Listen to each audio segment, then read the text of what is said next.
Good evening, Vacaville. This is April 22nd, 2025. It's 5 p.m. We're at the Vacaville City Hall Council Chambers.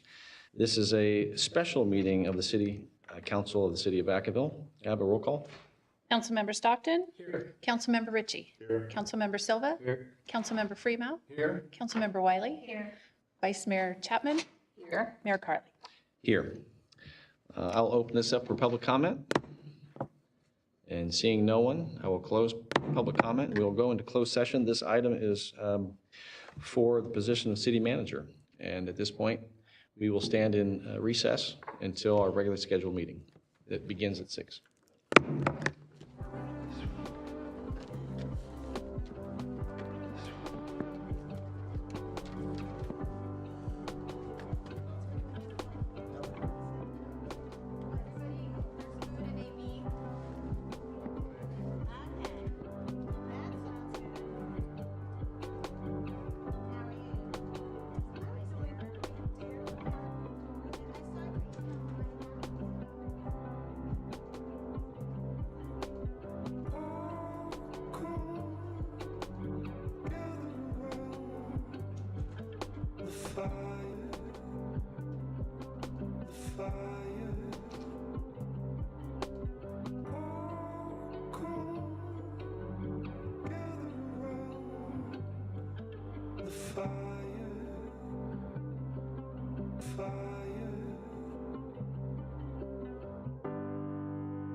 want to hug the sky, you just need to fly high.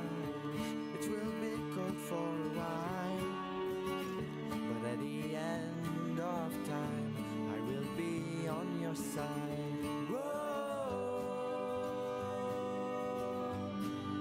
please don't go too far.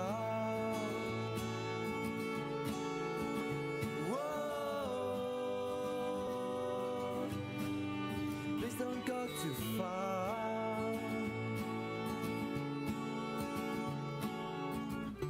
If you want to travel miles, pack your dreams and thrive outside.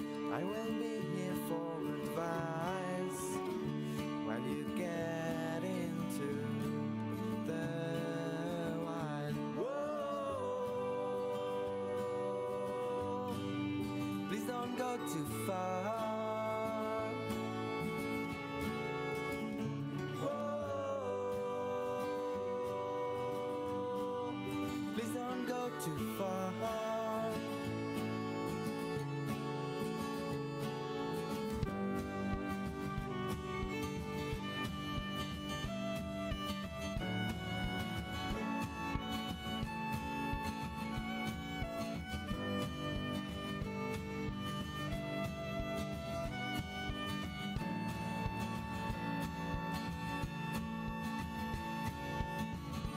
If you want to leave this world and just leave my heart alone in the dark, I remember we used to smile, but please don't go too far.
Good evening, Vacaville. This is April 22nd, 2025.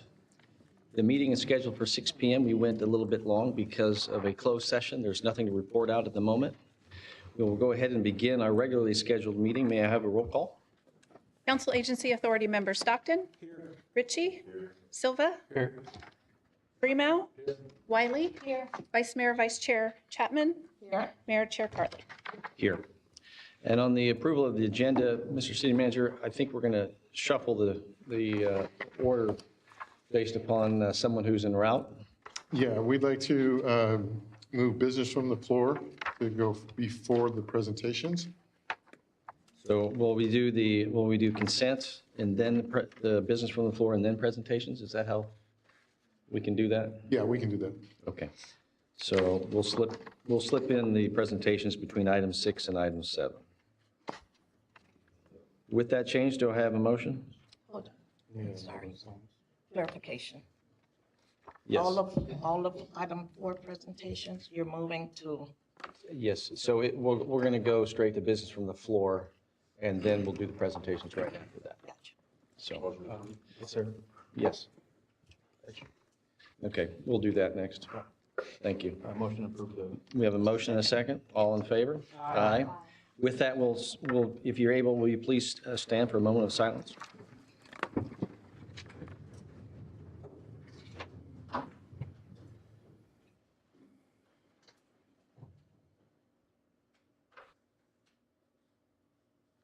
Will you join me in the Pledge of Allegiance? I pledge allegiance to the flag of the United States of America and to the republic for which it stands, one nation, under God, indivisible, with liberty and justice for all. I was looking at the same thing. It seems a little warm in here, doesn't it? Yes. All right. We'll try and get some air going in here. So we're going to move on to item 5, consent calendar. We have 4 items, A, B, C, and D. Is there any member of the public or the council that wishes to pull an item for discussion?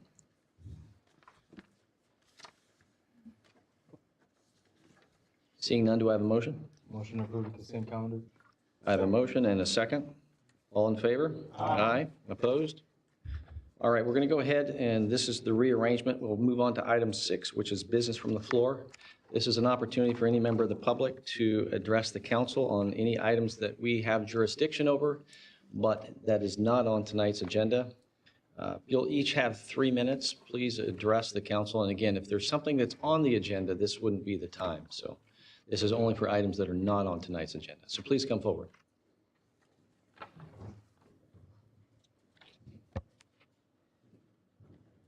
Good evening. Mayor Carley, council members, city staff. I'm Tony Moras, president of the local Sloan Community Tennis Association. I'm just here to acknowledge that our parent organization, the United States Tennis Association, has designated May to be National Tennis Month. And I also want to thank Mayor Carley on behalf of the council for signing the proclamation, encouraging Vacaville residents to get out and play some tennis. So that's good. Tennis brings many benefits across a lifetime. You know, the youth that play tennis tend to be better behaved, better organized, and better set up for success in life. All the way to the other end, studies show that on the older generation, lifetime tennis players live on an average almost 10 years longer than a sedentary population. So there's benefits across the spectrum through there. I want to thank you and the staff for helping make tennis possible within the city at all 3 levels, as I see it. And that's Bruce and Elizabeth and Jennifer in particular on staff. At the recreational level, 15 tennis courts, more than ample for folks to get out and play when they want to hit. On the organized level, because we've got the agreement with the city for the youth use of the Centennial Park courts, we're able to host adult league tennis, ESD, adult league tennis on the Centennial Park courts. 4 on the courts is a challenge. We've had as many as 13 teams playing any one season, but it works. We're doing it. And then your agreement with Aaron King and Duncan McLeod of Solano Tennis for bringing the pro-centric programs through the city, bringing new people on board, or making current players better. So in all that, I just want to say thanks to the city for supporting us as we try to keep Vacaville active and healthy. Thank you. Appreciate all that you're doing. Good evening. Back again. So we call ourselves the Train Gang. And we are continuing to work on, a sound wall project that we're looking for the city to go through and partner with. I sent off information to everybody's email prior to this meeting. I also have hard copies, which I will leave with the city clerk. But we are continuing to make some progress. Again, thank you to Greg Ritchie. He's been a valuable partner on this. We had a wonderful meeting yesterday. The results, again, I'm hearkening back to the sound profile that we have out here. And in that survey, we ended up going through and identifying, for those that were willing to go through and give their address, exactly how they were being affected. And so there were 4 questions that were out there. As you can see from the survey results, in this particular case, going towards 5 is not good. This is all part of the hard copy. This is all part of the soft copy. You can go through and review it. I don't have the time to go through and dig into it. Same thing on this. You end up getting further over here to this side, and these are not good results. These are from people that are experiencing this on a day-to-day basis.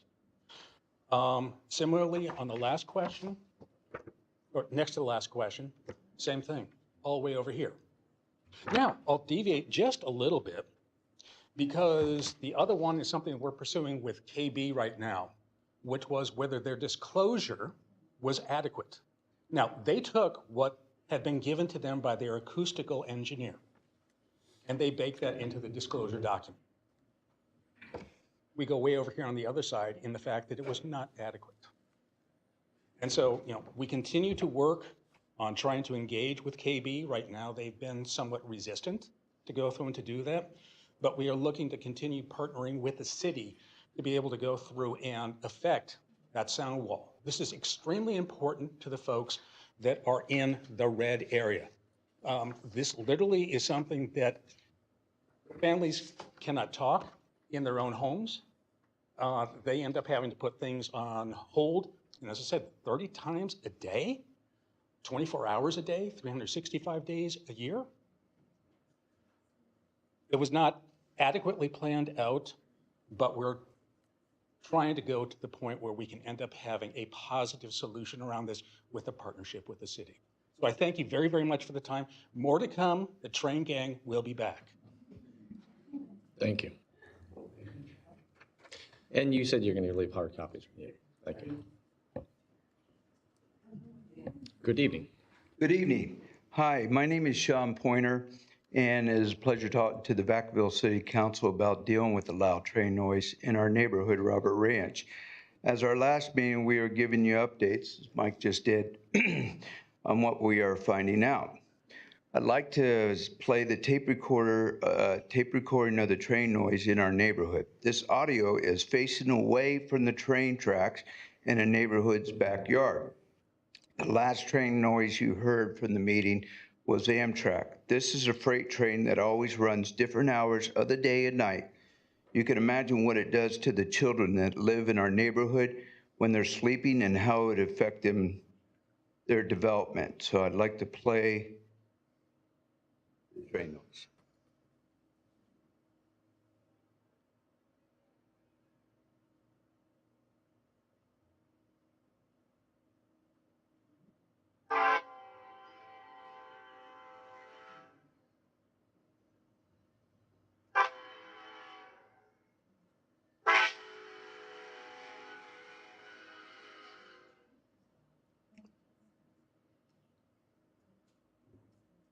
That's how loud it gets. I moved out to Vacaville because I heard it was nice and quiet, and that's why I moved out where it was. Why I moved out of the town and into the country. And I also heard it was a town that supports its first responders and military. I really enjoy where I moved to and knowing all the great neighbors. In the military, we are trained to put certain situations as solvable because people's lives were dependent on the decisions we made. I understand that certain departments did not follow up what they should have been done dealing with the loud train noise, in our neighborhood, and it's going to take time. We just want to move forward in working with the city of Vacaville with us on fixing the problem, or advise us, as Councilman Greg Ritchie is doing. We'd like to put up a sound wall or work with the county on implementing a quiet zone. Thank you for your time, and we look forward to working with you and the other departments like KB and the county to resolve the issue of the loud train noise. Thank you. Thank you. Good evening. Good evening, everyone. I just found out that I was a member of a gang. I guess we were calling each other the train gang. I'm a neighbor here in support. I live with these two gentlemen on the same street, and just wanted to present to you guys the issue of the train noise. It is pretty bad. It's pretty loud. I know throughout the day it's okay, but at night when we're trying to sleep and waking everybody up, it can get to be kind of bad to live next to.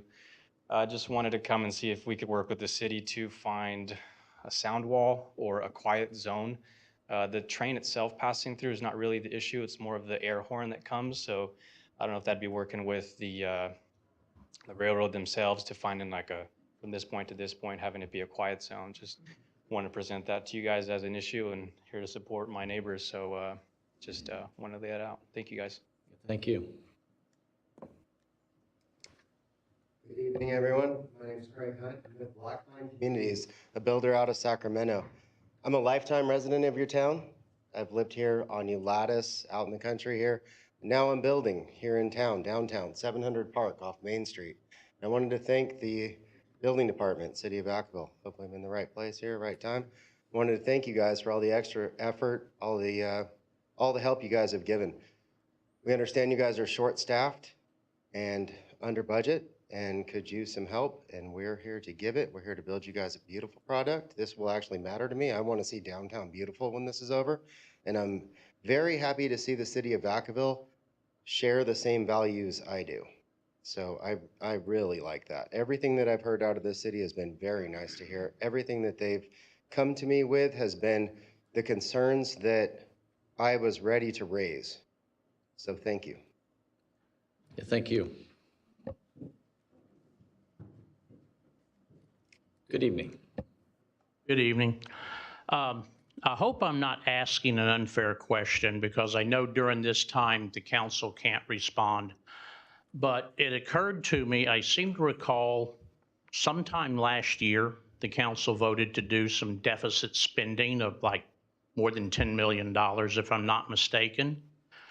And then recently we saw, I think, that the city again voted to spend more than $10 million out of the emergency fund, I think is where it came from. My question is this money being replaced, or are you continually borrowing from your emergency fund until you really run into an emergency? Would it not be better if the city found a way to curb the spending? Just a question. You know, normal people have to live within their income. Maybe the city should do that as well. Yeah, thank you.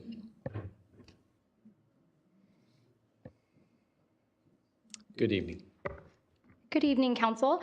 I wanted to provide you a quick update on some recent events that were hosted in the Stonegate neighborhood. This past weekend, we held a fruitful town hall meeting with Councilmember Ritchie, where neighbors shared some concerns. So thank you again for setting aside some time for us. Our neighborhood association also hosted its first annual egg hunt, and we wanted to extend our heartfelt thanks to the support we've received from the VNA team, specifically Alyssa Baumgart and Rika Guidry. From day one, they have communicated quickly, clearly, and efficiently with us. Both have gone above and beyond to ensure that we're aware of the various resources and materials available to our neighborhood, including the mini grant program, so that we can plan and host events that will build community. And we really want to recognize the positive impact that both of them have had on our association and how wonderful they have truly been to work with. Because of their support this past weekend, we hosted over 160 participants at our egg hunt from all ages and stages. About half were kids and half were adults. Many people came out to the event just for the opportunity to get to know our neighbors, and one person even stated that he hadn't seen this many kids in the park for over 30 years. We hid over 1,800 eggs in the park, served ice cream, and even had a face painting station. The Vacaville Police Department also brought their Bearcat out, which was super fun for everyone to see and ask questions about. So again, we would like to say thank you to them for their time and willingness to come out and support us. Our event was very successful, and we are all looking forward to planning more in the future. And some of our future plans include a neighborhood garage sale at the end of this month, and we're also hoping to host a 4th of July event as well if we can establish enough interest from residents of our neighborhood. Thank you. Yeah, thank you. Anyone else wishing to address the council? Seeing none, I'll go ahead and close business from the floor, and we will move back into the reorder of presentations. And what I am going to do is go out of order in the presentations unless and until there's somebody that is ready. So we will start with item B, which is Building Safety Month proclamation.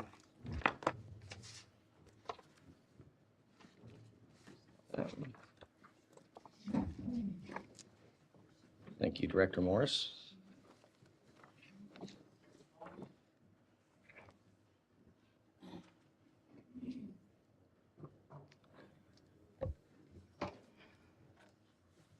Good evening, Honorable Mayor, Vice Mayor, and City Council.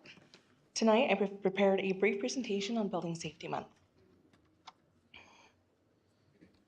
Building Safety Month is an annual international campaign spearheaded by the International Code Council. Each week in May, ICC, along with many building safety professionals, come together to highlight various topics to help raise awareness about building safety. This year's topic, or theme, should I say, is Game On. Building Safety Month is also an opportunity to highlight local building departments' contributions to the community.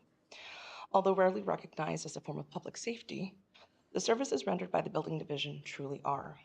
Public safety begins with a safe built environment. Every day, our building division staff works hard to ensure safe construction throughout the community of Vacaville. This small but mighty group of individuals continuously works towards strengthening their skills, their knowledge base of the development process, the state laws they enforce, as well as staying abreast of upcoming construction technology. Our team strives to improve customer service each and every day and to provide quality inspections to the community it serves. Building departments are responsible for enforcing a substantial set of state laws for all types of construction. These laws, referred to as codes, were developed to protect the community and emergency responders during emergency operations. In addition to code compliance, the building division is also responsible for conducting emergency assessments. Whenever a vehicle crashes into a building, there's a structure fire or a natural disaster, the building team is responsible for safety assessments of the affected buildings. We also work closely with assist our fire prevention code enforcement division with joint inspections, determinations of habitability, and case support as needed. In 2024, the building division issued 4,215 building permits, completed 1,807 plan reviews, and collected $32,857,462 in fees. This includes development impact fees associated with projects permitted that calendar year. Our inspection team conducted 14,876 inspections, averaging about 1,240 inspections per month. Our inspection team is responsible for inspecting construction at various stages from start to finish.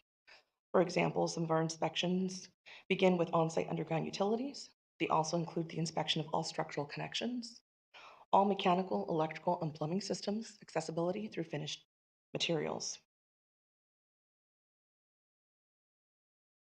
Building Safety Month is a time to recognize all types of building safety professionals. They include building inspectors, building officials, plans examiners, permit technicians, fire marshals, fire inspectors, and many more. Their contributions help keep our communities safe. Building safety professionals are the silent defenders of public safety. They protect our citizens from hazards like fires, weather-related events, and structural collapse. They ensure that buildings are constructed to withstand the stresses of everyday use. They help bring projects to life and also support economic development. I'd like to take a moment to highlight some of our upcoming process improvements.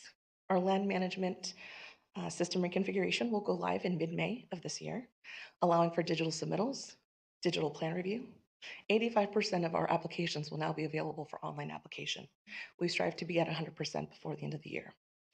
We've consolidated about 165 permit types down to 33, which will increase consistency and more accurate reporting. We've simplified the building permit review process. We're establishing standard operating procedures for all departments and divisions involved in this process. And overall, we're focusing on optimizing the land management system to increase efficiency and address various reporting needs, including stormwater. And there will be more to come. With that, I would like to say thank you to all of you for acknowledging the importance of building safety within the city of Vacaville and memorializing it with this proclamation. That concludes my presentation. Well, thank you. And with that, I'd like to read portions of the proclamation. Whereas the city of Vacaville is committed to recognizing that our growth and strength depend on the safety and essential role our homes, buildings, and infrastructure play, both in everyday life and when disasters strike. Our confidence in the resilience of these buildings that make up our community is achieved through the devotion of vigilant guardians, building safety, and fire prevention officials, architects, engineers, builders, tradespeople, design professionals, laborers, plumbers, and other in the construction industry who work year-round to ensure the safe construction of buildings. And whereas these guardians are dedicated members of the International Code Council, a nonprofit that brings together local, state, territorial, tribal, and federal officials who are experts in the built environment to create and implement the highest quality codes to protect us in the buildings where we live, learn, work, and play.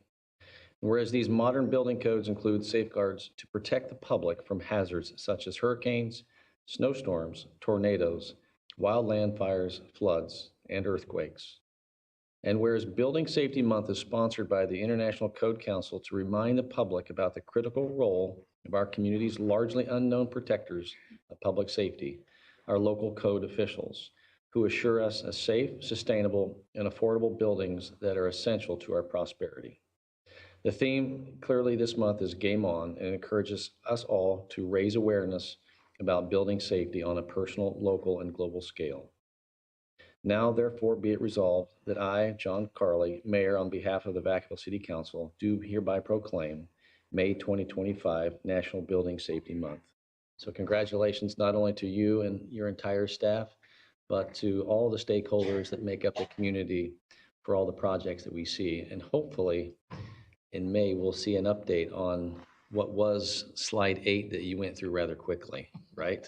Because I think that the public and all of us would like to see those streamlined efficiencies. So really do appreciate the hard work and congratulations.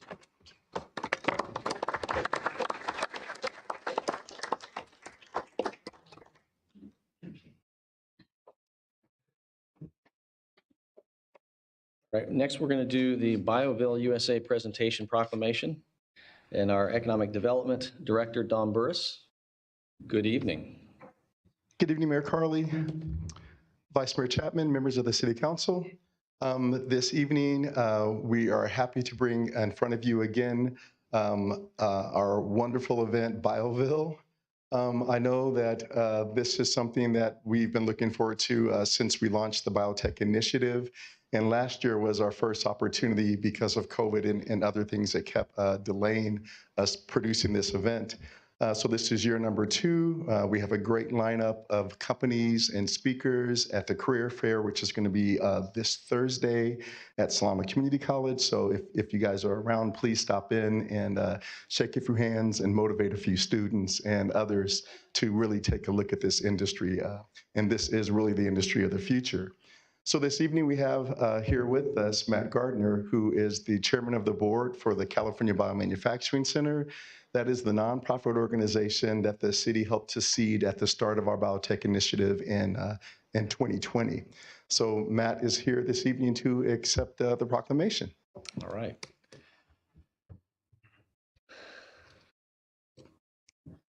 Thank you, Mr. Mayor and members of the council. I think I don't have much to add to what Don says, except that I hope you'll spend a minute with us on Thursday, in part because you'll start to meet students who have been placed in jobs from the programs that you've all supported as we've carried this program on. So I couldn't be more excited than that. I think that's the most meaningful contribution we can make in the community. And that's started to happen. I think probably the most significant group of them is going into roles in quality control, quality assurance, significant life-changing events for those students. So I encourage you to come and take a look and let us know if you can. That's right. And so the training program that you've supported the last couple of years called RAMP. I just thought about it. Is the main reason for the gathering on Thursday in celebration of Bioville. The occasion is National DNA Day, of course, but we have seen additional uptick in investment thanks to our new neighbors from Lonza, and so excited about what's beginning to take hold there. So thank you very much. And with that, I will say thank you for all the service that you're providing, and clearly the insight to the council and to the city, and certainly my time working alongside you at the conferences, and really realizing that you are helping to connect that which is making us look, standing out in a very different way. The advanced manufacturing and biotechnology, it really is happening right here, and it's happening because of the partnerships with raising up the future professionals here locally in direct job placement. So really do appreciate the CBC. Whereas I'm going to read this, whereas in 2018, the city of Vacaville reached out to Solano College, the Solano Economic Development Corporation, life science consultants, and other stakeholders to discuss expanding the city's existing life science industry. And in 2019, the city of Vacaville, in partnership with these stakeholders, developed a new strategy to grow biomanufacturing in the city. And then in 2020, the city of Vacaville launched its biotechnology and advanced manufacturing initiative to attract more biomanufacturing companies to the city of Vacaville, and supported the creation of the California Biomanufacturing Center, the CBC, a nonprofit organization supporting industry development and workforce and training. And whereas the CBC is supporting the city's effort to usher in the next era of growth and success for one of the largest clusters of biomanufacturing companies in the world, and the CBC, in partnership with the city of Vacaville, Solano College, the filmmakers behind the movie Extraordinary Measures, and Mango Materials, is prepared to present Bioville 2025. And Bioville 2025 is a 3-day event that celebrates the biotechnology and biomanufacturing community in Vacaville with the career fair, movie night, and an opportunity to tour the Solano College Biomanufacturing Training Center. I'm sure you'll be there, right? Maybe. And whereas Bioville is an event that shows biotechnology can be fun and accessible by young and old, and encourages all to venture into Bioville and explore biotechnology. Now, therefore, be it resolved that I, John Carley, Mayor of the City of Vacaville, on behalf of the Vacaville City Council, do hereby proclaim April 24th and 25th, 2025 as Bioville USA. Congratulations. We're on the map, so congratulations.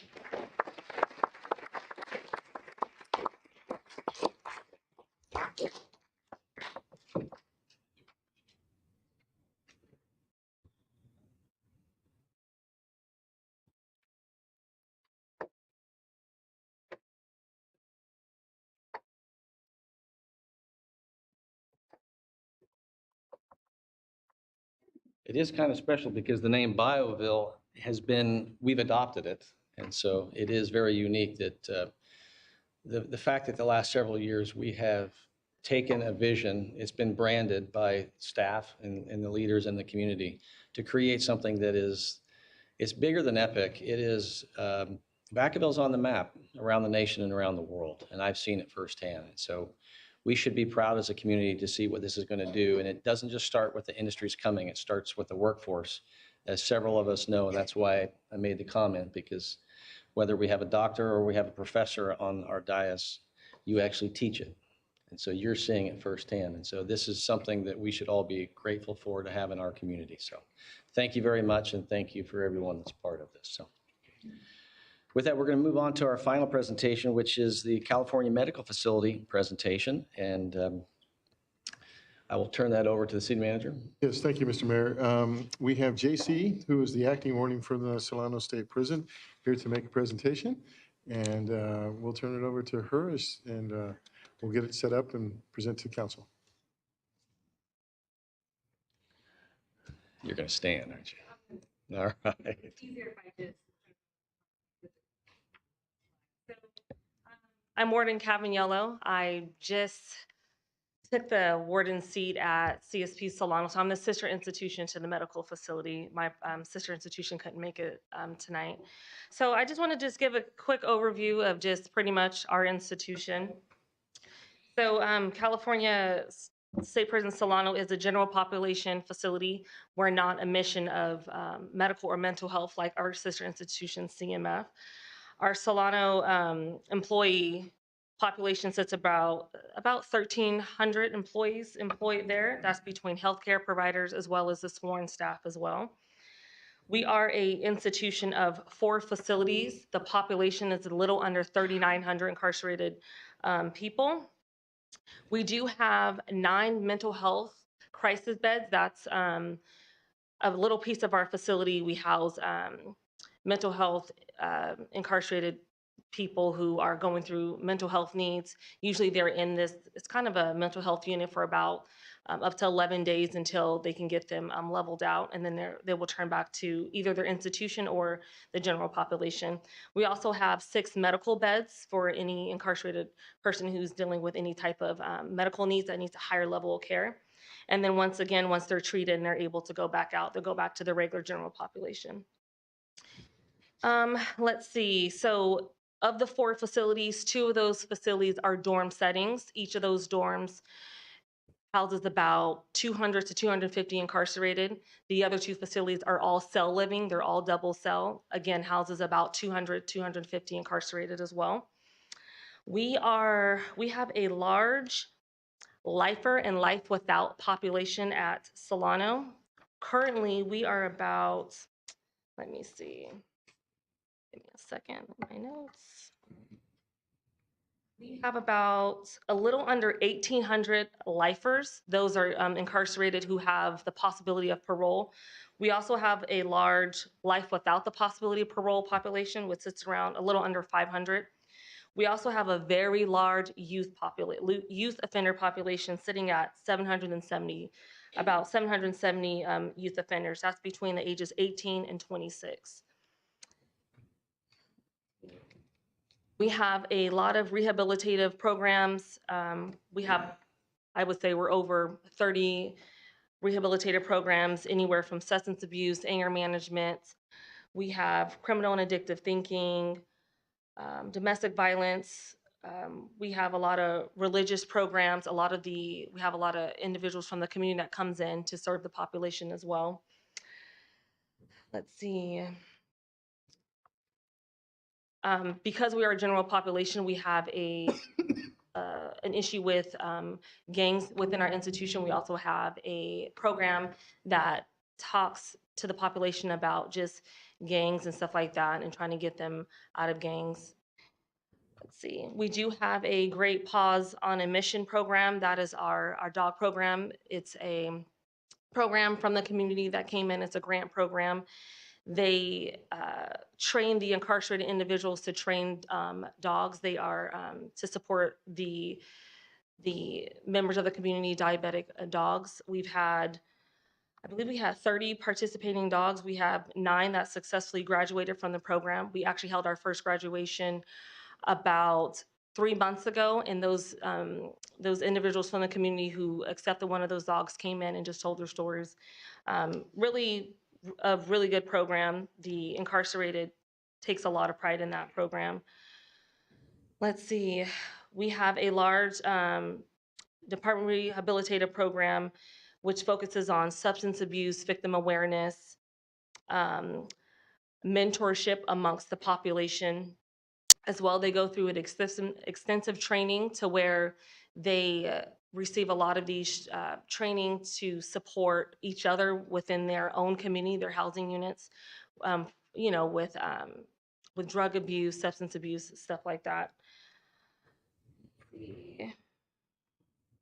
And then also we have CalPIA, that is our prison industry authority. We are pretty much a community within the community. So we have metal fabrication. This serves the Caltrans. They make the snow plows. They make other heavy equipment. They also make bed frames, lockers, stools, chairs for other state agencies such as Department of State Hospital, other prisons throughout the institution as well. We also have a optical who also serves different areas of the community. They make eyeglasses for Medi-Cal, other CDCR, other institutions, Department of State Hospital. We also run a laundry department that serves the Napa State Hospital, Yountville Veterans Home, Solano CMF, San Quentin Rehabilitation Center. And also, we also have our bindery. Bindery is the program that creates all of the blue disabled placards as well as the red disabled placards that we send out to the DMV. We also make the reflective orange signs that you see on the highways and in the cities. And the last program we have within our prison industries program is Healthcare Facilities Maintenance, HFM. So this program trains the incarcerated to clean all licensed facilities, all of our treatment centers, whether it's our housing units that houses the medical incarcerated, the dental clinics, the lab draws, any medical facility that's licensed, they train the incarcerated and they facilitate those duties. That is about it.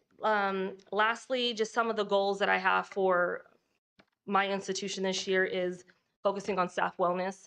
Obviously, just being part of the law enforcement community, we have a lot of staff who carries a lot of heavy things. So my goal is to just staff wellness. We're trying to do a lot of staff events. We'll make sure we'll keep Sarah, Ms. Chapman, involved in that. She's a huge supporter of our institution, period. So this week we have our Administrative Professionals Day. We're doing a breakfast for them just to show appreciation and acknowledgement. Bring Your Kids Work Day. We have this Thursday. We're able to get a lot of staff to bring their kids in and stuff like that. So we have a staff appreciation. We're trying to do our first annual car show this year. So we're going to be reaching out to the community. If you guys come out to support us, it's our focus is really our staff this year. And I'll end with, although the state does not have any money, right? And being the state agency, we're still, Solano was still given grants to bring up a lot of rehabilitative programs for the incarcerated. So we're hoping this coming up fiscal year, we're able to bring those programs up because, as you know, laws are changing and we have a lot of the men who are getting dates and we're trying to get them reintegrated back into the community. All right, I stayed on sass, so that's all I have. Yeah, thank you. So I don't know if you guys have any questions for me. I'm going to turn it over to Councilmember Chapman, or Vice Mayor Chapman, in just a minute. But I want to say thank you for being a very powerful partner in the community. Your staff and the resources are very welcomed. Having toured there many times myself, and even more recently gone to a graduation, it's impressive to see how committed your staff is in trying to do, the very best at making sure that there is acclimation. So, Vice Mayor Chapman. Thank you. Yes, thank you for being able to come out this afternoon by yourself. I was hoping both CDC, the other one? CMF, right, and the rehab section. Okay, they're doing wonderful things. You're doing some marvelous things. And one thing that I'm constantly sharing in the community is the Delancey Street. I would like for the community to be aware of the projects that you have going on where the community is invited to come in and participate or show support for the inmates. Many of these inmates have become educated. We have education courses being offered, and with that, they complete their GEDs, an AA degree through Solano Community College, and now they're bringing in a BS degree. To get there, yes. Yes, That's for one of our goals. for the inmates. They're learning skills, they're gaining skills, employable skills. They have a tattoo removal program where the inmates, before being released, want to have their tattoos removed. They have changed so much with all the support that they're receiving while being incarcerated. They express their appreciation, and they also, I was at an event last week where, I mean, they had me in tears just listening to them share through spoken word, but they're showing their regret. They want to speak to the community. They want to speak to their victims because they have grown. They understand the wrong that they have done. And I'm going to say some of the lifers, no, I shouldn't say lifers, incarcerated, the ones that are incarcerated for life, but the possibility of parole. There have been a few of them that have been paroled, and I've met them. One of them was there last week that spoke to the group to show their support and the support that they have received once they have been released. I mean, you would be amazed to hear the stories. So maybe one day you can get a poster or Absolutely. public announcement release and let the public know. Absolutely. Very- We invite anyone from the community coming. We love showing off our program, especially the Delancey Street. It's such a great program. These guys take pride in it. It's awesome food as well. So Yeah. it's an actual restaurant. So And lastly, I will state that the inmates make donations. Recently, they made a donation to Opportunity House. I believe they've donated to the Boys and Girls Club. Am I correct? a couple times, yeah. And they had an art show last week, another one I attended, where they donated all their art to Opportunity House for Opportunity House to display, and they're able to sell the art and keep the proceeds. So the list goes on, but I want to thank you very much. We've been planning for this presentation for over a year, and they've had a lot of turnover at both the prisons, and congratulations on the acting. They always use the word acting warden. I have to use acne until the governor says I'm the real deal. So I don't want to get in trouble. So no, thank you, Sarah. And just to end that, we do, when the incarcerated does food sales, they always make it a point to make sure they or within the Vacaville community. So I believe they did something for a domestic violence organization, I think out of Solano County. So just know they're all about giving back to our community. So, but thank you. I appreciate you all letting me come up. All right. Thank you.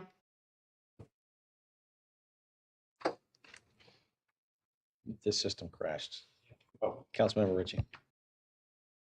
I had a quick, I just want you to smell your roses or Shorty sat back down. But as acting warden, this it's amazing. So Solano's prison has at the last, before it was Gigi as the warden, that prison has a great history over the last about 8 years of having female wardens. And there's a lot of A-dubs or females. It is a very heavily male-dominated world. I was just at San Quentin today with Warden Chance. I can go through institutions. There's a lot of women that serve that you don't see in corrections. And to see women at some of the facilities that are level 3 and 4 able to make it to associate warden and warden, it's very powerful. So I just want to mention that I go there frequently and it's pretty awesome. So I haven't met you yet, but I remember I was at Gigi's goodbye. But it's just, I want you to smell your roses because it does a lot for the other officers who see they have the opportunity to keep climbing. So thank you. Councilmember Stockton. Yes, I just want to thank you for the presentation. In my day job, I work with the Solano County Sheriff's Office. I used to be in transportation and had frequent interaction with your staff. And a lot of people don't realize that your staff are also, quasi-incarcerated for their career, spending a lot of time with some potentially violent people. And there are some success stories as well. So I just wanted to say thank you for coming and talking to us today. I'm very happy to hear that you're talking about mental health. It's something that I'm very passionate about as well. And so it's good to know that there's somebody at the top that's looking after their people because, there's a lot of brave men and women that work in that profession. And so that are going to be in your charge, hopefully soon when the governor does his thing. But I just wanted to thank you for coming and talking to us today, and please extend our thanks to your employees for the incredible job that they do. Very professional, very great individuals that I've interacted with there. So I just want to say thank you to you and to thank them. With that, we're going to go ahead and move on. We've already conducted business from the floor. If anyone arrived late, we've rearranged the order. We have no public hearings tonight, so we will move on to item 8A, business. Mr. City Manager.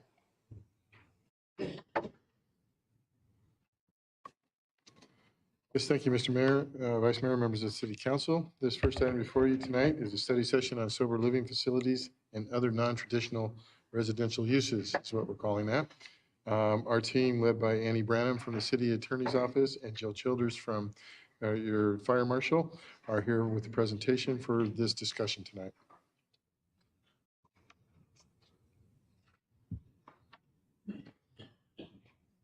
Good evening. My name is Annie Branham. I am an assistant city attorney with the City Attorney's Office. And I don't know how to get this onto the screen.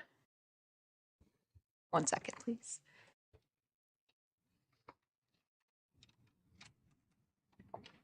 Luckily, Jill does. This is Jill Childers, our fire marshal, and then not up here with us, but we also have Chief Bolin here for questions at the end, should there be any, and Aaron Morris, our community development director, is here if there are any land use related questions.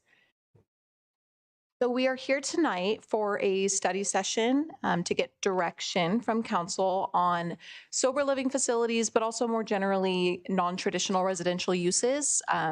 Group homes maybe is a better collective term for these types of uses, but I think there's been a lot of discussion lately of sober living homes in particular, so we'll talk about the whole gamut. So here's a brief roadmap of where we're going tonight. First, we're going to talk about how the city currently regulates these uses. We're going to get into lawyer speak, brief overview of the legal issues associated with regulating these uses. I will try to be as brief as possible, as I'm sure you've all learned from all the public comments. It can be a complicated issue, so please pardon me in advance if I'm wordy. And then we'll do a brief case study on the city of Costa Mesa's ordinance, their litigation, and then how other cities responded. And then we will talk about our community's concerns and potential next steps for council. So this is a snip from the city's current zoning code. So as you see, we have a use that is called group residential. I'll put the definition for that up in a second. We also have uses titled small residential care facilities, large residential. Small is 6 or fewer, large is 7 or more. And then we have line items for transitional housing and supportive housing. I'll talk about the definitions of those as well, but those are preemptively regulated by the state. So we will talk about what that means for us. So in our code, group residential is defined this way. So it's shared living quarters, essentially renting out bedrooms, right, for rent on a weekly or a longer basis. This includes rooming and boarding houses, other types of organizational housing and extended stay hotels, but not some of the state licensed facilities. So some other communities will have this titled as boarding houses. So those are similar analogous regulations, but we call ours group residential. Residential care facilities are separately regulated. Those are state licensed residences that provide living accommodations and 24-hour care.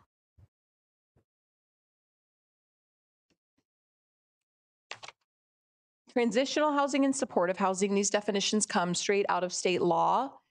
So I have them up here for you, but I think, one thing to point out with supportive housing, when we say dwelling units with no limit on length of stay occupied by the target population means persons with low incomes who have one or more disabilities. So supportive housing is targeted toward that community. It's a threshold criteria to show that you're supportive housing to be serving that community.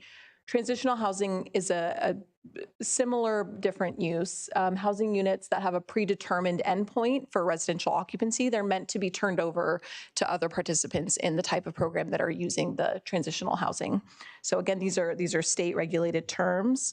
And what I will say too is that these two things often have overlap with group homes, sober living homes.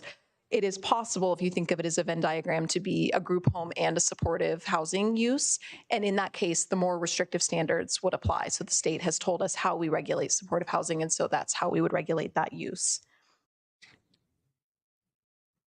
And then just to give a bit more color, the way that the state has told us that we have to regulate those uses, the city must treat a supportive housing or transitional housing use as a residential use, subject only to the same restrictions that apply to other residential dwellings of that type in that zone.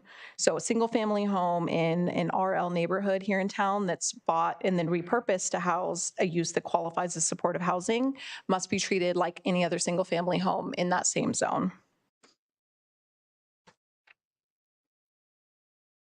And then I will just note here too, in the context of supportive and transitional housing, we have some recent precedent for the idea that HCD is willing to take this up as an issue and even to litigate through the state attorney general city actions related to treatment of these types of uses. So in 2023, HCD sued the city of Elk Grove for denying an affordable supportive housing apartment project. The city wound up settling that lawsuit, paid the state's attorney's fees, agreed to give monthly reports to HCD for 5 years, and then had to identify an alternative site for that project that they had denied. So just one example of what the state is doing in terms of regulating supportive and transitional housing. So these are briefly the three legal issues that I just wanted to introduce you all to tonight. So the first is the difference between licensed and unlicensed uses. It's a critical component of this discussion. The second legal issue that comes up in this space is the application of federal and state discrimination laws that protect disabled persons and require reasonable accommodations. The third legal issue is state housing law and housing element law specifically, which contains an obligation to affirmatively further fair housing, which includes things like supportive housing and transitional housing.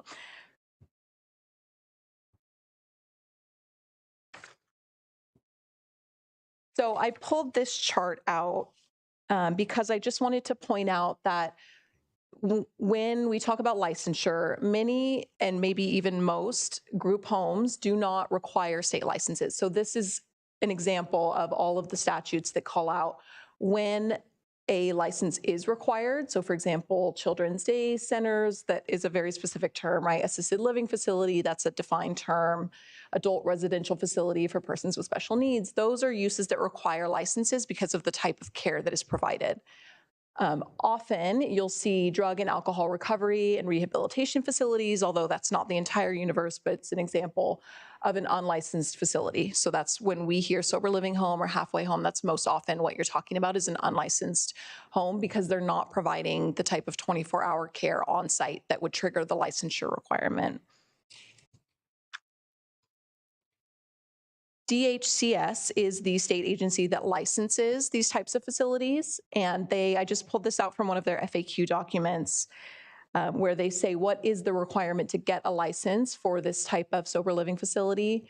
So any facility that provides residential non-medical substance use disorder services is required to obtain a current valid license from DHCS. And so you can, if you're an operator looking to open a facility, you could always call DHCS, look through their regulations, figure out if you're offering the kind of services that require a license. And related to that, what I also wanted to point out is even in the absence of a local regulation, individuals always have the ability to report facilities to DHCS if they believe that the facility should have a license but does not. So there's a mechanism already in place through DHCS to report a house that seems to be providing services that should require a license, but they're not licensed. There are also 4 state bills currently pending that pertain to sober living homes and how the state licenses and investigates them. So they're not directly addressing the concept of unlicensed facilities, but what they will do if these bills pass is essentially give DHCS more strict parameters for when they have to investigate, how long they have to investigate, what kind of report they have to issue after they have to go back and do additional inspections to make sure they're continuing to be compliant. So we're missing a lot of that in the state law right now, and so that will give more tools for people who are interested in the licensed versus unlicensed issue to report to and work with DHCS. I will say too, one of the bills in particular will give the city attorney, so the local authority, the ability to enforce these laws about inspection and regulation if DHCS fails to meet its timing obligations. So that, just a couple bills that may be of interest. Okay, I will try and be as brief as possible. I know this is really a lot. So briefly, the legal background in terms of the anti-discrimination universe that we're in here. I pulled this out. This is sort of supposed to be a user-friendly overview to how this issue comes up in the discrimination context. So there are different kinds of challenges that people can raise to ordinances or statutes. Typically, generalized concern about neighborhood character. Most courts will find that that's insufficient to make the required showing, which is, you know, a legitimate threat to public safety that can support a regulation like the one that we're talking about. So a regulation that treats a protected class differently than others is generally ill-advised. There are exceptions, as we will talk about. But this is kind of the background where we find ourselves is, you know, we know that anti-discrimination laws exist, and so we need to be aware of the parameters of them and how to avoid running afoul of them with something like this. So the DOJ and HUD have indicated that something like an overconcentration of group homes in a certain area could be the kind of thing that triggers the idea of a legitimate threat to public safety. The thing I wanted to really emphasize here is the record matters a lot in that instance. So as we'll talk about a bit with Costa Mesa, you're talking about how bad the problem is, where it gets to before the local agency regulates is really the critical part. So I just bring this up to kind of set the table for what we will talk about in just a bit here. So this comes from a case that that I pulled out of. So this was a Newport Beach case where they were sued over the type of ordinance that was at issue in Costa Mesa as well.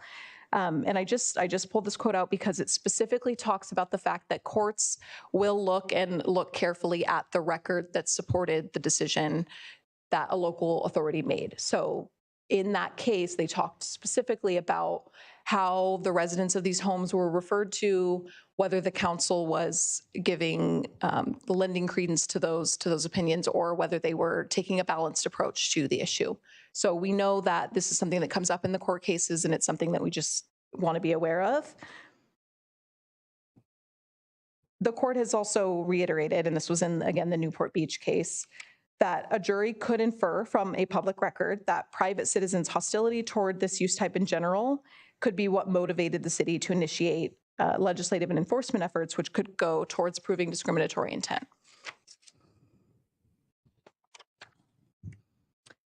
When you get into California state housing laws in particular, there's some overlap, but there's also critical differences. So if a group home operates in a way that falls within those statutory definitions that we talked about, supportive and transitional housing, that triggers the protections for those use types that are in state law. So like I said, you'll get a lot of circumstances where a group home is also a supportive housing use or also a transitional housing use. And so this comes from an HCD guidance document on group homes specifically. It's not a binding document, I wanted to say that, but this tells us where HCD's head is when they're looking at regulating these types of uses. A bit more here. This is again from that group home advisory that HCD issued. Group homes that operate as single-family residences and that are unlicensed, properly unlicensed, should be allowed in single-family neighborhoods subject only to generally applicable non-discriminatory health, safety, and zoning laws that apply the same way to all single-family residences. And they've taken the position that that's the case even if the homes have more than 6 residents. The theory being that we already have health, safety, building code, fire safety standards that set caps on living spaces, how many people can be in a home safely, what kind of protections a home needs to have. And so I think extrapolating out from the HCD documents, their thought process is just like you wouldn't tell a family of 12 that they were too big for, a 6-bedroom house. That's kind of the idea here too. If the fire code and the building code say that it's safe to have a certain amount of people, that's the approach that HCD has taken. And then just a bit more, HCD finds that the city's, this is in respect to a letter that they issued to the city of Costa Mesa actually in 2023. So it was before the court case ruling had come down that we will talk about in a bit, but it is based on the same ordinance that was the subject of that lawsuit. So HCD specifically found the city's group home ordinance to violate state housing law, failed to meet the city's obligations to affirmatively further protect and remove constraints on housing for persons with disabilities. They also reiterated here that concerns about things like parking and traffic should be addressed through generally applicable rules instead of restrictions that specifically target housing for persons with disabilities.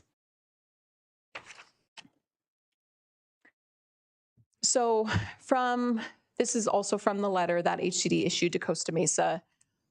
Their opinion is that cities have resources to address problems that could occur at individual group homes.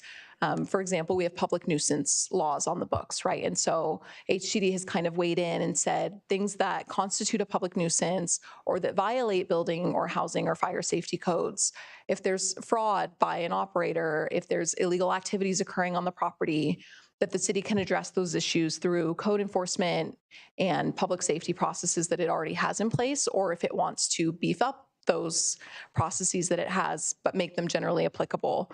That's the kind of action that HCD has said it finds to be appropriate. Focusing on individual group homes that are actually causing problems is a better practice than adopting overly broad, constraining, and unlawful regulations for group homes. So again, this comes straight from HCD, so I just wanted to pull some of that out. This actually comes again from HCD, but this time from a notice of violation that they issued to the city of Encinitas when that city adopted the same ordinance as Costa Mesa. So again, they're just saying here that there are non-discriminatory ways to address the types of concerns that come up with these homes. Population density can be regulated by floor space, and noise and morality can be dealt with by enforcement of police power ordinances, traffic and parking. So just reiterating here that zoning ordinances are less suspect, less likely to be challenged when they focus on the use generally than when they command inquiry into who are the users of that type of facility.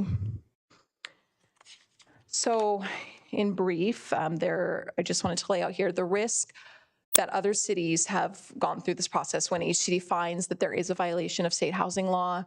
They have broad authority and they continue to gain more every year. They're given greater latitude over enforcement power to review cities' actions, failures to act, and determine whether those actions are inconsistent with the city's own adopted housing element or with state law in general.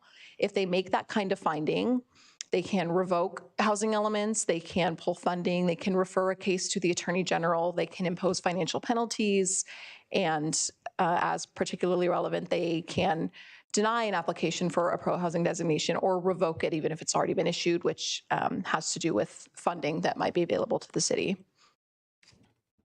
So let's get into the City of Costa Mesa's ordinance and then the litigation that followed. The city adopted its ordinance in 2014. The case did not wrap up until 2024, so I know there's maybe been confusion on that, but the ordinance was adopted in 2014, and a related ordinance was adopted in 2015 as well. And then they litigated it for 10 years. The latest court opinion of several that the city had came in December 2024 from the Ninth Circuit. So when they adopted the ordinance in the first place, they were doing so to address what they perceived to be a sharp increase in group homes. They, at that point, had more than 300 by the time they were looking at adopting this ordinance in single-family neighborhoods specifically. Some of the key provisions in the ordinance were that group homes, which included sober living homes of 6 or fewer, were allowed in single-family residential zones, but whether in single family or in other zones, all group homes had to get a specific permit type based on demonstrating compliance with operating requirements. That included things like an on-site house manager, parking rules, participation in recovery programs, many other things. The ordinance is long, but it was in the packet if anybody wanted to see that. I just wanted to say, I spoke with the attorney for the city of Costa Mesa who wrote this ordinance back in 2014 and then helped follow the litigation all the way through. She really focused a lot on how bad the problem was in Costa Mesa before they felt comfortable that the record supported the adoption of their ordinance. And so they had gone several years with increasing issues around these residences. At one point, she told me there were 5 houses out of 8 on a cul-de-sac that had become unlicensed sober living homes. So that was the scope of the problem in Costa Mesa before they felt like they had the defensible record to take the ordinance up and then ultimately adopt it. I also I want to say, harkening back to the supportive housing, transitional housing, something that didn't come up in the Costa Mesa case, but that you should be aware of, is that under state housing law, if a use is supportive housing or transitional housing, those are the protections that it's entitled to. And so in that case, had the court been presented with the issue of what would have happened if this particular house that was the subject of the lawsuit was supportive housing, the outcome may have been different. HCD certainly took the opinion that it would have been different. They filed a brief in that case. The issue ultimately was not taken up because it wasn't timely. The person who was involved in the lawsuit just didn't raise the issue in time. So the court did not weigh in on that issue. After they adopted their ordinance, this is what their zoning table looked like. So you can see here, things that are state licensed and regulated, like residential care facilities, continue to be permitted. But then when you get into group homes and specifically sober living homes, they adopted a program through which those uses had to get a special use permit to operate in single family neighborhoods.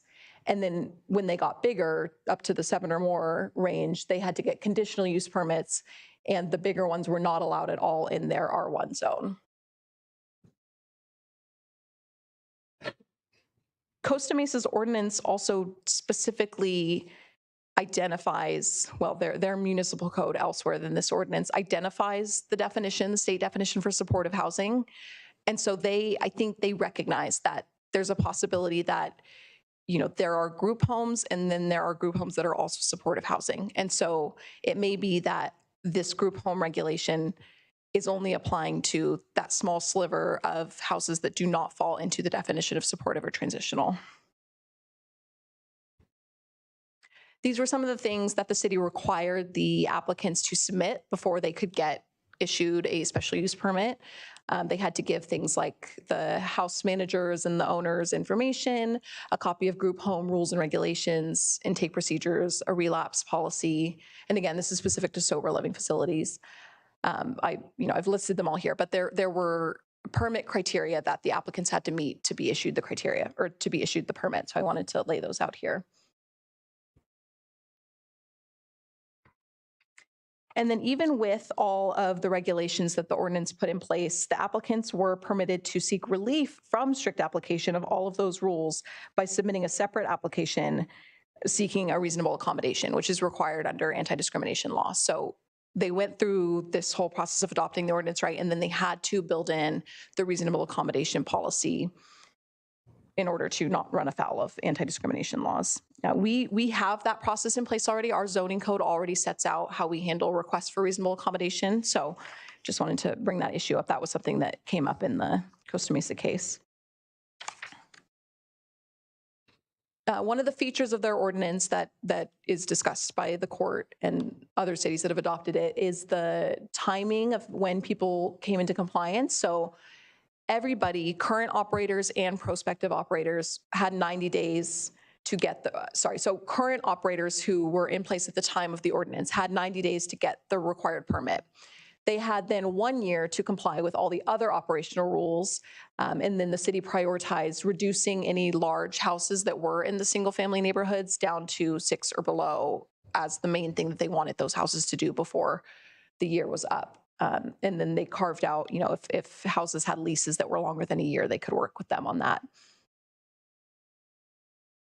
So I bring that up because retroactivity is something that has come up in the discussion, right? And so we know from HCD's guidance that they are not looking at retroactivity favorably. Their opinion, and again, these are not binding documents. They are letters that other cities have received or guidance memos that HCD has put out to try and aid cities in making these decisions. Their opinion is that retroactive application of new zoning provisions should be avoided. When you think of grandfathering uses, they're basically saying, why go away from the longstanding practice of allowing existing uses to continue on as they are, unless it's for a discriminatory intent. And so that is the position that the state Housing and Community Development Department has taken. I should have, HCD, Housing and Community Development. Immediately after it was adopted, the Costa Mesa ordinance was sued on. There were multiple cases, not just the one. Ohio House is the one that is most frequently cited, but they went through several different parallel litigations. In this particular case, the Ohio House versus Costa Mesa case, that operator was denied a permit because it was fewer than 650 square feet away from another facility. That was a condition of the ordinance, was the distancing requirement. So when they were denied their permit under the new rules, and then they were denied a reasonable accommodation as well, they sued, arguing violations of state housing law and anti-discrimination laws. They ultimately did not take up the state housing law issues, just the anti-discrimination issues. The holding in that case was that the ordinance was not illegal, at least on discrimination grounds, because taken as a whole, the regulations serve to benefit the protected disabled class when compared to similar housing for non-disabled populations. It's a bit in the weeds, but essentially what happened in the case was the city regulated boarding houses, which were not specific to disabled populations, one way, and then they regulated group houses, group homes, which were limited to disabled populations, in a way that the court found to be more favorable. And so it wasn't that the issue wasn't that the permit was required, it was that a boarding house couldn't go in a single family neighborhood at all. But if a sober living house got the permit that the ordinance put in place, then they could theoretically be allowed in single family neighborhoods. So the court found that they were benefited from the regulation because they were treated better than a boarding house applicant would have been. Just a quick reference to the other case that I've been referring to, SoCal Recovery versus the city. That one predated the Ohio House case. It was 1 year before, same city, same ordinance, a different case and outcome. In this case, the 2023 case, the court found in the disability and the anti-discrimination space again that sober living home operators can prove that their residents have an actual disability without needing to individually establish that each resident is disabled. So I just bring this up to say, I think sometimes the question is, how do you know that the residents of a house are in fact disabled and that they're entitled to those protections? And the courts have basically said, you know, the operators tell you that they are, and they have at that point established a facial showing of a protected class. And so it's not really, you know, in the city's purview to ensure that each and every resident of these types of facilities have an actual disability. It's up to the operators when they submit documentation to the city indicating that they are a supportive housing use. That's the kind of thing that that the courts have looked at. So talking about community concerns that have been raised, a lot of times the things that come up in opposition to these types of uses is disruption to the neighborhood, increased crime rates, drug use, generating excessive traffic or parking issues, decreased property values. And there are verifiable instances of these things. Anecdotally, I think everyone is aware that those things do happen, but the data on the whole, and this is after decades of research, shows that generally the presence of these facilities does not cause significant increases in these types of impacts, which I think is why HCD has taken the position that it's better to figure out what the problem that is being discussed is and then broadly regulate for that problem. So if the issue is parking or noise, then determine what kind of generally applicable regulation can be crafted to address that issue as it comes up, and not to sort of preemptively try and get ahead of an issue that may or may not actually exist. I think it's important to just note once more too that something that's come up in the cases is the distinguishing between this type of use and families or people who could move in who are traditionally a single-family residential use, but who may not be good neighbors as well, right? So we know that we can't regulate what kind of family or how big of a family or who moves in next door to you. And so what the state has said is that those uses need to be thought of as any other residential use, unless and until there's a real problem, in which case you either handle that through one-off code enforcement, police department, or you look at more generally applicable regulations. And I just want to say again, Costa Mesa did win in its case in 2024. Several other cities have since adopted similar regulations. Several other cities have also gotten notices of violation or letters from HCD since then, indicating that they do not believe that those ordinances are valid under state housing law. Again, that was not an issue that was addressed in the Costa Mesa case. And so what we know is that on anti-discrimination grounds, the way that ordinance was crafted was permissible to that court. On state housing law grounds, all we really have at this point is HCD's position on the issue. And we know from the letters and the guidance that HCD has issued that they are looking very closely at this issue. They are willing to issue notices of violation. They have threatened housing element revocation. Cities who got those kinds of letters backed down, repealed the ordinances. One city settled for $5.5 million and then repealed its ordinance. So we don't have a lot of certainty. We do have that court case. We have the outcome of that court case on the grounds that were actually addressed in that court case. And then we have some overlap with state law where we're in somewhat of a gray area. Some cities have chosen to take on that risk, and a lot of cities across the state have not taken on that risk and essentially regulate the way that we do now, which is if it falls in the categories of supportive and transitional housing, then we treat it the way that the state law says that we have to treat it. Again, I don't want to minimize the real concerns that have been raised by the residents.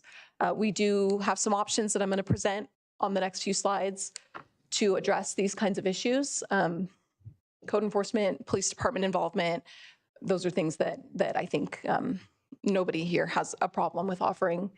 What we would recommend against is a blanket prohibition on any kind of group home in any zone that might allow for single family residential because of the nuances that we have discussed here tonight.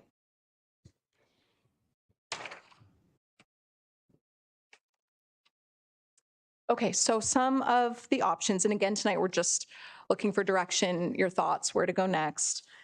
Status quo is an option. Continue to treat these uses as single family homes or multifamily. Sometimes when they're bigger, they'll go into multifamily zones as well. And then we have specific definitions already in place for small and large residential care facilities if they qualify for that, or supportive transitional housing if they qualify for that.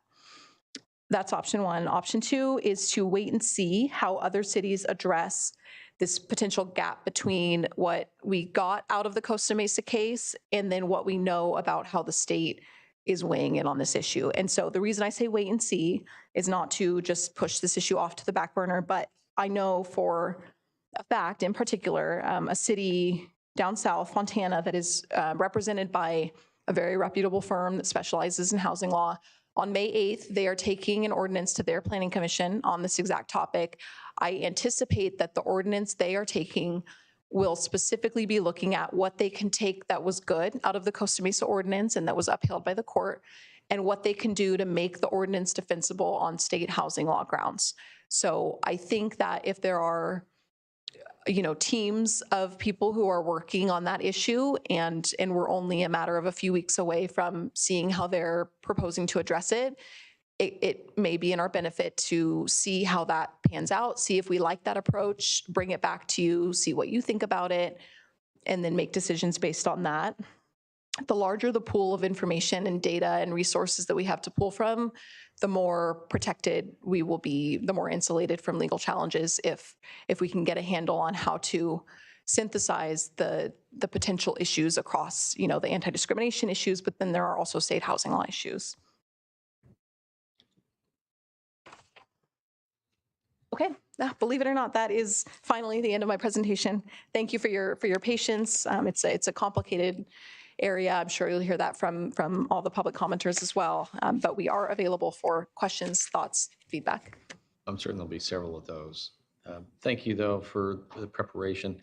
It's interesting, the wait and see doesn't seem very long, right? It seems like everything that you're doing is just knowing that this case or this, the city of Fontana is actively working towards what this is.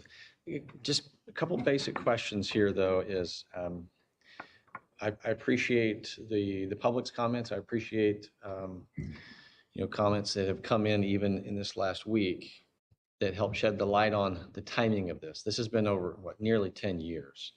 But what I find interesting, and from a question perspective, is, okay, my mic's on. Well, yeah, there's been some difficulties. It says my mic's on, but it's not necessarily broadcasting. So I hear what you're saying. So HCD, over the course of more recent years, has taken a very active role in creating a technical document.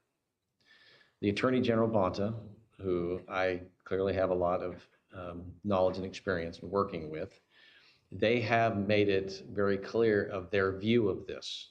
In your opinion, as you are preparing for this, are they rethinking where they're at and where is the risk? Because we certainly want to make sure, I mean, it's Fair Housing Month, right? I've been aware of types of homes for years, especially working in the police department. They're all over the place. They're all different kinds, some regulated, some not. So a lot of what happens in neighborhoods is behavior and perception of what could be going on, and how do you regulate that through zoning and through code. So this isn't new for me. It just seems to me, it's not like we had to get over 300 to get here. But HCD has gotten very aggressive in, we're going to revoke your housing element. We're going to this, we're going to that. And then they got backed up by the brief that went to the Ninth Circuit through Bonta. Where are they at now? Because the Ninth Circuit on December 4th, when they weighed in, have they pulled any of that back? Because they sunk their teeth in this for the last couple of years. So where are they at now? Yeah, it's a good question, and I wish I had a totally accurate crystal ball for you. I think what we're seeing is that we have essentially gone about 4 months from that decision. As you said, they filed a brief. The Attorney General, on behalf of HCD, filed a brief in that case, staunchly advocating that the court go a different way. What I wouldn't say is that we should have any certainty that HCD is not planning to go after Costa Mesa again.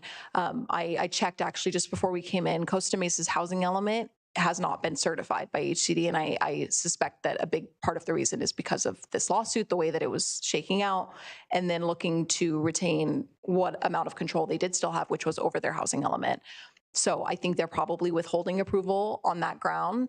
And if they did have their housing element, I think So they the probably question would have on gone that after is it. when does a city, like imagine if we were at that city, when does a city then have the right or the ability to claim a higher authority from the Ninth Circuit over a state AG whose opinion no longer matters the same as the circuit has weighed in on a particular area of appeal? So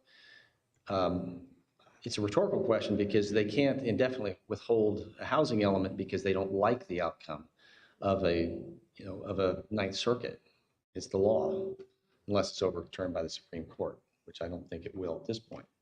So I think the concern is what risk does that put us in if we were to be afraid to look at zoning and code laws that we can enact locally for the betterment of behavior, while at the same time not jeopardizing those who would be deemed disabled. The goal is they're not mutually exclusive. We can work down a path, but the question I have is from that legal perspective.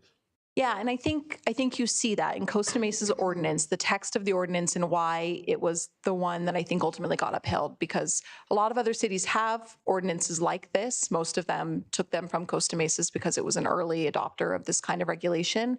Some of those cities have not had legal challenges. Some of them have not been picked up by HCD as a violator. Some of them have become flashpoints for enforcement. And so I think to some extent it depends on how much HCD is paying attention at a given time.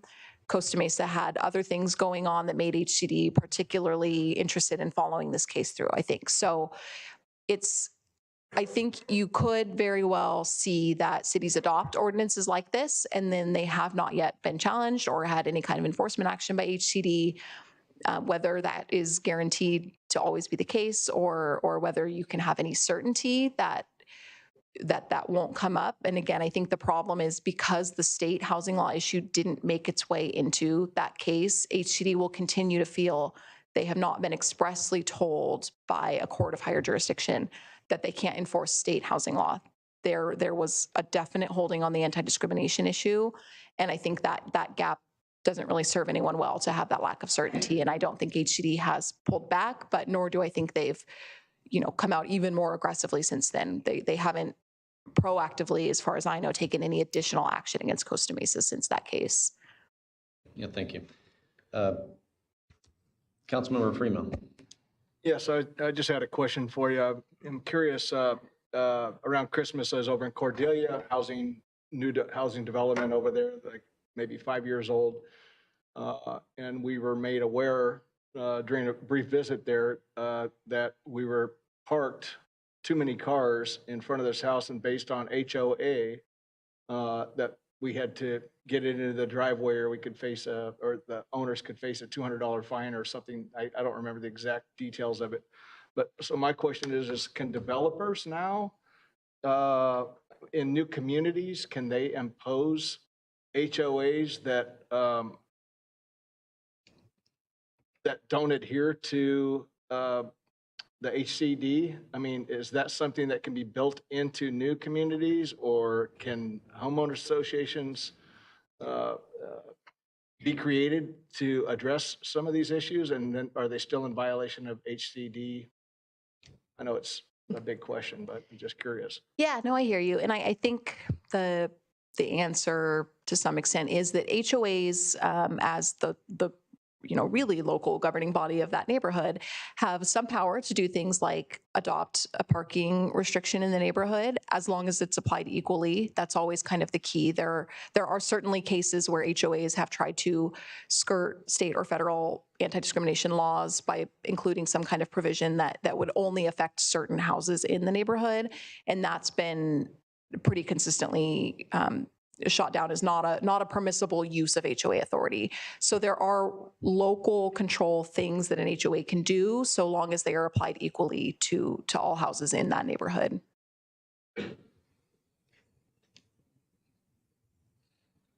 Bear with me. We're having technical difficulties tonight. Councilmember Silva. Just a question. Something that came to mind, and without going into detail, a lot of context, but how come certain projects, like, so for example, if I wanted to run a restaurant out of my house, there's a whole process to go through that. Why aren't certain residential components that are around, like businesses, fall under a business? Like what distinguishes a business versus residence? Yeah, and the state to some extent has weighed in on that. For example, if we go back to the definitions of supportive and transitional housing, I think they tried to get at that directly when they defined those through the legislature by saying must be treated as residential uses and not subject to any requirements that don't otherwise apply to residences in that neighborhood. So this is not necessarily to say that there's not maybe a middle ground where I think a business licensing requirement, if the home is run as a business, because you have to think too, there are sometimes when some folks will just voluntarily rent out a house together, and that's not the same thing as being run as a business, right? They're just each renting a piece of the house. But if it is a situation where there's a corporation, an entity of some kind that's running the house, and there's an income component to it, or however our local code defines when you need to get a business license, there are some cities that have specifically put these regulations into their business licensing code instead of their zoning code. And so that is one way that I've seen cities try to address this, is put some of these operating requirements into the business licensing area of their code. Well, for starters, I don't see any more questions, but I'm sure there will be more. So I'm going to open up to the public for comment. So please come forward. And what I would ask is that while this has been a topic that we've been discussing, it seems like now for several council meetings. Make sure that everyone respects whoever the speaker is, and that way we can hear and we can listen and we can take account. We don't need clapping and cheers or jeers or people feeling like they have to take sides. Just let everybody be heard and listen, because this is something that is about policy and it's about community. And so with that, so thank you. Hello, my name is Morgan McVeigh, and this is the first time I'm hearing about this tonight, or ever, But I just wanted to say that this whole time I've been listening to this presentation, and when they were saying people had concerns about their neighborhoods and what having these houses in it would do, is when considering situations like this, you don't want to fall into the mindset which has been called NIMBY, not in my backyard. People who need these places exist. They're already here. They already live in this city. And if you ask around, people are like, oh, I would love to get them help. I don't want them to be homeless. I need their help. And they're like, great. So we're going to give them a place. And then they go, ooh, you know what? I didn't actually want to see it. And I think the last thing this city needs is to somehow make it harder for people to find a home, because I run into people at work every day who are in a situation where they are homeless or they are facing homelessness. This weekend, I had to talk to a woman and sadly tell her I couldn't help her because she needed her car back because she was living in it. And she was facing having to sleep on the street in this hot summer. And with the job market in this city, as a young person who's facing it, it's not great. Half the jobs posted don't exist, and the rent is incredibly high. I am very, very blessed to have a family who has supported me, and I am blessed that I can still live with my mom and my siblings, so that the $3,000 a month we pay for our small rental home is split up. But I was just listening to this presentation and seeing people concerned for public safety because they don't want to see it. When these people exist, they need help. And at some point, people have to decide, do you actually want them to get help, or do you just want them not to exist? Because people in this city, like all cities, are going to need some help sometimes. And the last thing that needs to be is harder. So I just wanted to say my piece about that. And thank you for your presentation. It was very well done. Thank you. Thank you.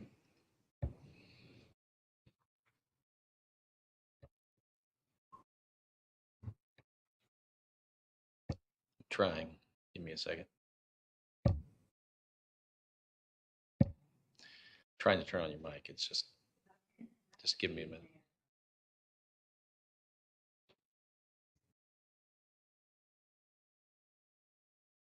Okay, there you go. Good evening. Good evening, Mayor John Carley and City Council. My name is Heather Estevez. I'm a resident of Vacaville for 23 years. I'm a local top producing real estate agent. I've sold over 400 homes in this county. I sit as a director on the Northern Solano County Board of Realtors, and I was in a group home. I also almost have 19 years sober. I remember the day I had my first date when I was 15, and a young man's mom drove their beautiful Volvo station wagon and parked it in front of my group home in a beautiful neighborhood. And nobody said, oh my gosh, you can't go out with this girl. She lives in a group home in a facility. I was in a regular house in a regular neighborhood. I had Christmas with a freaking Christmas tree right there. I had a payphone on the wall, but hey, it's the way it was. But I lived in a house. I fundraised. I knocked on my neighbors' doors when I had fundraisers for school. And you know what? They bought from me. And they were good neighbors. And I think that's how this community is too. And I think we have a great police, we have great police in this town. And if there are problems, they respond fast, and a lot of them. And we have certain things set in place to keep our places safe and keep communities safe.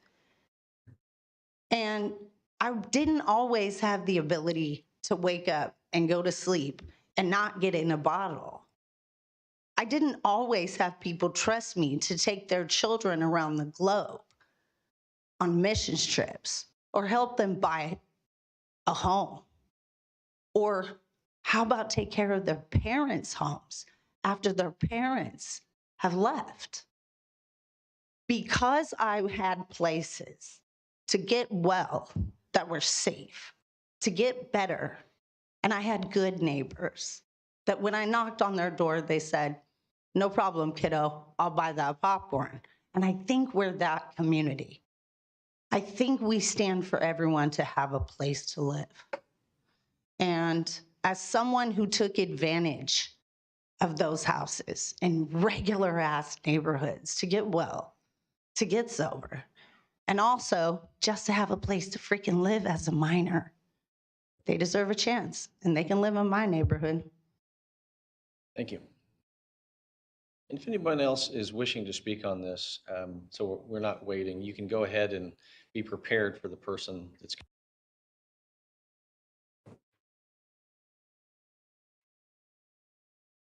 Hi again. What we simply want as a neighborhood is for our entire neighborhood, including residents of any sober living facilities, as well as the city at large, to remain safe. Ordinances establish accountability. They create a record of existence, ensure that a purpose is clearly defined, guarantee secure living conditions, expand opportunity and accessibility, and prevent unsafe situations. That is an informed and educated opinion.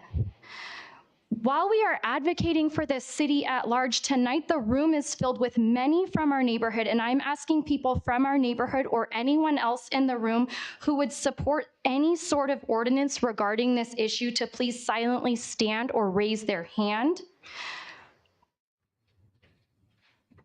While we are appreciative of the city being committed to considering or adopting ordinances that will stand up under legal rigor and scrutiny, we are also imploring the city to appoint a third-party attorney to draft ordinances that are tailor-made for the city of Vacaville, one who has expertise in this area and who is privy to recent legislation regarding these local ordinance laws, and someone who would be willing to reach out to the already established bipartisan. For the membership, for the members of the public, I would ask that you go ahead and sit down so others can see. I appreciate that you made a visual presentation, but making sure that everyone can see it is more appropriate. So continue. Yes, sir. Thank you.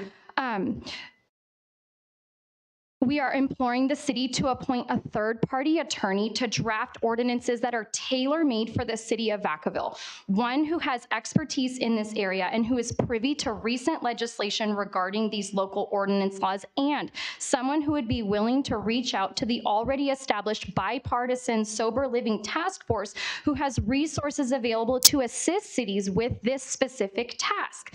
The task force strongly urges members from both political parties to support critical legislation, including 9 current bills: AB 3, AB 423, AB 424, AB 425, AB 448, AB 492, AB 877, and AB 1356, as well as SB 329, all of which are related to this issue and help establish many things which are included but are not limited to safety and accountability for residents of homes and their surrounding neighbors, both of which can be mutually mutually beneficial to each other. So California is already taking essential steps to improve oversight, protections, and accountability.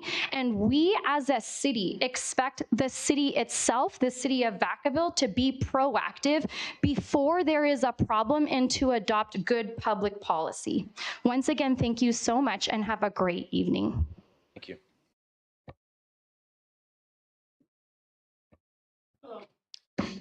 My name is Matthew. I am a social worker by trade, and I'm currently here for a school project.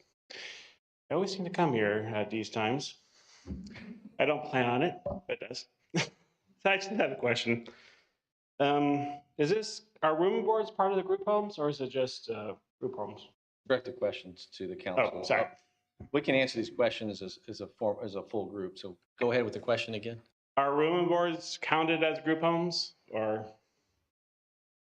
We'll answer that when we're finished. So, yeah. Continue. I was just wondering about that.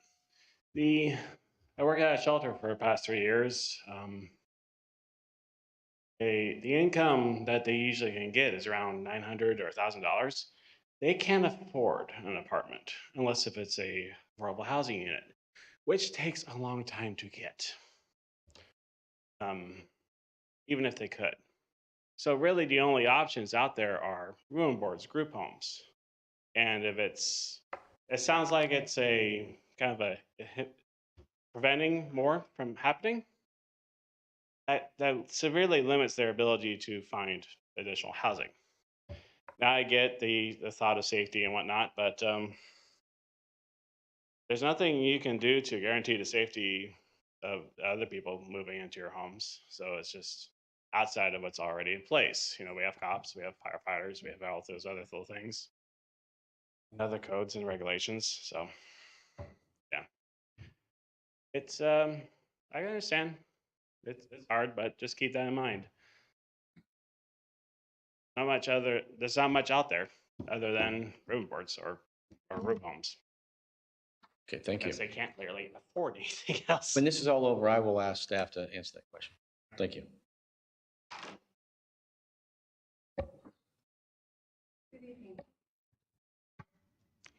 Myself, as well as everyone else in this room who lives in the Stonegate neighborhood, have been watching the proceedings and discussions of this proposed sober living home in our neighborhood for the past 2+ months.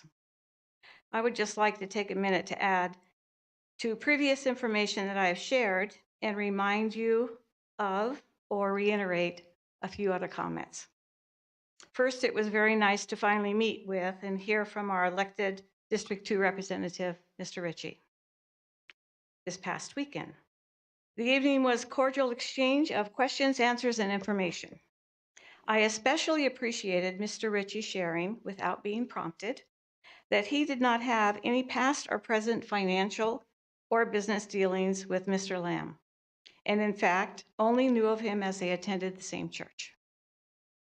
This was welcomed information for me to hear and all of us to hear from him, as it had been widely questioned that perhaps they were indeed business associates and shared an interest in this home on Stonewood Drive. I've lived in Stonegate Estates since 1993, and I've always felt very safe living there, walking around the neighborhood at all hours, even when my military spouse was away for months at a time. In my first remarks to you this past February, I provided you with a minimum of at least 12 social media sites, which Mr. Lamb speaks openly about his involvements in owning, promoting, and informing people everywhere, not just in California, about how to establish sober living facilities and maximize the use of each home in order to increase its income. How to create financial freedom through sober living homes. How to rock the real estate market. $600 a month to $6,000 a month in 90 days. His words, not mine. From YouTube. In all of these numerous videos on social media, the main discussion was how to set up these homes and make money.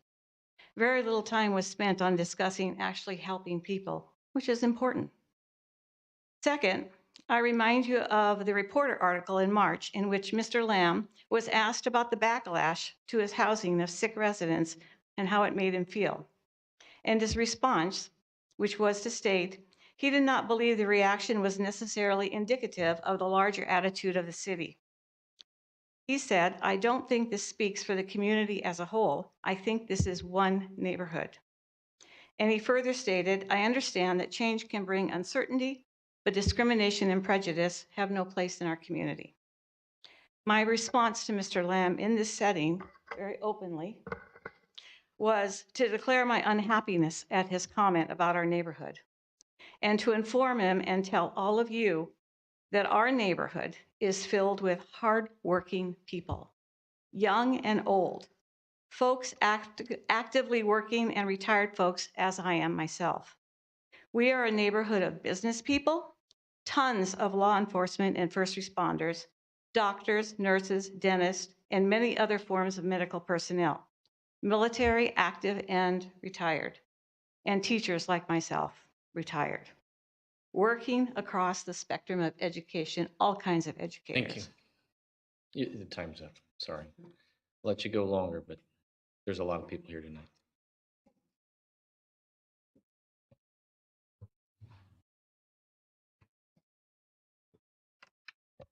Good evening. Good evening. I'm here to address some concerns regarding our residents at Stonegate neighborhood, as well as providing clarity on the broader mission and operations at our homes throughout our community. We are dedicated to creating supportive, sober living environments for individuals actively working to improve their lives. Our residents include people in recovery, women and children, and safe housing. For individuals battling serious illness, such as cancer, and need a stable place to heal, our homes are voluntary communities. They're not mandated to be here. We take great pride in our properties, investing significantly to ensure they're well-maintained and seamlessly integrated into our neighborhoods. Our intake process is rigorous. We carefully screen every applicant to ensure they are a good fit for our community. We also support our residents in finding employment, transitioning, and permanent housing. We like to help them become positive contribution members to our broader community. It's important to understand that sober living homes like ours are protected under both federal, state law and under Fair Housing Acts, Fair Housing Act of American Disability Act. Individuals recovering from addiction or considered disabled are therefore protected from housing discrimination in California. Sober living homes that do not provide medical or therapeutic services are exempt from licensing requirements. These homes are safeguarded by fair housing laws that prohibit discrimination based on disability, including recovery from addiction. We understand that the presence of a sober living home can lead to questions, concerns, but it's important to note that our homes are designed to look and function like any other single-family residence. Our residents are individuals who are focused on stability, rebuilding their lives by providing them with supportive environment. We aim to promote personal growth and contributions to our community. Our team is committed to providing reasonable, engaged, and beneficial presence in the Stonegate neighborhood and throughout every community that we serve. We believe in open communication and working collaboratively with both the city and local residents to build trust and understanding. Supporting our sober living homes means endorsing a compassionate, lawful approach that helps people heal and strengthen our community as a whole. Thank you. Yeah, thank you. How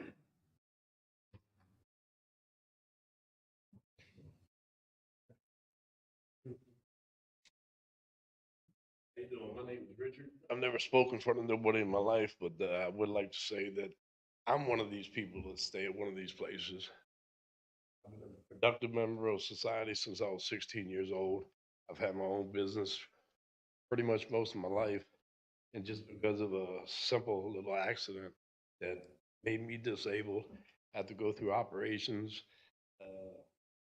You know, one minute you got 60 grand in the bank.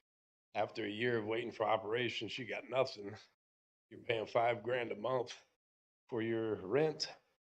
You know, all the other bills. Next thing you know, you don't have anything. Next thing you know, you're in a truck because you don't have a place to go. So I think these places are good for people. You know, I mean, anybody here, it could happen to anybody here. It happened to me. I never thought it would happen to me. I never thought I'd need help in my entire life. I've been on my own. But yeah, it happens, and these aren't bad people. They're just people that just need a little hand up. And from the time I've been in one of these places, I've had time to save my money. I've had time to get things back together, and I'm getting ready to get back out there, you know, be a productive member of society again. A little bit of help. Otherwise, I don't know what I would have done. So I just want to say that. Thank you.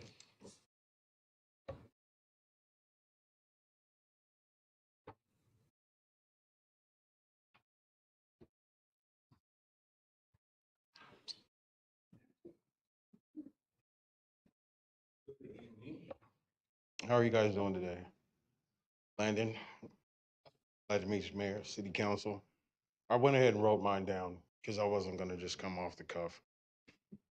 So I said, I'm very thankful for the living and recuperative care, as it has given me a second lease on life, but not only assisting me in the area of safe housing, the staff themselves, they went above and beyond to make sure that being terminally ill, I'm stage 5 chronic kidney cancer, or kidney disease, excuse me, that I was put on the donor list, transported to and from critical appointments, receiving crucial services. And had it not been for this, trying to figure this out from ground level would have been nearly impossible and probably would have cost me my life. So I'm thankful for that being in place. And I know a lot of times perception is reality for people, but some people need to, be given a chance.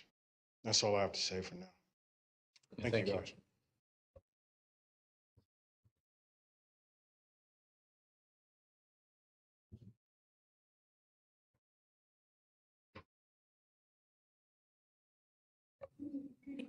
Good evening. Good evening. You can pull the mic down a bit. Good evening. I think one of my concerns is that from day one, honesty has not been here. There has been so many lies. One day is this, another day is this, that, this, and that. And background checks. We don't know anything. It changes every week. Honesty, it should have been honesty from the beginning. And background checks. Why isn't there background checks? I do believe that on second chances, because everybody deserves second chances, but not knowing the truth. It changes every day. Every day, something is different. It starts with honesty. Be honest. Tell us the truth. Don't change it, because it's going to get out. The truth is going to come out. The truth will come out. Lies after lies after lies. That's all I got to say. Thank you. And again, if any of you are wishing to speak, go ahead and have the courage, step out into the aisle while the person is at the podium. That way we can expedite some of the time. Good evening. Good evening, Mayor and Council. It's a pleasure to be here again tonight. I enjoyed the presentation. Thank you for being here.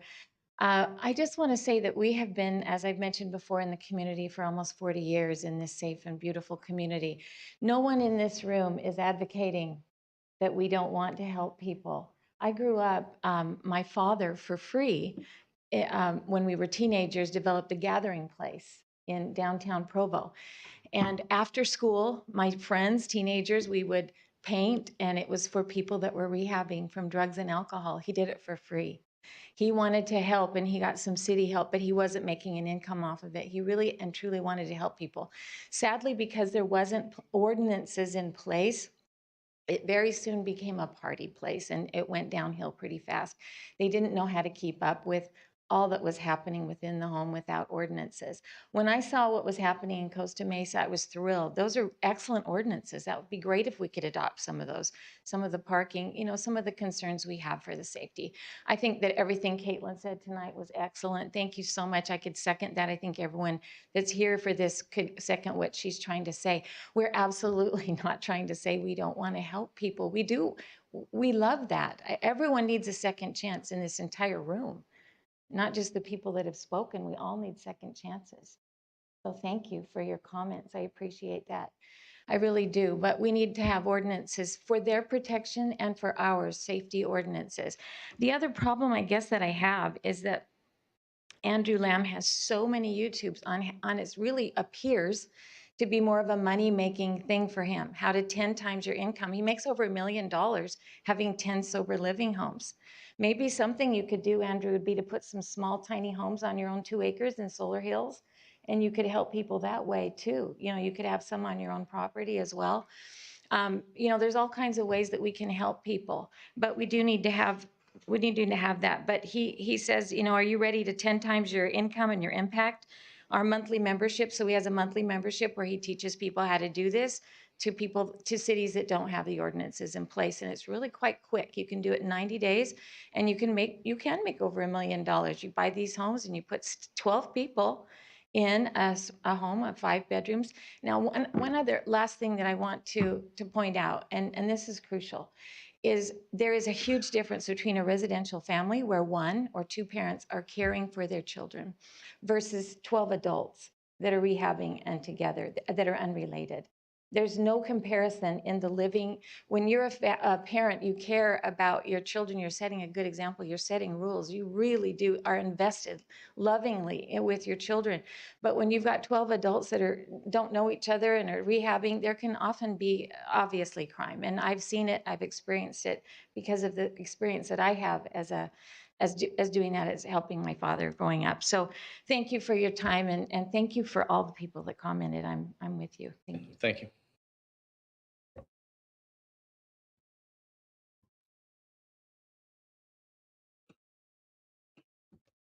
Good evening, everyone.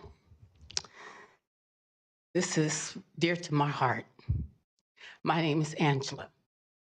I am one of those people. I lived at a sober living facility due to my circumstances.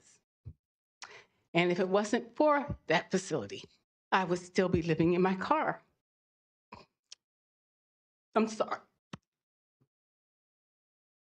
I hope and pray that you guys understand that some days we all need help. And all we need is a little lift up. Not a lot, just a little. Compassion, understanding. You know, and this sober living facility gave me resources, direction, compassion. They made me feel like I was not alone and that I could get back on my feet, which I did. I am living proof that you can succeed. I have a home now. I'm proud. I am a productive citizen. I am a senior.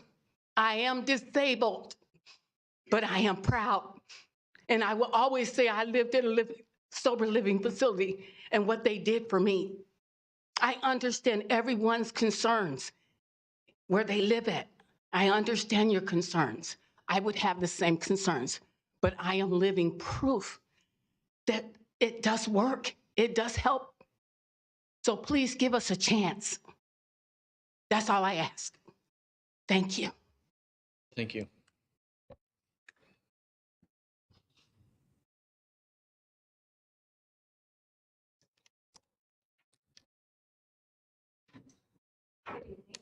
Good evening. I think that I was prompted to stand up here tonight and say that the concern is not sober living houses. I think that I reiterate the comments of the Stonegate neighborhood to say I absolutely support sober living. I have people in my immediate family that are sober and have went through a rehab.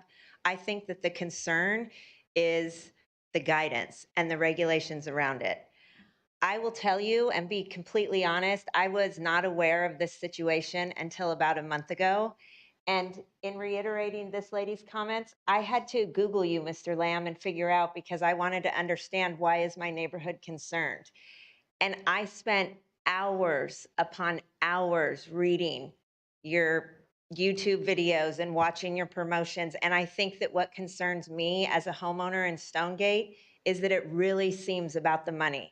It doesn't seem about supporting the people. It doesn't seem like you care about the safety of the community. I think all these people need a sober living home. I would support it. I would donate money to it, but I want to feel safe in my community. I raise my grandson living in our home. We go to the park and we walk at night and we want to feel safe in those things. So I think that bringing myself and my husband up to speed to understand our community's concerns caused me great alarm. And to sit here tonight and have these people feel like we don't accept you, I 100% accept you. I support you. I commend you for going through what you went through. I know it's a long, hard road. It's a hard road for the people that are in addiction, and it's a hard road for the families that support them. But I will say that we support them and we're not offended by it. And we're not saying that we don't want it in our community, but we want the ordinances and we want the rules and regulations that also protect us as the homeowners. We chose to live there and we never knew about any of this. And since this has happened, the write-up on social media has just been awful. So that's what prompted me to get up. Thank you. Thank you.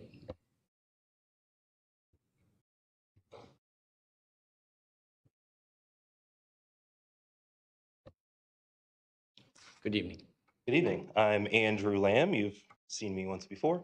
And you've heard from residents in my homes that I started here in Vacaville. So you can see we clearly care about people and help them not only, have a safe place to live, but then transition into their own place with Miss Angela, who's got her own spot now. And it's happened over and over again. So I did want to say that I'm here tonight during Fair Housing Month to talk about the troubling history of zoning and segregation and the city of Vacaville's responsibility to follow fair housing laws. When my wife and I first bought our first home here in 2017, we found the neighborhood rules called CC&Rs still said, literally it's right here, line 13, that only Caucasian people could live there.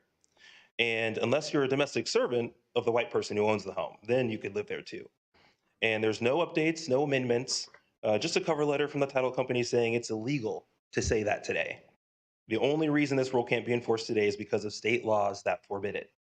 But seeing it reminded us of zoning histories, of the history of zoning discrimination. In the early 1900s, zoning laws kept communities separated by race. Practices like redlining, restrictive rules, zoning that excluded certain groups stopped minorities and low-income families from getting good housing, education, and jobs. The impacts of these practices still affect us today. This history shows why fair housing laws like California Code 65008 exist. These laws say zoning decisions must never discriminate based on race, disability, or income. They also require cities like Vacaville to actively promote fair housing, making sure everyone has equal access to safe, affordable homes.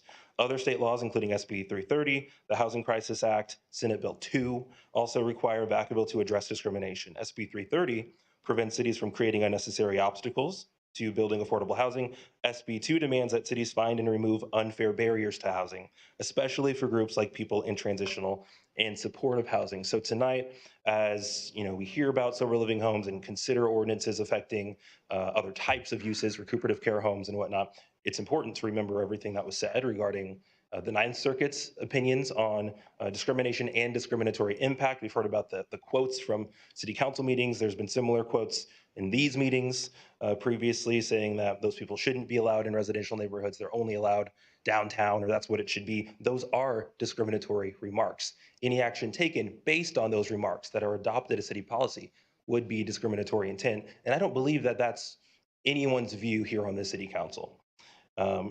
Regarding what's on social media, I do teach real estate investors how to make impact and possibly make more than the $200 a month they make with a traditional rental by actually starting affordable housing because it's so needed across America. We have a lot of people who have jumped in. We've created over 1,000 affordable housing beds across the country so far, and I'm not going to stop, but that's specifically who I'm talking to. And they kind of need a carrot to kind of follow that path if they were doing something previously before. So that's the only reason I talk about it that way. Otherwise, you can see we clearly care about our people. Thank you for listening to me tonight. Thank you.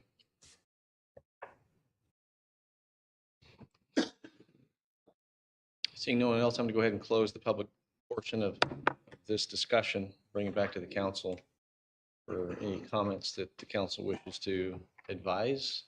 But what I'll start with is if there were some questions in there that you could answer. Yes, so the one that I have, and please remind me if I missed any, the difference in how a room and board use might be treated compared to a group home. So that, it's a good question. In the Costa Mesa ordinance, for example, that what they chose to do was separate out those definitions. So boarding houses were for unrelated people living together who were not disabled. And so they prevented them from being in certain neighborhoods based on the finding that if they were serving communities that were not disabled, some of these laws would not apply the same way. Then they had a separate definition for group homes, and that definition applied only to homes that served people who were disabled.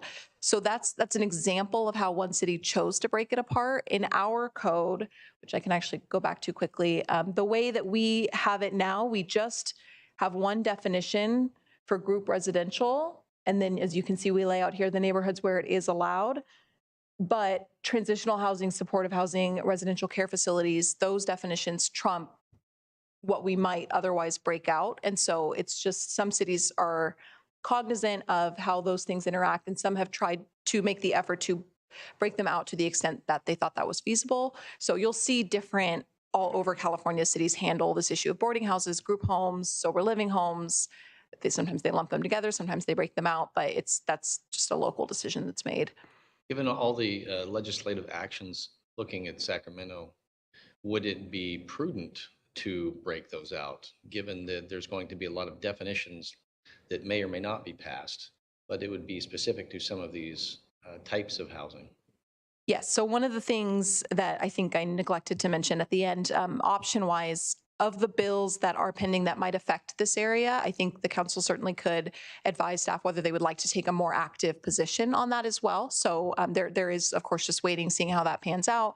But you know, we could always, if you were interested, write up a letter of support for some of those bills. We can provide a more, a briefing that is specific to those bills so that you have a broader picture of what they're about. I just barely touched on them tonight. So yes, I think those bills are pending, and they may address some of the things that have been raised tonight. There was a question about background checks. Is there any legal issue surrounding background checks that we should be aware of? So I think what I would say is if you look at something like the Costa Mesa ordinance, you can break it up into all these different pieces of things it was trying to do, right? So one piece of that ordinance is that they had operators submit certain documentation.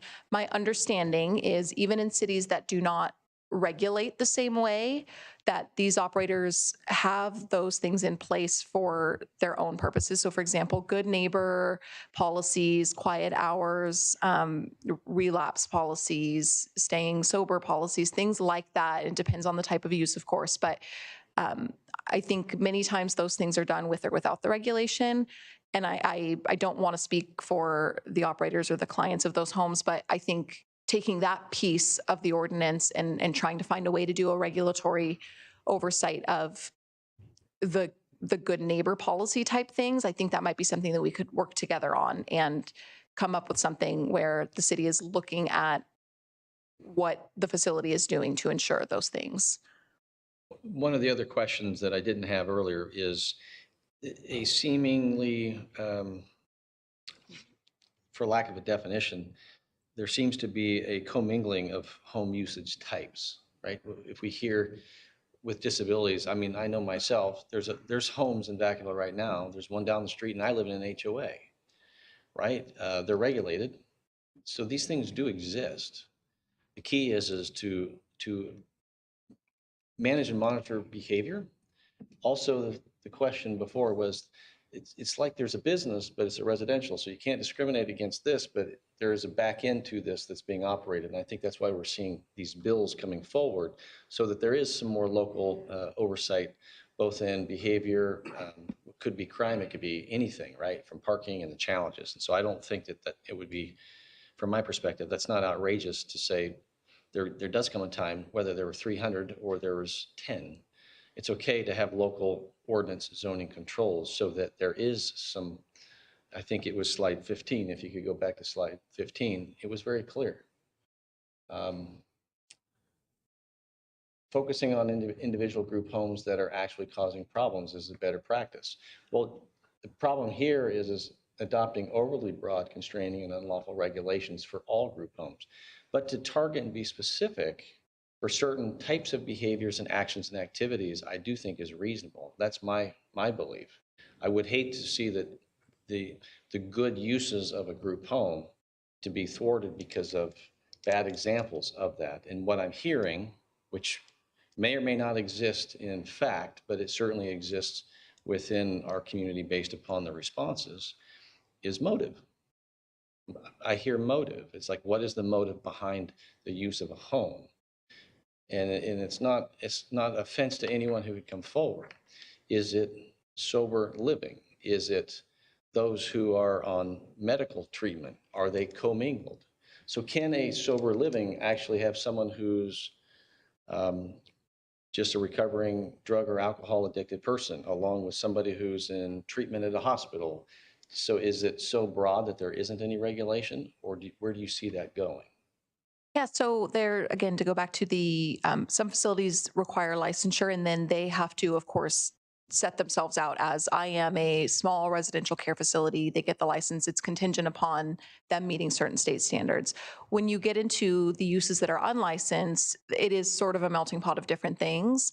And there is, what I think someone like the city of Costa Mesa and other cities that have adopted that ordinance, what they were trying to do is balance residential character of a neighborhood against potentially bad operators. And so what they did was write that ordinance to say, we're going to have you come in and give us some of the documentation that supports what the type of use is, that you have these agreements in place, that you have operating hours, that you have a manager on site, that you have cameras. So I think that's a piece of it that we might look at. Some of the other stuff may not be as critical in this community. And so we may have a record that better supports a more limited approach. Okay. And then as far as the commingling, is that, if I wanted to open up a home myself after watching all the videos, I think that YouTube hits have gone up because I think everyone's watching them, but it's trying to understand what's the use of it, right? Is it for personal motive? And I don't want to sit here in judgment on looking at should we have an ordinance or not, and to direct staff on whether or not somebody's motive is to make money. That's a whole nother way of looking at it. I would rather make sure that what we have is we have good ordinances and zoning practices so that those who are good operators can provide a service based upon some of the things we've heard. And so that to me is the challenge, is when the optics up to now are what's on YouTube.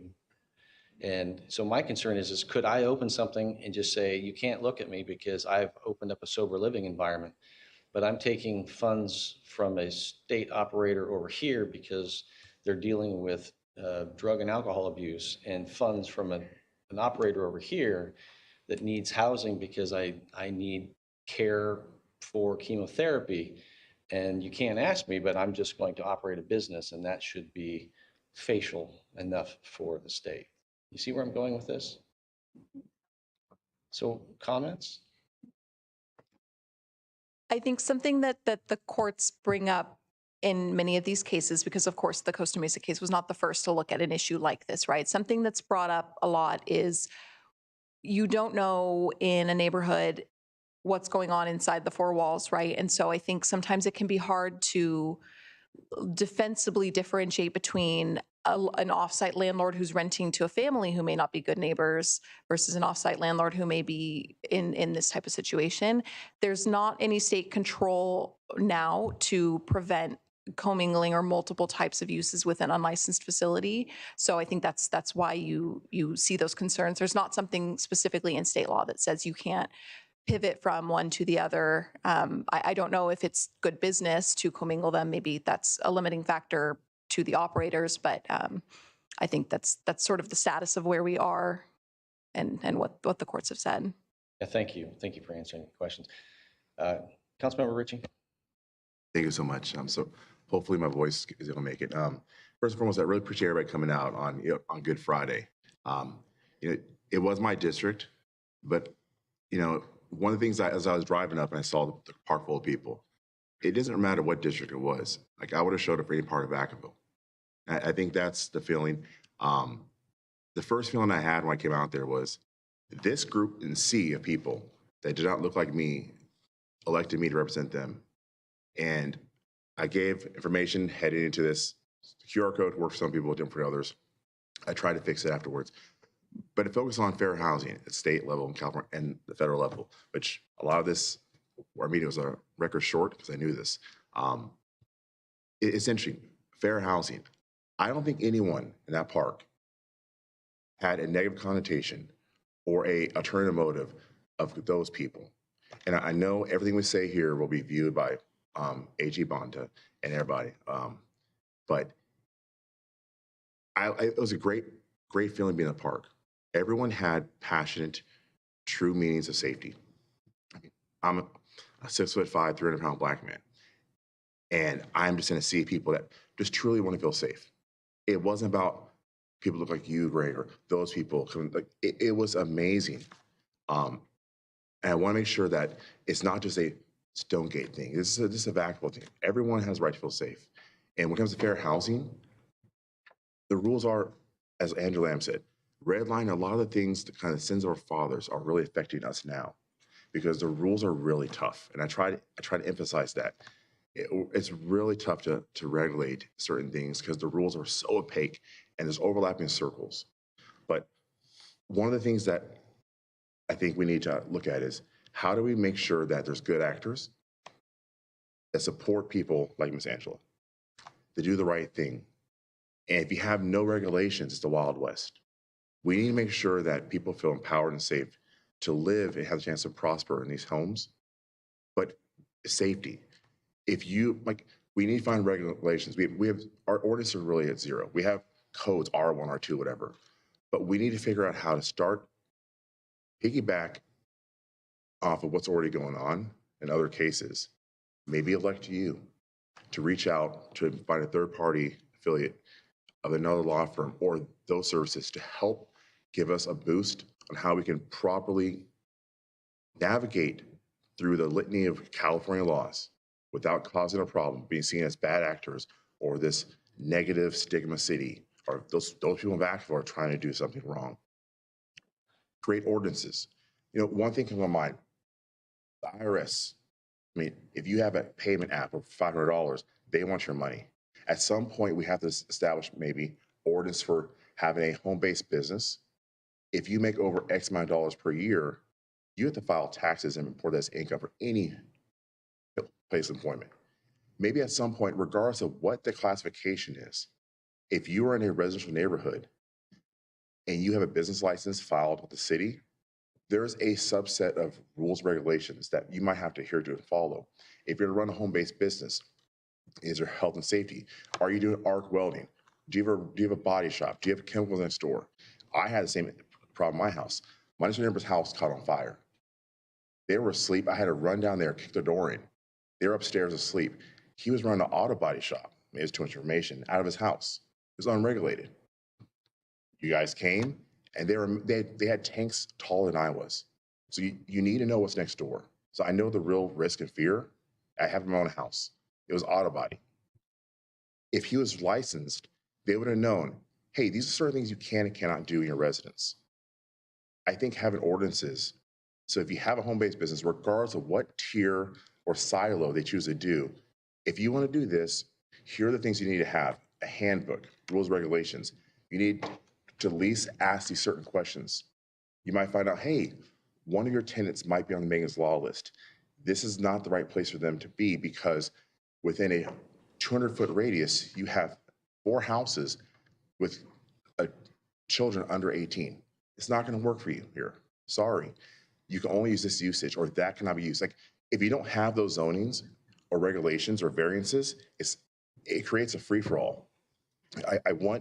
I'm a capitalist. I want you to thrive and succeed, but we all have to have lanes to run in. Like, One of the things I said in the park, one of the things I live by, you have as much fun as you want, do the best business you can, but don't hurt anybody along the way. So, and I truly believe that. So we do need established ordinances.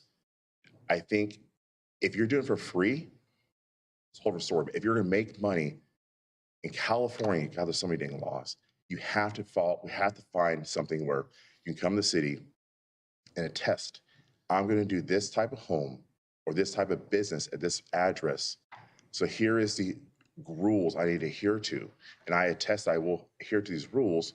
So therefore, you guys can regulate it. Councilmember Ritchie, if you have a particular point on what we can give direction to staff. Well, this is all direction, and it's on record. So hopefully they hear it. The whole thing is establishing ordinances that are not opaque. They are very direct.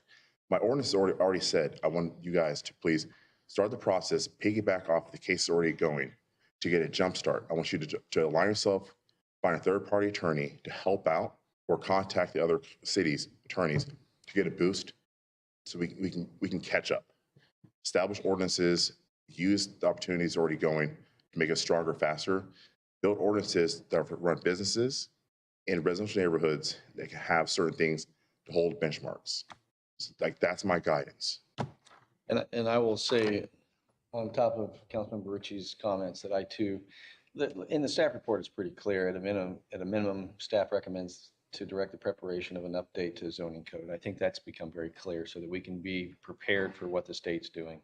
Secondly, I don't think we need to get in front of Fontana, but I think if it's weeks away, what we need to be doing is working with the development of policies. Clearly, sometimes I know how, public may not know this, but our city staff, you're working with outside counsel and likely would help craft what would look like an appropriate ordinance for the city of Vacaville that balances the protections of fair housing, and it balances the protections of community members with disabilities. At the same time, it balances the fabric of a neighborhood based upon general use and zoning. So I'm in support of that. Thirdly, though, I'm also in support of any home that wants to follow the rules and do it for the right reason, and that can be followed by an appropriate ordinance.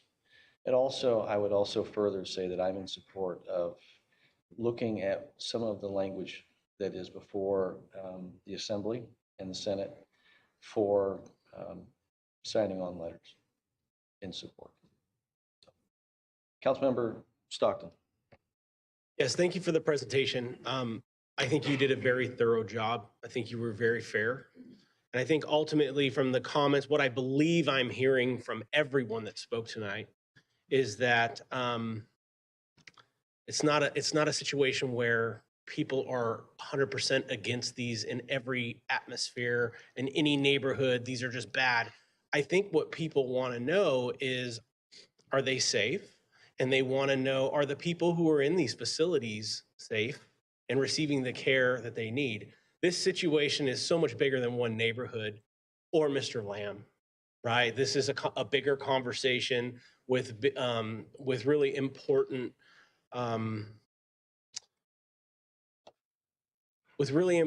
important things affecting a lot of different people, and it will happen in perpetuity.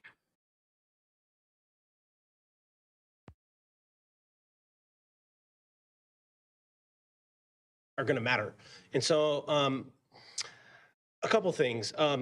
Mrs. Brunke, if you have additional comments, or if anyone from either side have additional comments, please reach out to the council or me specifically. I would definitely love to hear them. I know that 3 minutes is not enough time for folks to give their lived experience in these homes or to voice their concerns about living in a neighborhood where one of these is being proposed. So please do that. I would agree with Councilmember Ritchie and with the mayor that I think that we definitely need to look into some sort of common sense, legal, follow the law, always follow the law, always. But we need to find some sort of way to make sure that these facilities are available for people, but run in a respectful manner. And that when people that do live in them are living there, they're getting the help that they need and they're able to go knock on their neighbors' doors. That being said, I don't want to wait until there is a problem by just having some sort of laissez-faire kind of everybody can do whatever they want. So one of my questions is, you've obviously done a ton of research on this and read through case law and a multitude of different, cities that are experiencing this. What is the most amount of people that have lived in one of these facilities? Single-family residents. In a single family residence, I will say legally what they would be restricted to is, and Jill and I talked about this a bit, fire code. I think it is a person per every 50 square feet of bedroom space, and then one additional person in the living room. Did I get that right? So it is in the property maintenance code. There are some restrictions based on room size and how many people can be in each of those rooms. So it really is based on square footage. So roughly, like, how many people?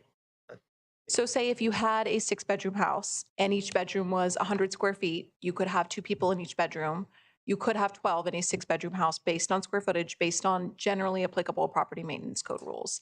That's not to say that there have not ever been facilities that put too many people into a house. I think you see that with, general landlord-tenant issues sometimes too. But in terms of what is allowed, it's the same for any other residential use, but it's 2 per bedroom based on the square footage. And thank you for bringing up landlord, tenant, renter type stuff. I've sat in some unlawful detainer hearings, but one of the videos that I did watch, there were some comments made regarding, and I want clarification, regarding whether the folks that live in these facilities are actually renting or renters, or whether or not they're, I think it was a licensee was the terminology I may have heard. I may have that incorrect, but can you explain to me the folks that live here, whether they're renters, what kind of protections do they have if there's a problem at one of these facilities? Yeah, I think, and again, not to be too lawyerly about it, I think it depends on the type of business and the operations and the way each business runs itself. I think sometimes you'll see it'll just be a group of people who get together and decide they want to share a home and each pay for a bedroom or something like that. And so then you would treat that like a dorm, or, people who live together who are military, who all go to the same workplace. You have that.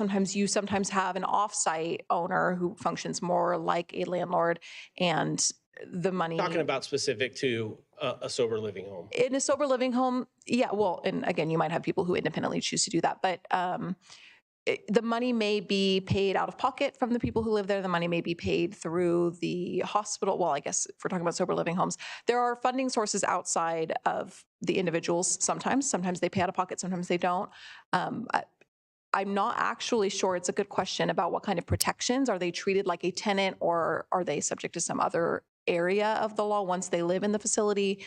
I think we can certainly look into that and let you know, but it varies based on how the business is run, or if it's a business at all. Okay, and are these facilities impacted by rent control? I don't think so. I think they charge, they set the price that the market allows them to set, or if they are funded by outside agencies, then those outside agencies set the price that they're willing to pay for stays at a facility.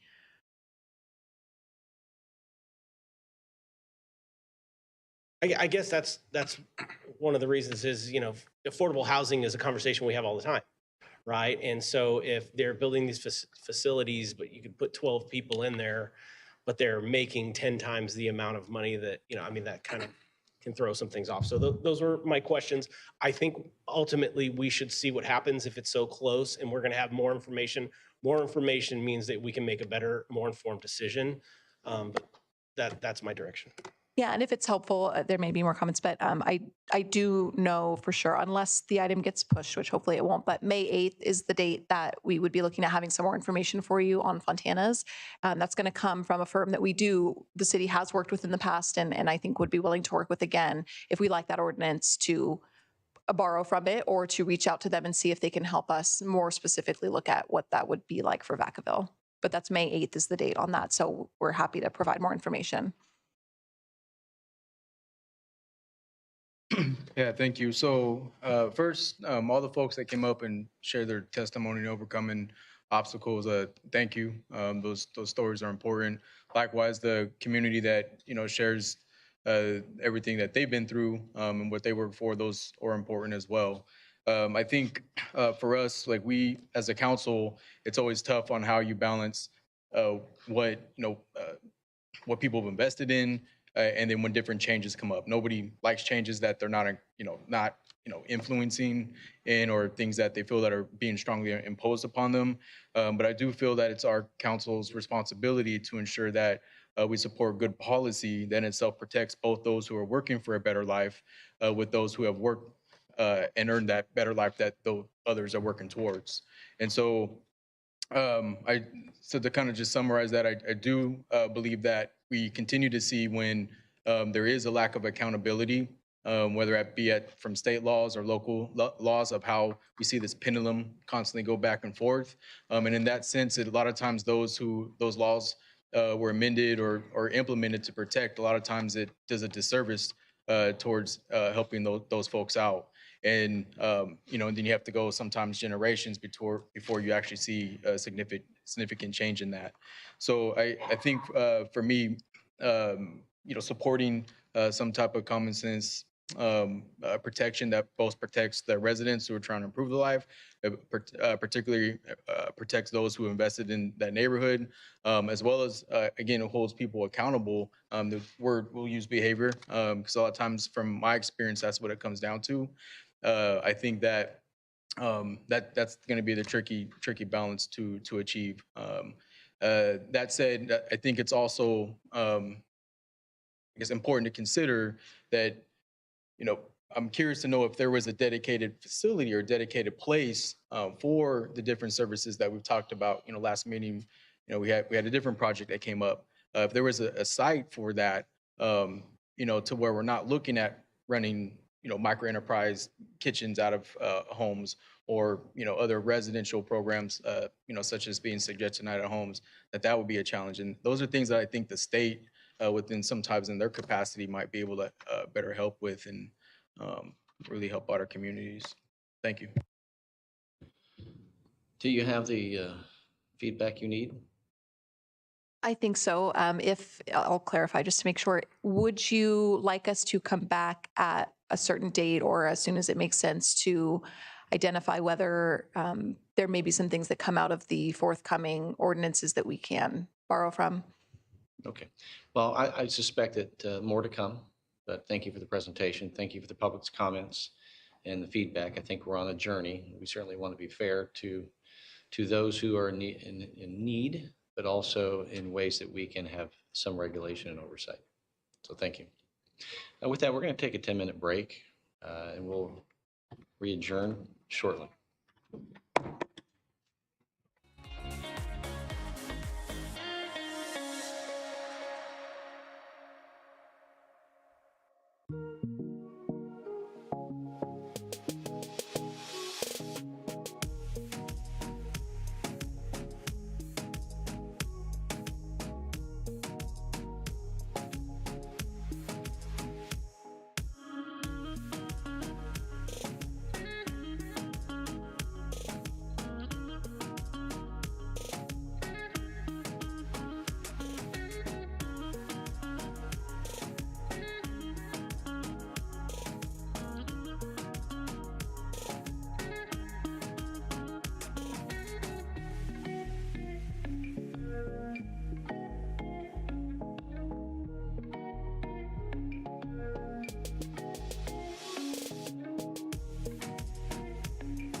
All right. Good evening, Vacaville. We're going to get this meeting restarted here. We're going to move on to item B, Downtown Vacaville Business Improvement District, request for additional funding. Mr. City Manager. Yes, thank you, Mr. Mayor, Vice Mayor, members of the City Council. This is a continuation of a conversation that we brought to the council before, most recently at your March 28th special goal-setting session. And so we are back in front of the council one more time to discuss the probable next steps and follow up to what you gave us direction to at that particular meeting. So once again, I will turn it over to Don Burris, who's going to lead the conversation for you this evening. Good evening again. Sorry. Good evening again, Mayor, Vice Mayor, members of the City Council. Don Burris here, Director of Economic Development Services.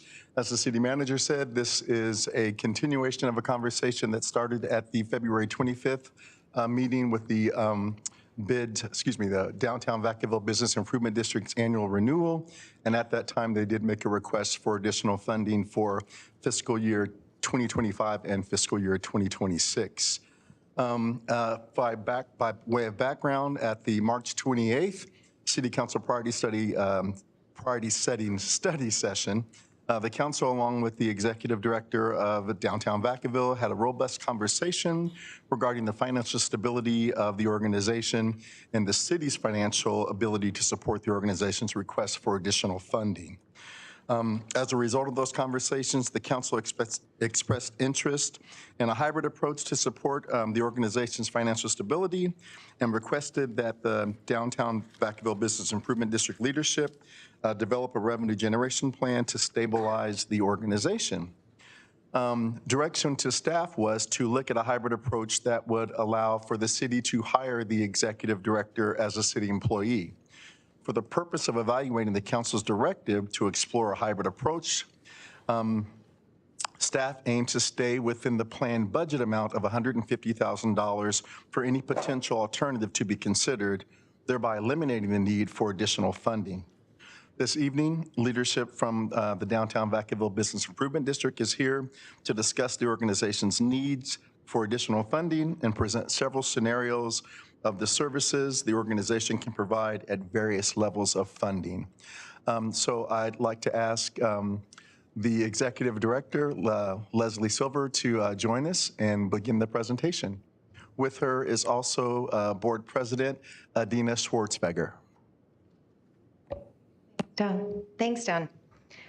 Good evening, Mayor, City Council members, and staff.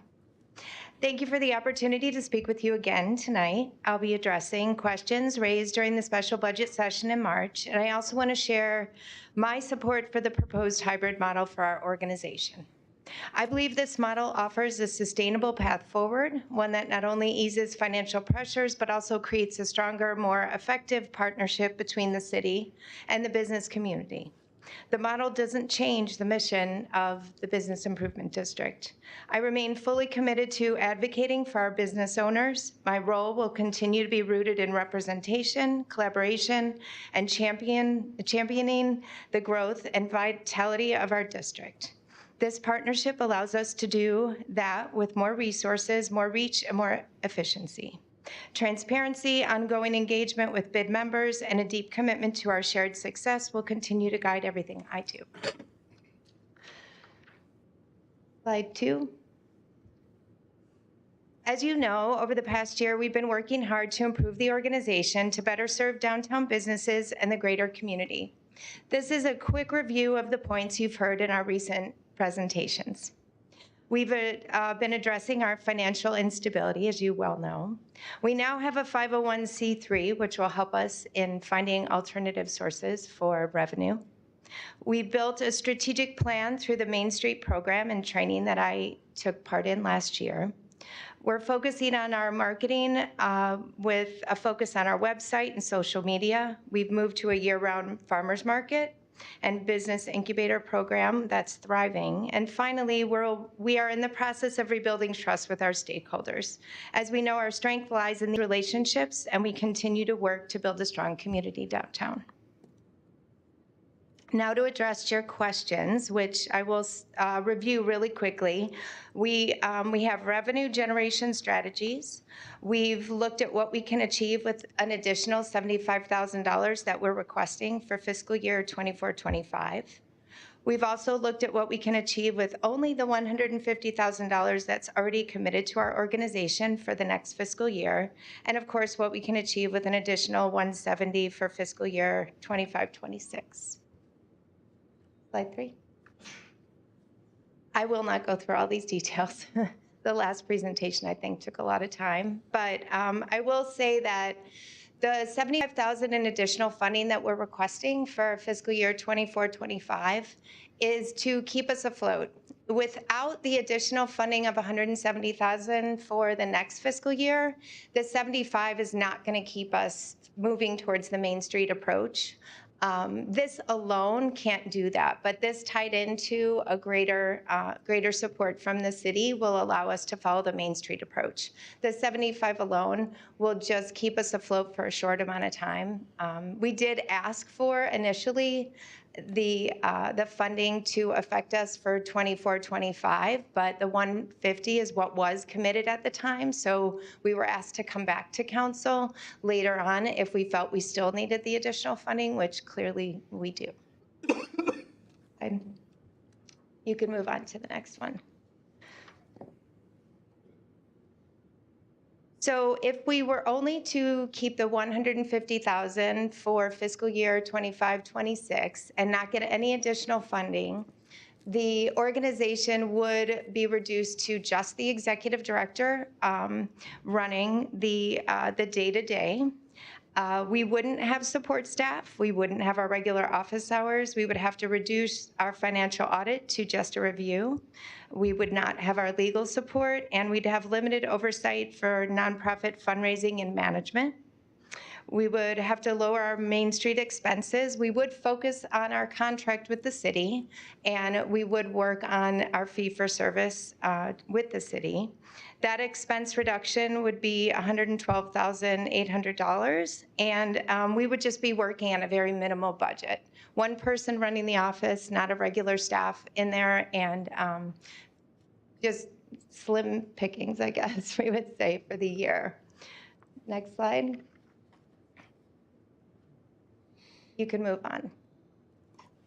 With the $170,000 in addition to the $150,000, we would be able to implement the Main Street 4-point approach to downtown revitalization. And we would also be able to do this with 2 staff in the office. We would continue to focus on the 4 points, which is economic vitality with design, promotion, and organization. We would be able to support everything that we've talked about doing and fulfill our mission to start to build our businesses downtown, have a thriving downtown. And I will say that this isn't an overnight thing. We would be able to begin the process of creating what the downtown specific plan has set out for downtown to be for the community and the business owners. Next, I want to ask Adina to come up. Your turn.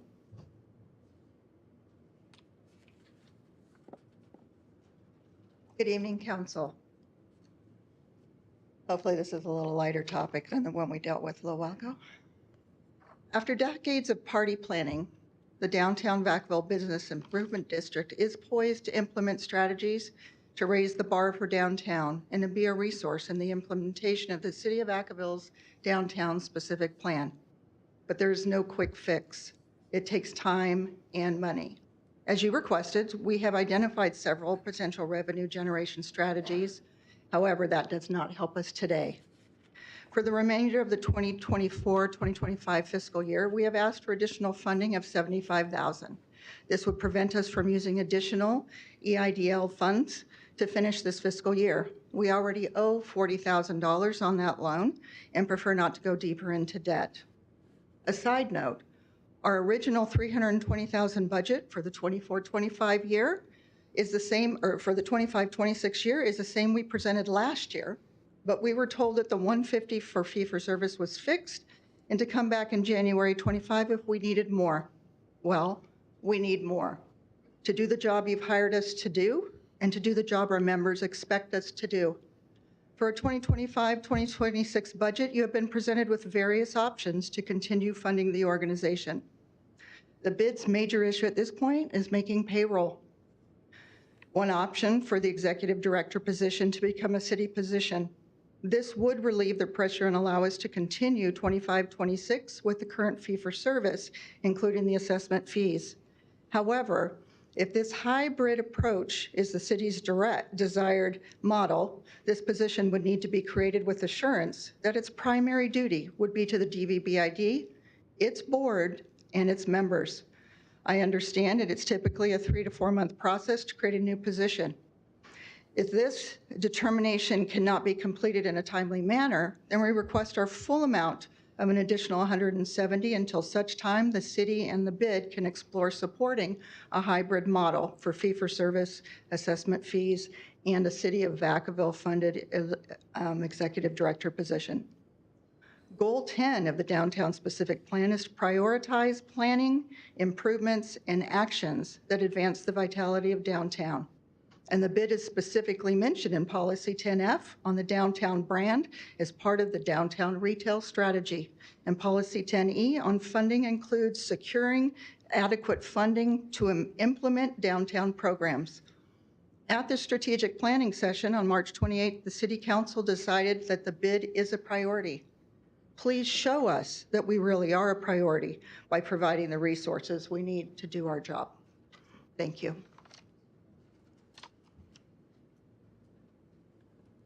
That concludes our presentation, and Adina and Leslie are available for questions. Questions from the council? Sorry. Councilmember Silva. So just to clarify, what advantage is there so if we approve this funding, what advantages would it be with the current structure of how that can be more productive in achieving those particular goals versus bringing on that position within the city? Want to speak to that? Yes, yes. The question, I think the biggest concern was is how to become more effective as far as outcomes go. I'm sorry, Councilmember, once again, please. So I think the ultimate goal is how do we have, we set out these goals every year. You know, we give presentations. I think the objective is to be more effective to where we actually see those results. We see those outcomes represented in our downtown. In what ways is it advantageous to keep the current structure with the requested funding versus absorbing this particular position within the city? So if I hear you correctly, you're asking if it is more advantageous to include them as a city employee or to provide financial support to them as the current situation is. Okay, great. Thank you. Thank you for the question, sir. So the advantage, I'll start with the advantage first of the hybrid model of hiring the executive director as a city employee. That immediately frees up revenue in the budget, funds within their budget for that position. So the executive director position funds would now be available to be used in their budget. So whether that is somewhere around $90,000 to $100,000, that is a plus for the organization to be able to continue programming as far as resources for the downtown businesses or even producing events. So that would be an immediate effect if the executive director is hired by the city. In the current configuration, by providing additional funds, but not bringing the executive director on board as a city employee, then those additional funds would allow them to continue to do some of the work that we need done, very specifically working with the small business owners and then working with those property owners so that we can get to a point where we can move our bid into a different position, whether it's a community-based bid or a P bid. Those two opportunities could provide well up to $1 million worth of funding for the organization. So that would solidly stabilize the organization. And they would also be able to really produce resources for the businesses in the downtown. I hope that answers your question, sir. Vice Mayor Chapman. Thank you. Thanks for the additional information you provided tonight. Question, I have a few. What would be the cost to the city if we brought on the executive director as an employee? The cost as far as wages and benefits. How much time, if we were to go with the hybrid, there is responsibility through HR? How much time would it take, and would it require us advertising the position? Would we be able to bring the executive director over? And then my last question, what is the overhead? What is the expense, the expenditure that's causing the need for additional funding, other than the salaries of the office manager and the executive director? Why is there such an increase in need for funding? Thank you for the questions, Council Member. I think the city manager wanted to say something. Please, go right ahead, sir. Sorry. I'm sorry. I'd like to jump in here just to make sure we're talking apples to apples, first and foremost. And I'll address the first three of your four questions. I think the final one about the overhead in the current model, I would turn to Leslie and Adina for that. With regards to the direction for us to evaluate and study the possibility of bringing a position to the city, it was just that. And so I want to make real clear that it was not to, and this is no disrespect to Leslie and the work that they're doing there. It was simply, Aaron, if you're going to run a liaison to the downtown bid as a city employee, what would that look like? That's how we tasked it. And so relying on my prior experience in other jurisdictions where we did just that, and looking at what level of job duties would be this individual position would be responsible for. And I will tell you that it would be different than relying on an executive director from a nonprofit organization, because this individual is working independently with an office staff member off-site currently now. The value of bringing it into the city is as much like we took on the Merriman on Main. I use that example, and maybe it's a good one, maybe it's not. But that's where we took on an operation, an event that was planned by others, and now we took it over. We had individuals from one department kind of be the lead project manager, if you will, but there was support from a variety of different departments helping in there where necessary.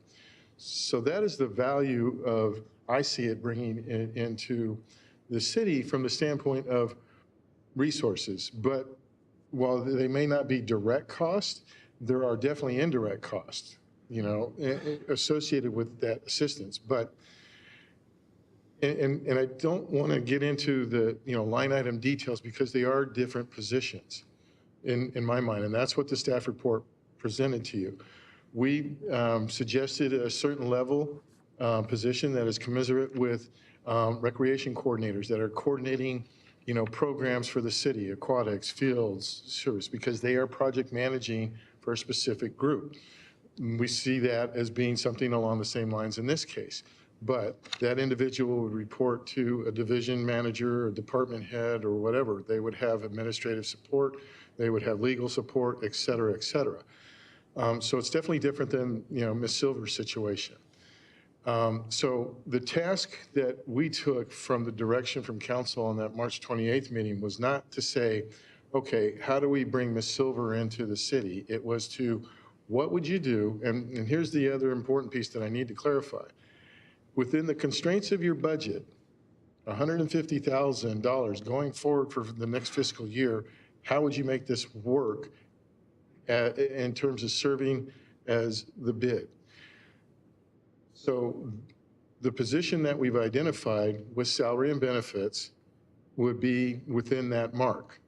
Now, that, as Ms. Silver has shared with you, is not equivalent to what she's currently in their budget. As far as the HR process, so if this was to be created, if council directed us, and I need to come back to another point about the 150, so I'll come back in just a second. But it's a brand new, well, we would have to evaluate the position, make sure that it falls in with one of our job descriptions, existing or not. If it doesn't, then we have to go through that whole process of defining what that is. Now, not to complicate things, but if the council is now suggesting that, okay, well, we want something more like what we currently have with an executive director, well, then that will be necessary to sit down and find out all those different duties and compare, contrast. But then again, we also have to make sure that the position that we're introducing for the organization is consistent and falls in line with all the other hierarchy of the departments. You don't want to have something askew over here because it doesn't work well. Because we do have to go make sure with the labor groups and the bargaining groups and so forth that it works, okay? So there are a lot of moving pieces to that effect, but as we point out in the report, in the staff report, that's why we recommended that particular position, because it does fit within the constraints. And I believe that with the other support behind that position, that would be, an opportunity for the appropriate level. Now, I guess I need clarification, because when I hear the hybrid model that was explained just a moment ago, I would need to clarify, because I'm not certain. If the hybrid model is that we use the 150 that's in our budget for purposes of funding the staff position, but then is the bid looking for another 150 for the services agreement, we're back to asking for more money again. So it's a hybrid model of where does the service, how do the services get provided? But the cost is once again over the 150. So I think the question before council is, what kind of bid do you want, and how much money for those services are you prepared to fund? And then we can, once you figure that out, then we can figure out, is it the current business model, a completely different business model, or is it this hybrid model? But first you need to figure out how much money you're willing to allocate towards it. And that was the reason for the third question about their overhead.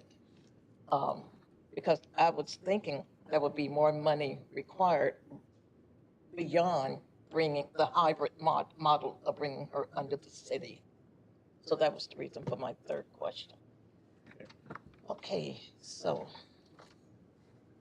Seeing no other questions at the moment, I'm going to open up to the public for any comment.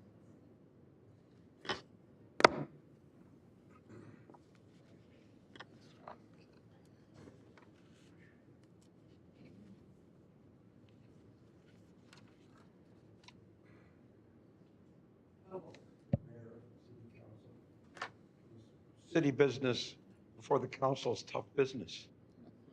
That was supposed to be an opener. I think we got to go back and understand the funding here. The city's manager's representative, Tim Patton, was bringing to us. I sent an email after that meeting to the city manager. I sent an email after that meeting to the city manager outlining the kinds of support we would need. At the next meeting, the city's representative came to us, and I assure you the $225,000 was the bottom figure that was mentioned at that meeting. And to be honest with you, for the last 2.5 years, we've spent 40% of our time working with the city to try to get the funding necessary. Now, I was at a meeting in November of last year, or 2 years ago, when it was supposed to be on the city council's budget, and I looked at the agenda, and there was zero money being authorized for the bid. There would not have been a downtown Vacaville Business Improvement District if I hadn't noticed 15 minutes before your meeting, straightened out. And what happened at that meeting, as you may recall, is you did, instead of the amount, you did X amount per month for months. Now, yes, you're funding one person. Do you know how many hours every day, every week? I at a meeting with the city manager, I said, you know how many people you got working for you that you don't have to pay a dime for? You look here, these people spend hours every day, every weekend, because there's a DVBID. So my answer, my appeal to you is to provide the funding so that we can continue to deliver the services that you want us to deliver. That's my appeal. Thank you.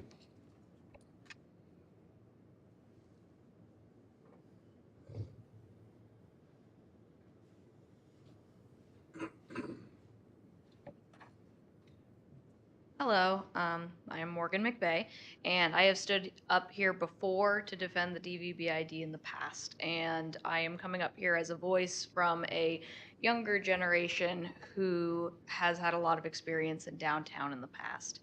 And a couple years ago, when we were starting to get involved with the DVBID and what it used to be, when I was told about it, I said, that exists?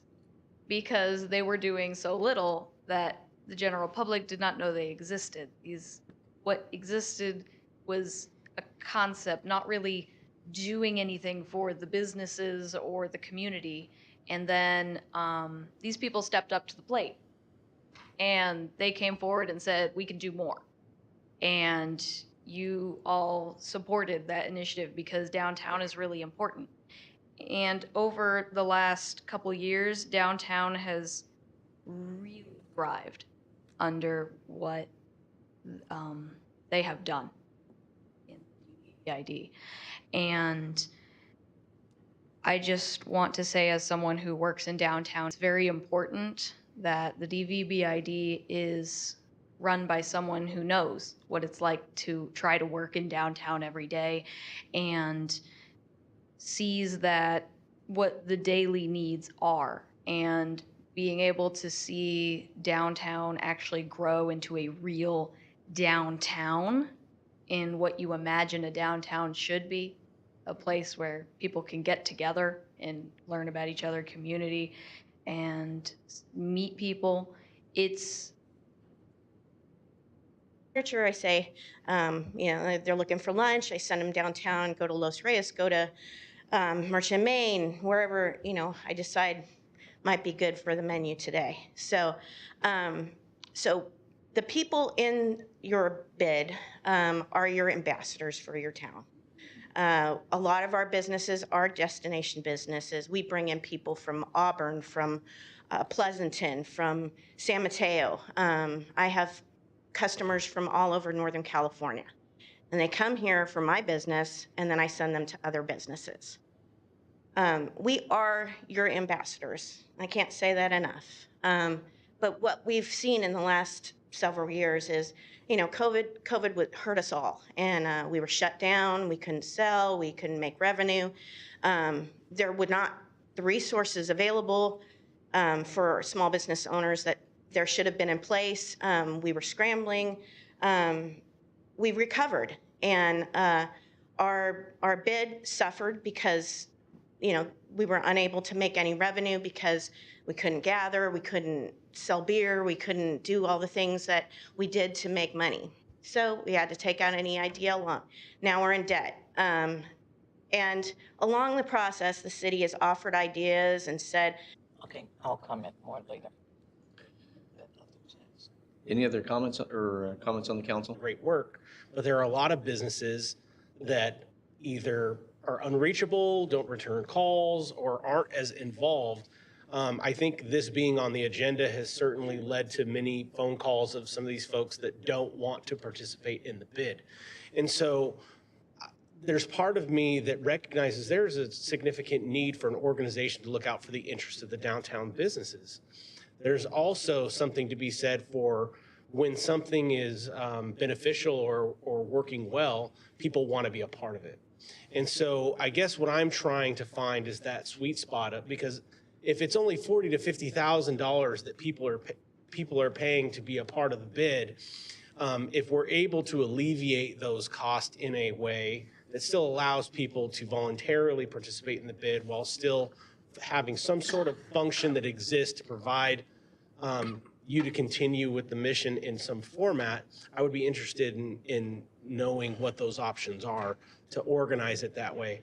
I know that I appreciate the city coming back and giving some suggestions on how a city position for the director, what that would look like. Is there an option for that to be a consultant where they're paid and then you don't have like the health and retirement stuff on top of it? Would that be able to provide some more flexibility so there was additional funding for them to use for the organization as opposed to that single employee? If that makes sense. Councilmember, I can't answer that question at the moment, but we can look into that. Councilmember Wiley. I appreciate the information, and it is a lot to mull over, like we talked about at our strategic planning. This is kind of a real important time because at the beginning of this meeting, we heard from the person who's doing Black Pine, and we're looking at the building of the, people living downtown. So I want that to be successful and then in turn help the downtown. But it is really important for, I think, more businesses to be involved and understand what they're getting out of being part of the bid. And I think that's a real important part. And I think it's also important to extend the boundary a little bit so that you have more revenue that way. So I'm concerned with saying 75,000 this year and another 150,000 on top of the 150,000 at a time when we are deficit spending and asking all the departments to cut 2%. But I understand it's difficult to do business when you don't have money, and you have some plans to cut back in some areas. So I think that it's worth considering the hybrid model and having the program specialists through the city as well. So I just wanted to throw out how important we are right now with Black Pine coming in, and the decision we make tonight will be important. And it is important to have a thriving downtown, but it seems to be that's kind of hard to get past getting more businesses involved and businesses wanting to participate, because we have a lot of businesses that don't get foot traffic down there right now. Those are just my comments. Yeah, you bring up some good points. And comments during from the public, it is revealing to kind of take a road down memory lane of what it used to be, a lot of events, and it's really about advertising. And the hard part is it's like asking if there was an increase, when will that actually no longer be needed? What is the roadmap? It's kind of like when we look at a deficit spending. When can we not be deficit spending? How do you get there? Because there's ultimate benefit to making a vibrant downtown because it benefits the businesses. The challenge is, okay, when is it self-sustaining versus when does it stay on a permanent trajectory of needing this every year, and the next year is the same ask? And so that's the concern that I have. And Mr. City Manager, you brought up a point that I'm not sure that was fully vetted prior to tonight's meeting, except for bring back the hybrid discussion. But if the hybrid discussion is the difference between paying the nonprofit to perform the services that hires its own employees versus the hybrid is to have a coordinator, then that doesn't seem like it would balance our budget. Did you hear it the same way? Yes, so my question to clarification was simply, what is the expectation from the bid to help them be successful?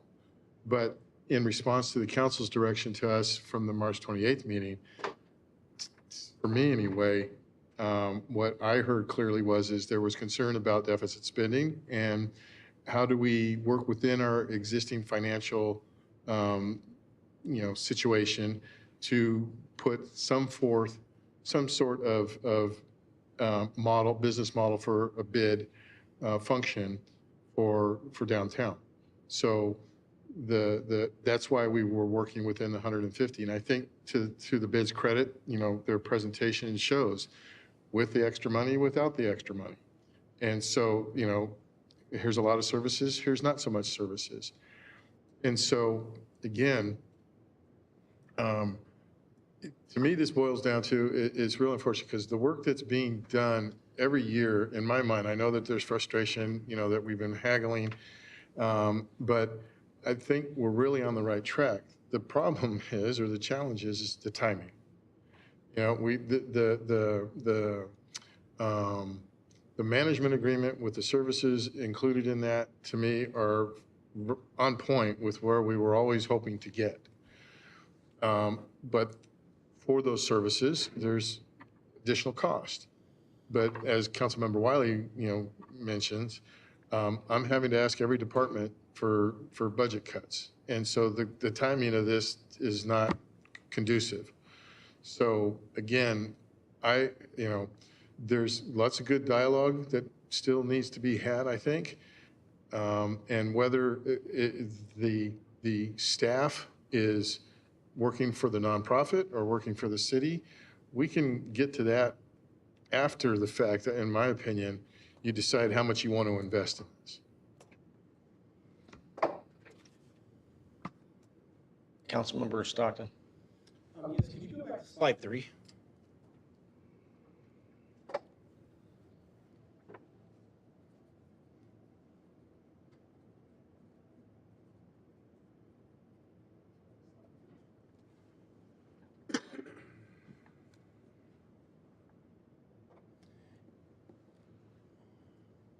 I see that you have something about pursuing a sales tax revenue share. Would that incorporate something like TOT? I know there's at least one hotel that falls within the downtown area. Is there a way that some of the funding from TOT might be able to help offset some of these costs?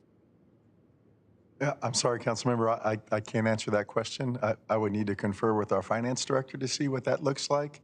I believe, though, in this situation, the note to pursue a sales tax revenue share is sales tax that's generated from the downtown businesses. So the sales tax that we collect out of the district. But I'm referring to TOT. I didn't see it on here. I'm just curious. Yes, no, I can't respond to the TOT, but the purpose of this item is to share back the sales tax generated from the businesses within the district. Okay. Councilmember Silva. Yeah, I think so.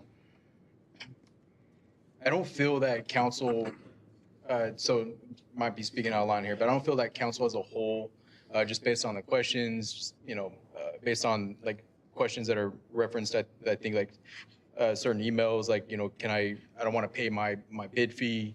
And in many ways, I kind of view like the current situation, if we're funding the way this funding model is, we are funding a consultant to some degree, maybe not, from some technical perspective.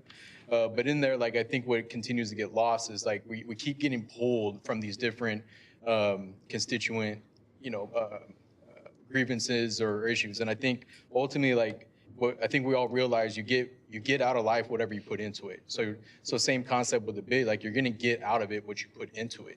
If you don't put anything into it, or if you're trying to tear efforts down, that's what you're gonna get back. And so I think question number one is, does council want to continue to support it from this point on? So there's a request for 75K. So I think that's question number one. I think that we should approve that. I think we should find some type of adjustment that would include holding that whole to at least the end of the summer, to where we look at maybe 2-3 hours of a straight up, get all the people together for 2-3 hours on, a morning where people are more astute and awake and be able to access, or maybe a Saturday, to where we just have a focus study session that's completely robust on what is it that we're trying to achieve and what's the best model that we're trying to achieve. And that way we're all on the same platform in what we communicate to when we get those emails or have those conversations where everybody had, that input beyond just what's a strategic plan. And then based on that, now we can start getting into, okay, now that this is what we're aiming for, this is what's going to be needed. Now we can get into, okay, this is what's going to cost, and still kind of fine tune that. I think it's something that still, like, the sense here is still, like, we're not on, I don't feel like we're necessarily on the same page. Thank you. Councilmember Freeman? Yes. I was also, and Roy kind of landed on this a little bit, Councilman Stockton, on the TOT funding. So, I mean, our Visit Vacaville has a really robust war chest, from which to attract business to Vacaville. And I see that we really need a lot more than even what's being asked for to make a significant difference downtown. So I guess part of my question would be, how can we, or could we, collide these together somehow, right? As far as for Visit Vacaville, and use some of that funding, not just to promote the downtown, but all of Vacaville like they're already doing. But, it seems like we're at a disadvantage because of the amount of money that that the bid is asking for. We're at a disadvantage, and yet, like Councilperson Wiley said, we're deficit spending. And so that's one of my big concerns right now is we are deficit spending. I mean, we're talking about another $250,000 right now, and we're already stretched out. So that would, correct me if I'm wrong, would that come from our general fund? Right? Well, if there's a request, if the council gives any direction for additional funding, we would have to go back with our budget team and come back to council with a variety of different suggestions for you to consider funding this. So is it the result of more cuts? I would say probably not. It would come out of your reserve. And we're already dangerously close to getting beyond the council's policy for our fund reserve as is.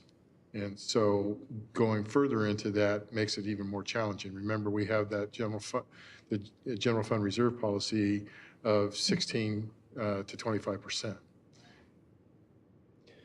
Was there any other comment? Because it is an interesting on the Visit Vacaville? On Visit Vacaville, yeah. Yeah. Two entities.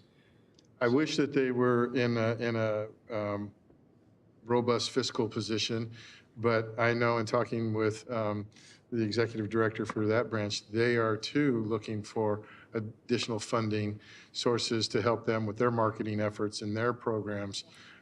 So we're all feeling the pinch right now, and everybody's looking to compete for the same dollar to help promote their businesses and the activities going forward. I think their budget's significantly higher, but it's for the whole. Well, certainly more so than the bid, of course. I mean, is it something that could be explored? I mean, in discussions? I mean, it's one of those, I mean, we don't control what they do. They're both nonprofits, but we certainly control the funding mechanisms for both. Well, each of those organizations has their own, formation documents, their own bylaws, their own agreements with the city. And so it would take some homework to do to look in what can be mixed, what can't be mixed. One of the things going forward that we've talked with the council, and you'll hear us talk about again when we start getting into the budget discussions, is that, in terms of being, what the first part that we're going to present to you starting next council meeting is the tightening of our belt, the budget cuts that we're proposing for council's consideration. But then there's the other side of that, which is, getting creative with potential revenue, alternative revenue sources. And one of the things that we suggest that we may need council to explore, not this year, but next year, are different tax measures. And so is there an opportunity for, increased TOT or sales tax or what have you? And, is that an opportunity where not only just the city, but other agencies such as Visit Vacaville or the bid to participate in that? So if that's the direction of the council, we just have to go back and do some homework and come back to you with some, alternatives for your consideration. Councilmember Freeman. Yeah, I just want to make it clear, I just don't want a bunch of people mad at me thinking that I'm trying to, rob one entity to fix another one or to help another one. But I'm looking for like solutions, how we derive our TOT tax and that's distributed and used. Are there other ways that we could do that? I mean, because I'm not in favor personally of making businesses that don't want to be in this to be in it. I think it's unfair to a business, especially ones that don't see any benefit whatsoever. I just, and we've already talked about raising that. I remember that was a conversation that we had about raising that. It hasn't been raised in a long time. So for the people that already don't want to be in it and already are being charged, it just seems, I know their businesses are severely struggling downtown, several of them. I've talked, and there's others that I talked to that are all for the bid, and there's others that don't want to be a part of it. So I'm just looking at another funding source that can maybe help our retail community, because those are the ones that I see they're suffering the most downtown when the economies go south. It's the retail shops and the restaurants, and those are the businesses that benefit the most from the downtown bid. Others say they don't benefit. I disagree with that too, just because of the way downtown would look without, so I'm just would like to find another revenue source that's not mandatory. And that's why I was asking about the TOT tax, something similar to that, maybe and I know that we can't just raise taxes, and I'm not advocating that we do, but there's also fees that I know that other cities do. I'm talking to some of the mayors and council members from other cities, and, a drunk driving, they throw a $500 fee on for a drunk driving, and that goes to their parks department. Somebody's drunk in public, and it's a $100 fee that goes, it doesn't go into the general budget, it goes to a specific, and so I'm just trying to be a little bit inventive here. And I guess pound the people for poor behavior, I don't know, lack of better term, I'm not for that either really, but I'm just trying to come up with a solution here, just trying to think outside of the box, so that's it. If I may, Mayor, Sure. I certainly appreciate the innovative approach. Just a couple things, just for clarity's sake. The TOT tax, the city relies on that as well. So that is included as part of our revenue. So much like property tax, sales tax, TOT taxes accounts for another percentage of our revenues coming in. So, and our agreement with Visit Vacaville is that they get a certain percentage of that goes to them. So do they have a bigger budget than the bid? Yes, but we're comparing different, operations and so forth. To take money from the TOT tax is, again, you could equate that to the city providing more subsidy to the bid because now it's coming out of our revenue sources.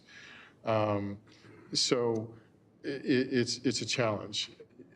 With regards to, and similarly, businesses, if they were, but as Mr. Burris explains, businesses do not have the ability to opt out currently, and bid law prevents that, I believe. But again, for every dollar that is not put into that assessment, the bid's going to be looking to us to make up that difference again. So I get it. There's only so many people that have the purse strings to help the bid get there. And so, I appreciate the creativity, and that's something that we continuously look at, but the options are pretty limited. So my observations are a recommendation with a hybrid to onboard the executive director as a city employee. As of now, I guess I don't see the added benefit without there's an added cost that hasn't been assessed.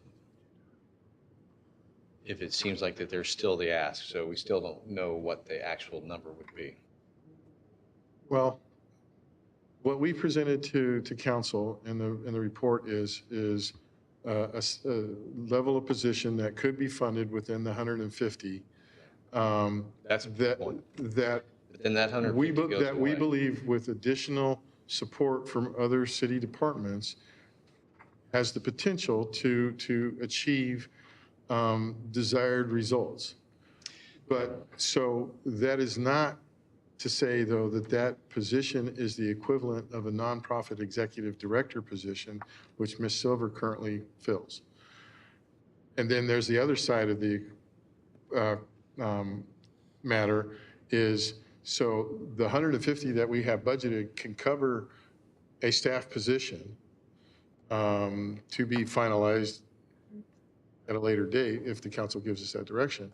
But then there's the request for the fee-for-service money beyond that. So again, that's why I'm saying, what type of investment is the council prepared to make? Well, I have something to say. Do you got Just a couple clarifying things.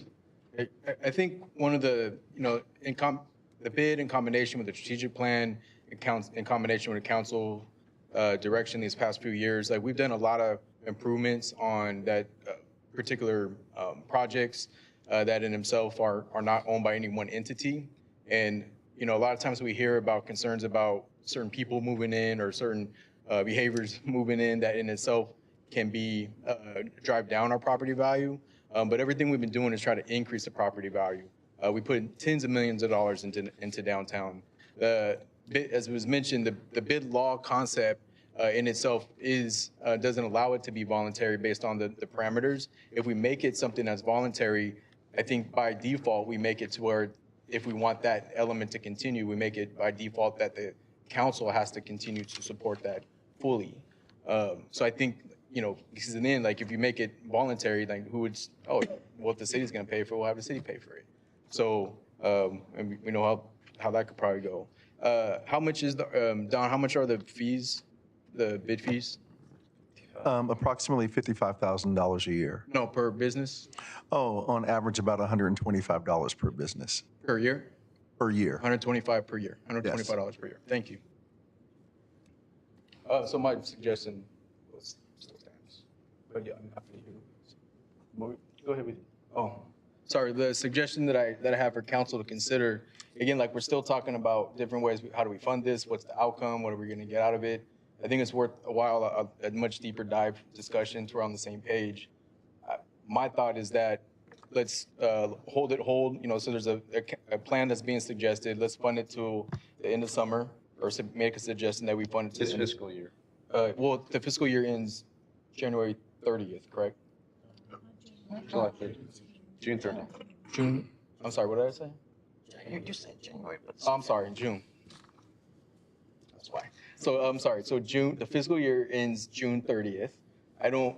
So my suggestion is that we have a dedicated study session where we work out all these details, really understand these different mechanisms and the magnitude of it all. But hold the bid whole. I don't see us being able to have a study session from now to where if we're going to absorb, if that's something we're going to absorb into our, as I say, the staff position or some other mechanism, is that being able to happen by the end of the fiscal year, June 30th. So my suggestion is that we fund it at least to the end of summer. That gives us time to study a scheduled session where we just dig into this thing and hopefully come out of that with a pretty clear consensus. So a modified budget based upon what could come back to us just for, what, 4 months? Yeah. Okay. Councilmember Stockton? When do you think you'll have your 501c3? Okay, I mean, I'd be willing to donate 11,000 of my district dollars to get them through the fiscal year if my colleagues will join me. Or on my own, if you have that. I mean, I don't want to see you fail, but I want to find a long-term plan that doesn't dip into our reserves. Because if we dip into that, it's somebody else's job or problem or something that's happening. So I'm trying to get you where you need to go without taking from somebody else too. I mean, we're trying to be creative. I like your idea about the, If we're not going to fund it long-term, then what's why? Like that Well, we would- still have to come, we would still have to come back. Even if there's some donation, even if there's district funds along with other funds with a target date that can create an opportunity for a special meeting. I like the meeting. Right. That's what I'm trying to get at is I think that'll get us through fiscal. And then we could have that meeting and discussion to identify how moving forward we're going to get there. So unfortunately, I think this is where this subject needs to end tonight, is that there isn't going to be approval for asking for any funds tonight. There does need to be having staff come back at a future meeting that can, first of all, I'm not in support of a hybrid where there's also, now we're just going to continue 150,000 fee for service and a hybrid. I think for me, that ends the hybrid discussion. And so I think I needed to come back, likely in a special meeting, likely with the opportunity to truly understand what it is going to solve this. I think we've had a lot more questions. Maybe we didn't have enough time during the special priority session meeting. It might need its own discussion, maybe from your perspective, Mr. City Manager, before you leave, some brainstorming about what some of these ideas, famous last tasks. So, okay. Okay, so to be clear, the council's interested in a focused special meeting to happen before, No, it's not going to happen before you leave. okay. But we may have to come back and determine their funding level and a target date with some specific outcomes with a special meeting and look for creative ways. And we may or may not achieve it, but. So I guess the other question that needs to, just to put it out there, and I'm asking on their behalf, is depending on when said meeting happens, do they have the ability to continue to keep their doors open? And come back to council for funding. Because the thing is if we can identify a date for that kind of a meeting, and maybe identify a 4-month window, what does that look like? Bring something back that says, we're going to fund to this point, but we're going to make a decision. And at least we'll have a better understanding of what this council is willing to do, because I don't see that the council's. Well, then I'll just ask now if Ms. Rika can send me a request or send me an email for 11,000 of my district dollars, and I'll put it toward the bid. If I may, if there's consensus that there's a desire to explore some level of funding for a prescribed period of time, let us work with that. I think that's a fair statement. As opposed to, I appreciate the council's willingness to find financial resources for that, but you let me talk with our budget team and see what's what. But I think what would be helpful for us and for the bid, for that matter, to have some confidence in where we're going with this is it the desire of the council to grant I heard 4 months. And so, I mean, is there a definitive time period that you want to have a special meeting within and talk about, funding sources? And is it your direction to us that for that 4-month window period, or if it's a different time frame, please tell me, what that would cost in order to keep them going so that we can get to that ultimate meeting and conclusion of yay or nay? And I would say make it the end of any type of the summer impact so that it can work seasonally at the moment while we work towards a funding solution. So one last question just to clarify, because the bid has asked for that additional 75 for this fiscal year since February. And we've put them off to March and now to tonight, and now we're pushing it again. So I don't know if they have the means to wait again at that special meeting, or if we need to come back at the very next meeting in May to have a financial conversation of Again, whether or not we have the resources or what it will take to make that happen. Hopefully that was somewhat Yeah, that clear. does. Councilmember Silva? I was gonna, so I like, well, I think, I know it's asked through questions, but I think so one motion is to approve $75,000 to complete this fiscal year, but that's still, I think staff's gonna have to come back and talk with the bid of what's gonna need to hold that up for at least for a total of 4 months from this point. I would second that. Well, and just to be clear, as the staff report points out, if there's a direction for any additional resources or financial investment, we need to go back and find it, because we're closing out this current fiscal year and there was not 75,000 in there for this. So we're going to have to find it and come back and tell you what the ramification of that is. And so we can try to do that as quickly as possible so we know what you're working with. But then I would also ask that we, sit down with the bid folks and talk about what does, so let's see, that's May, June, so then an additional 2 months into August, it sounds like what you're talking about, to have an additional final big meet and greet on this subject. So you may just be able to come back once. So That would be my aim, yes. that would be consistent with with his motion and my second. Vice Mayor? Thank you. In the report, it says that the budget for any expenses related to this item is included in the economic development annual operating budget. What does that mean? Does that mean that money is in there that No. can be used? Well, why is it on here? Have to look at the exact language, but basically what it's saying is that the 150,000 that is allocated for the bid fees for service is a line item in the economic development budget. Yeah, the fee for service is a line item. That's just a notation. But, so that's a line item in that department's budget, but Okay. because we've already spent that, Okay. there's a request for additional funding. Got it. Okay, I have one suggestion before we get off of this. The signs along the highway, we get fees from that, and did we say we were gonna use that for beautification of Interstate I-80? I'm just asking, didn't I hear that at one time? Could those funds be used in the interim? Well, first of all, we don't have any participating signs. The council passed an ordinance to allow that going forward. We're in the process of processing our first application to do such a thing.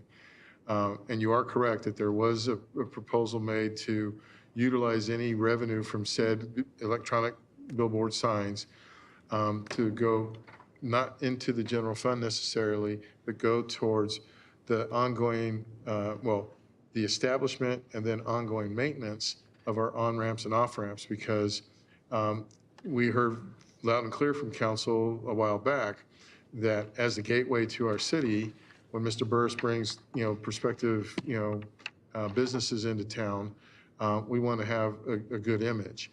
And because we're not on the list of Caltrans approved projects to maintain landscaping, our public works director, to his credit, worked with Caltrans, and we now have the ability to landscape those on and off ramps and make a better image of our community. But without a funding source, then, okay, what do we do? So the thought is that revenue that's directly generated as a result of freeway-oriented billboards goes back into the beautification. So at least there is the motion really, as it stood and seconded, could allow you to come back one time, look at the 4 months, not the 75, but what would it take to fund based on working with them, bring that back to the council? Yes, I will ask Mr. Burris to sit down with the bid executive director and president to find out what an additional 2 months will be. And then we'll bring that back, I hope, at your first May meeting while I'm still here. and then we can talk about a potential date for a special meeting and what the cost might be. Now, I hope that we can do it by the May 13th meeting. It may need to be at your May 27th meeting, depending on the ripple effect of said financial request. Question? Vice Mayor? Thank you. Am I able to ask the executive director a question in regards to? Well, let's discuss it here. Yeah, since we have a motion second, we're discussing. So what's the question? The question is whether or not she is able to keep the doors open with 75,000. Well, that's the goal is the motion second is to have city manager work with the bid to tell us what we need to know, and at the next meeting to bring this back to us. Okay, all right, I mean, I hear you, but what by next meeting, the doors need to close? I don't think she can come up here and disclose the books and the amount of money. That's not on the agenda. The agenda would be helping, if we're not going to fund it, we have a motion in a second, not to actually go into the books, but to create the special meeting so that we can create the time for that. If there's more money that's needed, that's what would come back to us in addition to the 75. Because that 75, it was to get to the end of the year. Yeah. So we have a motion and a second? Mr. Mayor, I'm sorry, really want to make sure I get this right. So is the direction from the council to find the 75,000?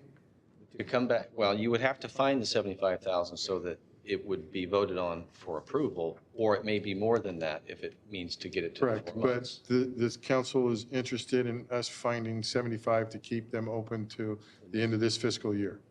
That depends on the vote, yes. That's the motion. Right, that depends upon. That depends on the vote, that's the motion. Thank you. Okay. We have a motion and a second. All in favor? Aye. Opposed? All right. Sorry that we can't accomplish it tonight, but this is one where the circumstances we find ourselves in, there's a lot of history here. And it doesn't seem, I'm sure it doesn't seem like a lot of money compared to so many other things that are on our agenda. I get that.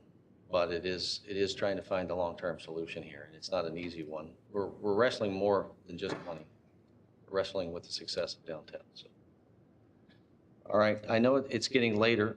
Is there anything that we're not able to get to tonight, Mr. City Manager, in the interest of time? I don't know what you're not going to get to. Item C is an item that we continued from your last meeting, so we need to get to that one because we have to decide upon the parameters for the 5-year consolidated housing plan. We have consultants in the audience for item D, so I'd like to get to that one as well. And I really would like to get to item E just because we have been working with the county on this particular subject for over 18 months. But let's continue. If we can press forward, we'll try to make our presentations concise for the council so we can get through as many of these items as possible. So. Okay. Thank you. Let's move on. All right, so with that said, item C is a discussion on the community development block grant funding allocation process. Tamara Colden, your Housing and Community Services Director, is here with the presentation. And this really stems from, the opportunity to discuss the methodology that the city uses for purposes of allocating CDBG funds from HUD. So with that, I'll turn it over to Ms. Colden.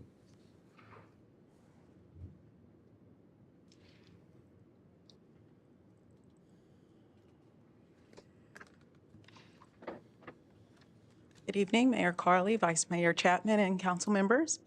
Tonight is a discussion on the Community Development Block Grant Funding Allocation Process, as well as an update on the Community Development Block Grant or CDBG outreach that has been done so far towards the consolidated plan and drafting of that plan.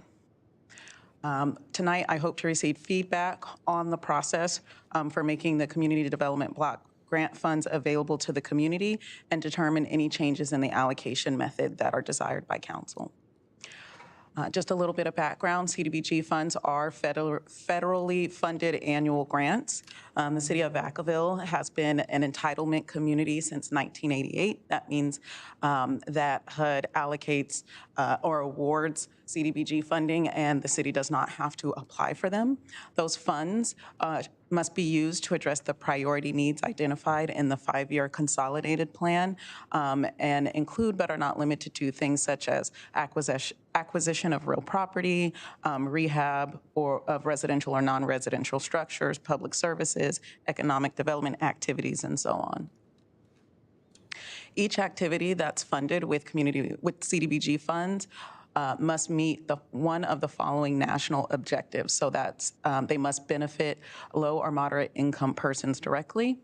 They must prevent or eliminate slums or blight or address some type of urgent need within the city.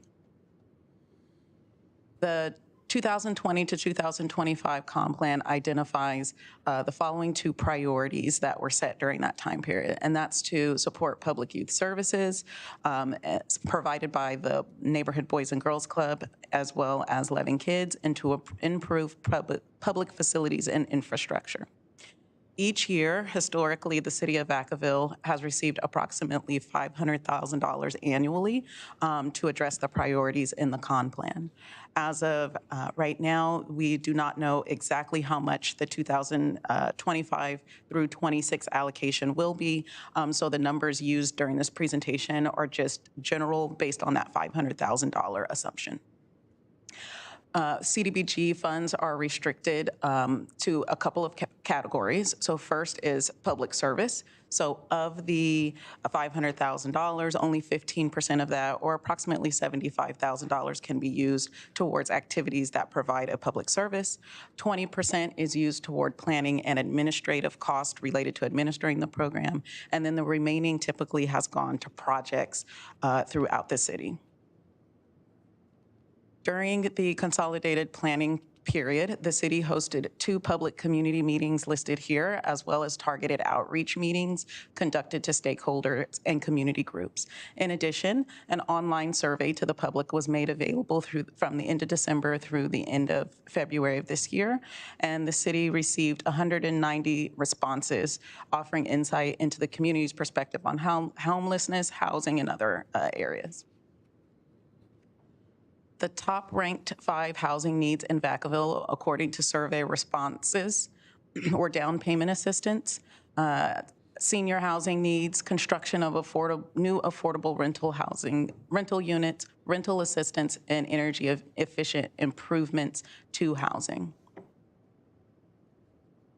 The top 5 ranked needs for unhoused individuals were rated as access to shelter, prevention, such as emergency rental assistance, transitional or supportive housing programs, permanent supportive housing, and outreach to unhoused individuals. The top 5 ranked public facility or infrastructure needs were shelters for unhoused individuals and victims of domestic violence, youth centers, street and pavement improvements, child care centers, and flood prevention and/or drainage improvements. And the top 5 ranked public service needs in Vacaville were mental health services, children and youth services, services for people with disabilities, food banks or community meals, and services for older adults. While these priorities will be included in the consolidated plan, it is understood by HUD that not all of these priorities can be addressed with the CDBG funding. So what we include in the CON plan is other resources that address some of the other priority needs identified during outreach. So as an example, shelters for homelessness was identified as a priority need. However, the council has already allocated CDBG CV funds towards Opportunity House. So that would be other resources that were used to address that priority need, and does not necessarily mean that we need to use this $500,000 to address that priority need. So throughout the consolidated plan, you will see, when that draft is made available, you will see what other resources are used to address some of those other needs identified in the priorities. As part of the budget for the De Colores Park and Community Center, part of the strategy for funding of the phase 1 of the project included the city requesting or applying for a Section 108 loan through the Community Development Block Grant Program. That Section 108 loan allows the city to request up to 5 times of its annual allocation to allocate towards a large-scale, more expensive project. As part of the outreach process and part of preparation of that application, we did get feedback from the respondents on the project, the Brown Street Day Colores Park project being proposed. Of the 190 respondents for the survey, 56 were already aware of the project, and 91 of the respondents ranked the project as a high need for the city, and I included some specific comments that were received for that park here. So as far as planning and admin, which equates to approximately 20% of the annual allocation, that goes to support program implementation and oversight. That pays for the salaries and benefits of staff that administer the program, oversee subrecipients, et cetera.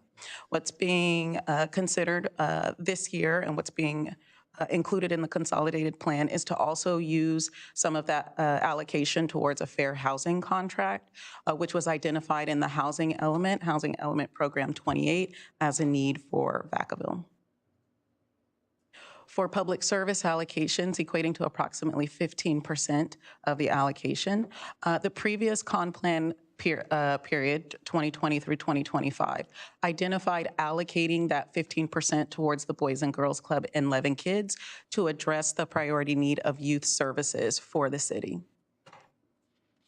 Tonight, what staff needs feedback on is whether or not the council would like to continue that process, so maintain the current allocation method of identifying a subrecipient and including the intention over the 5-year period of funding that those identified nonprofits or service providers. The pro to that is that it provides consistent funding that the nonprofits can rely on and know that are coming through over that 5-year period.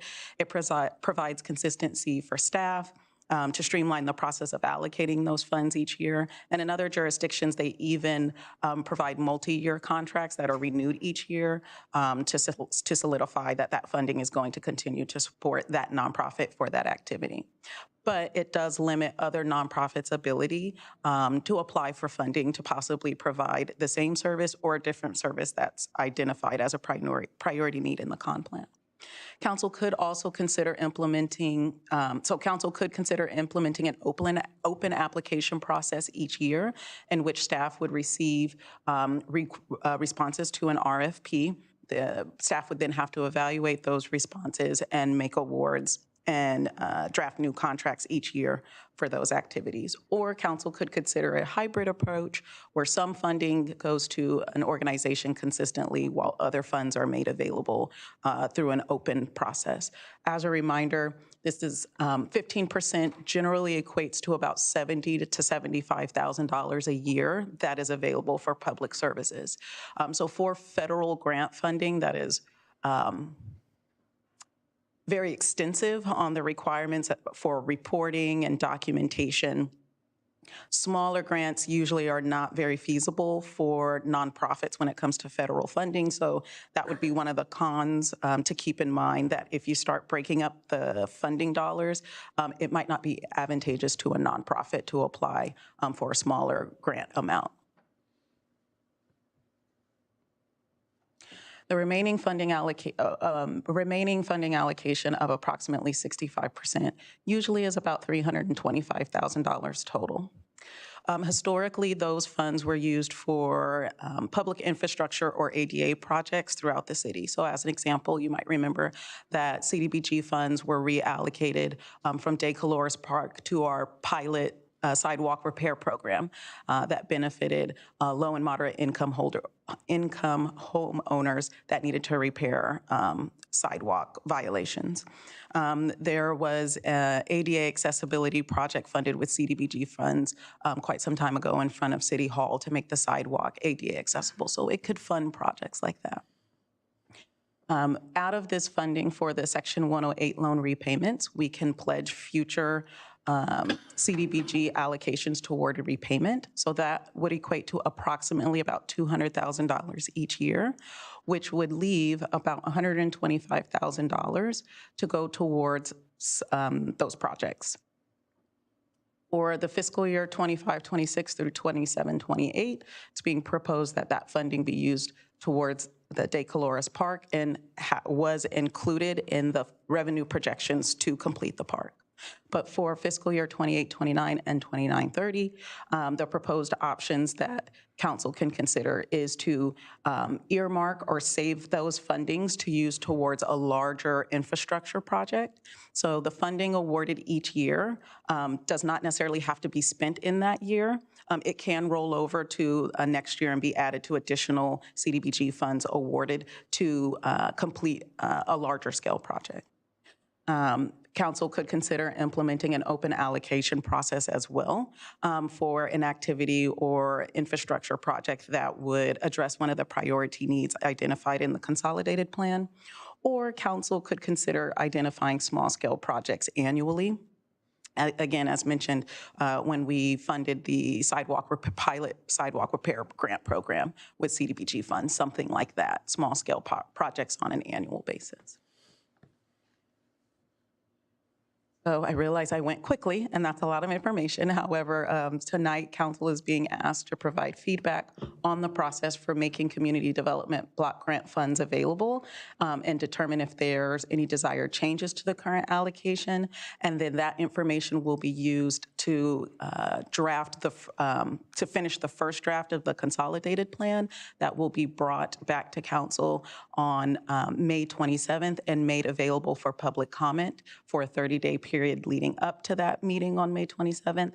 And then any comments or feedback received during that meeting would be incorporated into the final version of the consolidated plan that at this time is scheduled to come back in front of council June 24th before it needs to be submitted to HUD. That, I'm happy to take any questions from council or public. Thank you very much. Vice Mayor Chapman? Thank you. Thank you for the report. Question.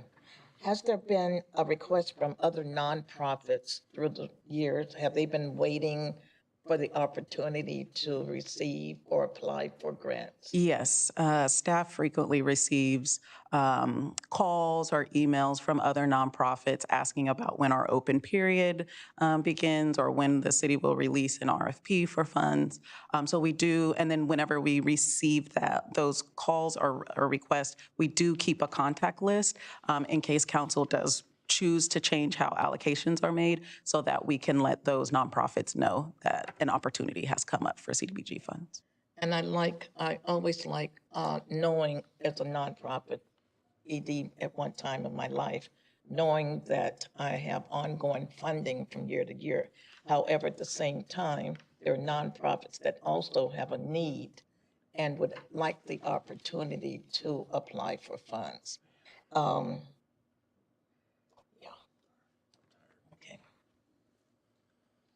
Any other feedback? Question? So, one thing I've been thinking about, particularly, so I know like in the past we brought about like the disparity between like Boys and Girls Club and Levin as far as like how we approved the allocation. But even going beyond that, I think,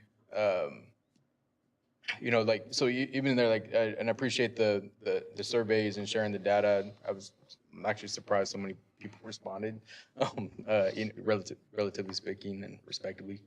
But in there, I'm kind of curious to see if there's any specific programs. I particularly have a bias towards how we, you know, if we're talking about poverty, right? So this is, you know, if it's fair, like that, you know, this is supposed to help address poverty-related issues. So that's an economic component. In my mind, in order to address that economic component associated with poverty, the focus should be on how do we help folks out of poverty. And in this context, that funding, can we put any type of stipulations on there or a general stipulation to the point to where we want to fund some type of entrepreneurial program that in itself, whatever after school program or whatever be, they can implement something to that degree. So that's a good question. Yes, so council could say, our priority, one of our priorities in the con plan that we want to use CDBG funding to address is an economic development activity of some type.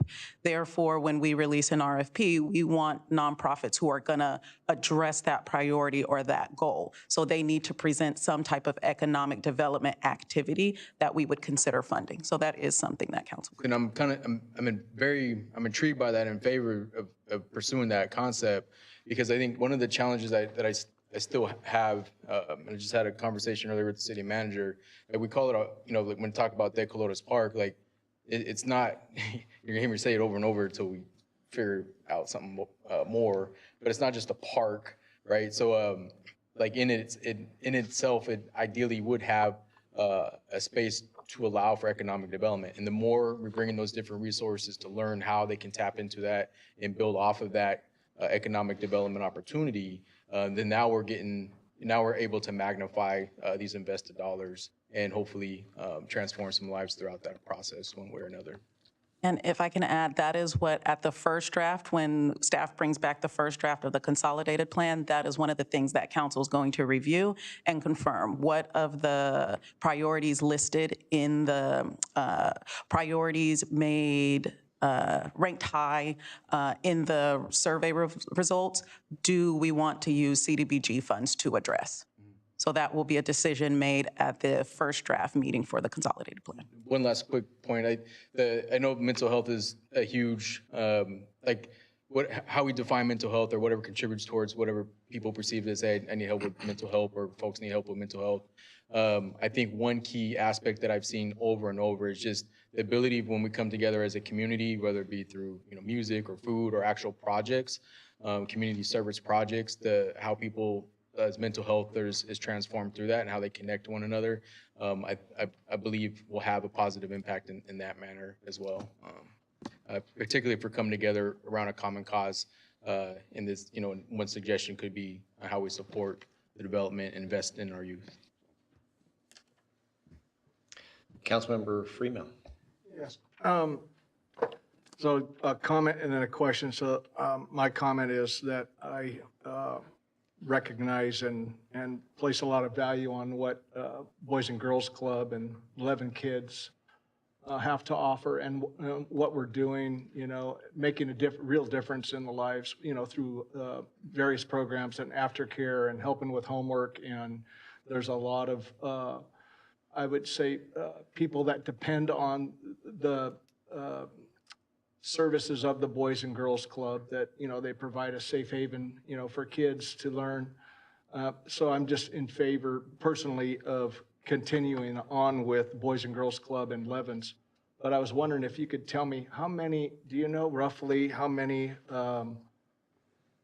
other, I would say, low income or poverty level communities there are throughout Vacaville? Do you know what that number is? Would you say it's around 40 plus? Let me repeat to make sure I'm understanding what the question is. I'm just trying to get a overview of Vacaville and how many different areas that we have in Vacaville where we have people identified that are struggling financially and that could, benefit from our programs that we offer. So, I mean, we have a lot of low income areas throughout our community. They're spread out throughout Vacaville. Just, would you have an idea of what that number is? I do not have that information with me. However, we do know which census tract block groups meet the definition of low mod under the CDBG program. So I can provide that information to you. But I would like to add that the funds either need to assist a program that can document that they're assisting low to mod clientele directly. So then what they report back to us is, this month we served X amount of people who are low to mod clients. Or in the case of the Neighborhood Boys and Girls Club, it's in an area that we define during the consolidated plan process that is an assumed low to mod income area, in which it can be assumed that people receiving the benefit from the Boys and Girls Club fit within that definition. I'm not at all suggesting that we break it up into 42 different at all, because then it's watered down, it loses its effectiveness, instead of, several organizations getting a big chunk that actually makes a difference. We spread it out too thin and it really doesn't have any kind of a good effect. I just want to clarify, a program does not itself have to be located in a low mod area to qualify, as long as they're serving if they can document that they're serving clientele that are low mod. Councilmember Stockton.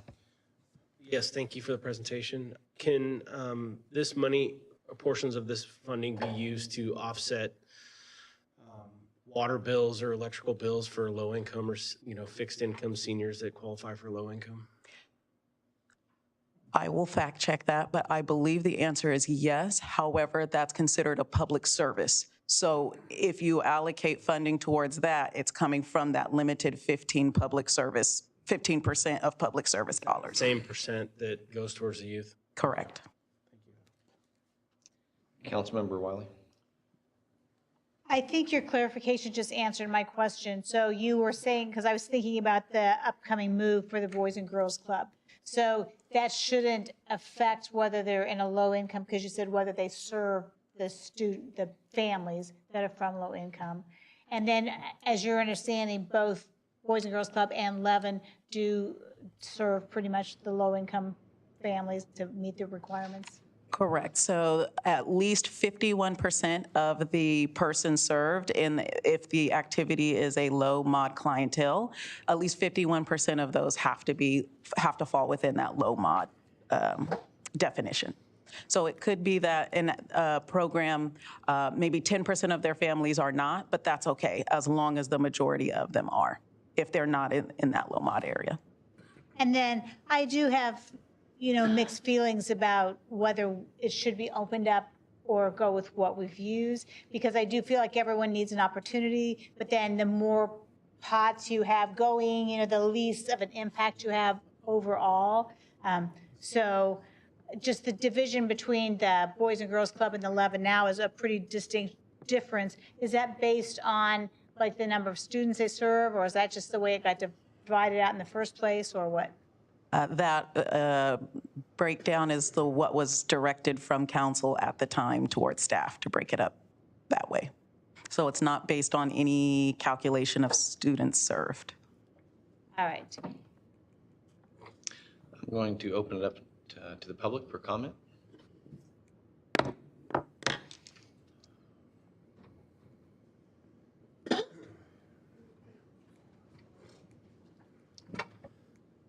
Good evening, council members. Thank you for the opportunity to speak today. My name is Anna Eaton, the director at the Boys and Girls Club. And I want to thank you not just for your support of the club, but for your investment in real measurable outcomes for youth and family through CDBG funding. Because of this funding, we've been able to do more than just provide programs. The programs that we do specifically have to apply for is targeted for academic support, and that is our Power Hour. But we've been able to meet the needs of the community and have extended critical support to families who are stretched thin. We've opened early, operate on holidays or school breaks, and step in where others couldn't. Your investment helped us to serve 647 youth in the Trower and Markham neighborhood since the last community assessment done 5 years ago. Many from households facing food insecurity, housing instability, and the lingering impacts of the pandemic. But because of the grant, they had access to a consistent, caring environment right in their neighborhood. That consistency has made the difference between falling behind and getting ahead. We track outcomes, not just attendance, and that's where we're seeing powerful results. Higher school engagement, improve emotional wellness, and kids who are now stepping into leadership roles themselves. That is the return on this investment. With 53% of our membership identified in low to extremely low household income, and another 36 of our family in moderate income household, 36%, It is phenomenal that 82% of these kids are earning above a 3.0 GPA, so above a B level grade. It's not abstract, it's tangible, it's visible, and the smiles you see when you walk into our club at 5 p.m. or anytime when the kids are there. CDBG funding allows us to be more responsive, more strategic, and more equitable in how we serve. It doesn't just fund programs, it builds community and resilience. And we're proud to be a trusted steward of those resources, and we hope to continue receiving these crucial funds. So thank you for seeing the value in the work and for standing with us as we help our youth build a stronger and safer and a happier Vacaville. Thank you. Yeah, thank you. All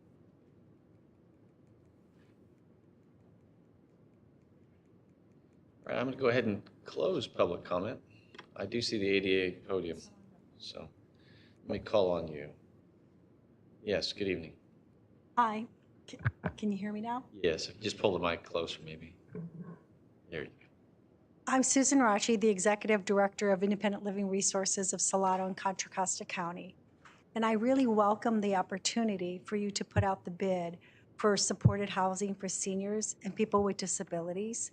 For us as nonprofits, our agency already currently does work here in Vacaville.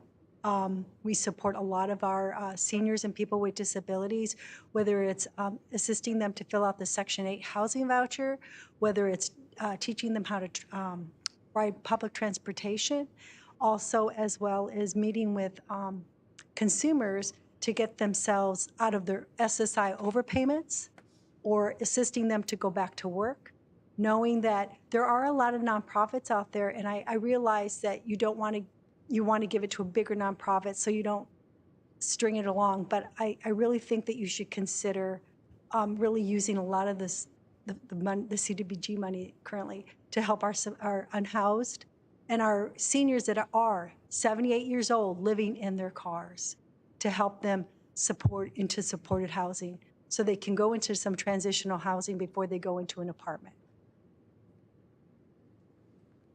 Yeah, thank you. All right, I'm going to go ahead and close the public comment portion of this item. I will say that my personal belief is, and I appreciate, Anna, your comments. Full disclosure, I used to be on the board of the Boys and Girls Club. Tremendous results-driven organizations. I've seen it over the years with the Boys and Girls Club and Levin Kids. There's a reason why they're located on city facilities, Trower, and also Mariposa, because the city is engaged in strategic partnerships with these nonprofits specifically. And I do it from my own perspective. I'm very familiar with all the different needs that are out there that go beyond just those that come from CDBG, especially some of the grant funding that I used to see in the police department through the FRC, dealing with those who are needing extra help in many different areas. And so there's a broad brush of needs out there. I also believe that, at least my direction is I don't like to dilute when you can get impact for the programs. To your point, the problem is the amount of reporting that we used to have to do in the police department for a small amount causes you to look at that and say, I don't even need to look at it. It's too much of staff time unless you can tie it to actual results. And so I believe that I've gone to enough events with the Boys and Girls Club and 11 Kids to see the kids who actually come from those homes and have a very different outlook on life. And I believe that those are two examples within the city that are high success rates for the city, and I would not want to jeopardize that. I realize that's only my input. I also think that there are opportunities for the larger blocks to provide those opportunities. For the next few years, it's tied up into DeCloris Park, but the future could be, sometimes you don't know what it is in the future. And so I like the idea where through staff and the direction that can come back to council can provide input at certain times that don't have to be timed to the year because opportunities come up. So that's my input. Anyone else on the council Want to add to that? Seeing none, I think that you have what you need, unless, Just for my clarity, so to continue the current allocation strategy through the next 5-year consolidated plan period. I think there's, yeah, and I think there's a couple years that don't have any, they're to be determined. But the recommendation, at least my recommendation, is it allows for staff to come to council as needed for particular projects that could be useful, whether they're one time for an annual or bolted together over the course of years. Okay, and then for the public service dollars to continue the current allocation method. That would be my recommendation, unless somebody else wants to add. Vice Mayor Chapman. Thank you. As I stated at the beginning earlier, I know the importance of having ongoing funding. And then at the same time, when I asked the question about are there others who have submitted a request for funding, I would like to, I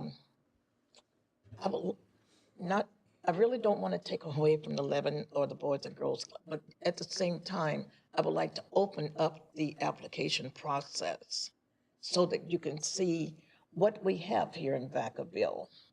And then maybe we can find, if we can't give them any of the community block funds, maybe we can help them in another way, make a referral or whatever, but we'll know what else, what other resources are available here.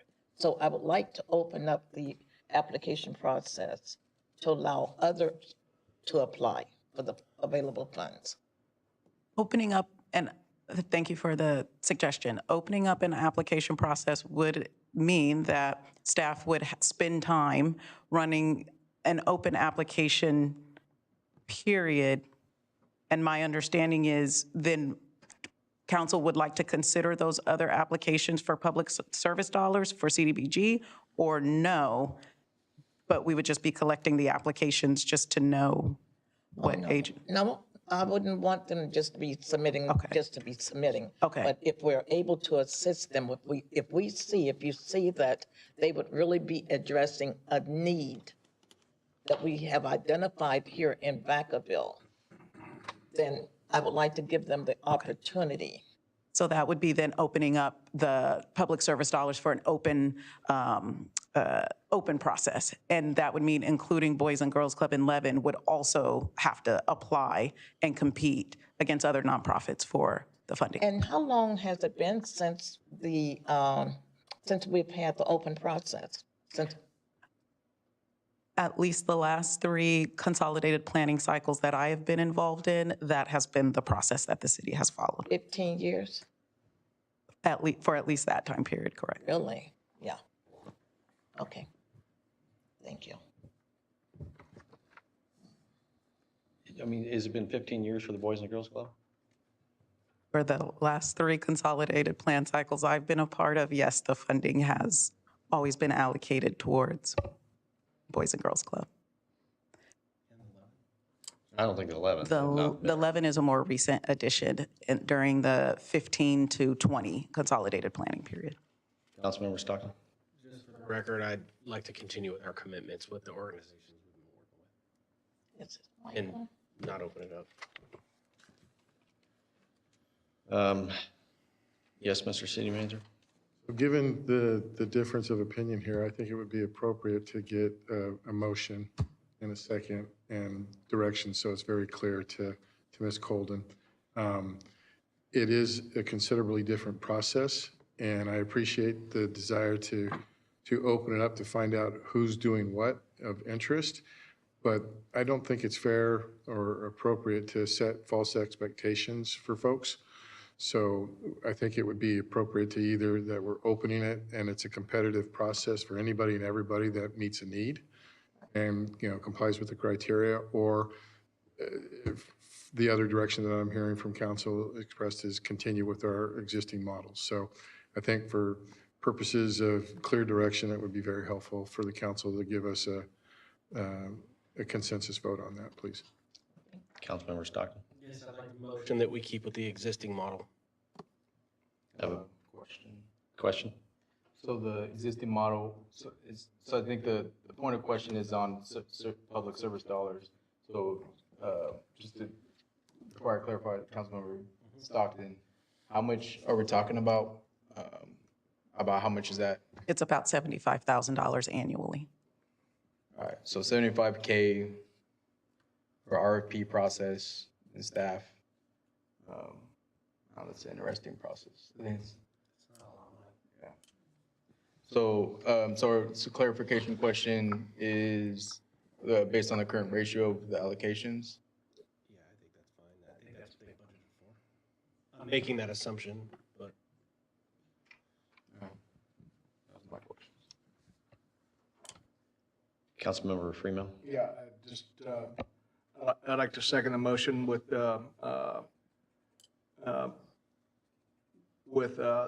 caveat in there, as we talked about earlier, for the fiscal year 28, 29, 29, 30 for open allocation, to take a look at small scale projects at that. Maybe at that point, we can add some things in that Dr. Chapman is talking about. For clarification, public services, you can only spend that 15%. So that remaining amount would not be able to be added to additional public services. Right, well then I'll second the motion then to continue on with number 1. And before we vote on that, I think Councilmember Wiley, did you have a comment? I have a question. So my question is, since we're looking at this and it's been brought up, will we make a change or not make a change? So if we did open it up, are we only talking about this amount of dollars for the CDBG dollars, or would it have any impact on the use of the facilities? Because currently both of those are in city facilities, which is not considered part of the grant, correct? That's correct. Use of the city facility is a separate agreement and does not impact the public service dollars that support the activity going into the facility. So I believe what you're asking is, if Boys and Girls Club didn't receive the public service dollars, could they stay at the Trower Center? And yes, they could. Or could Levin stay at Mariposa? Yes, they could. And they're planning to move anyway, so that's not an issue. But that's why I just didn't know if Vice Mayor Chapman's thing went forward, would that mean that our dollars for the building would also be changed if someone else got the grant? No. So that wouldn't affect that? Correct. Okay, thanks. All right, so then would you please repeat which motion has been presented and seconded, or?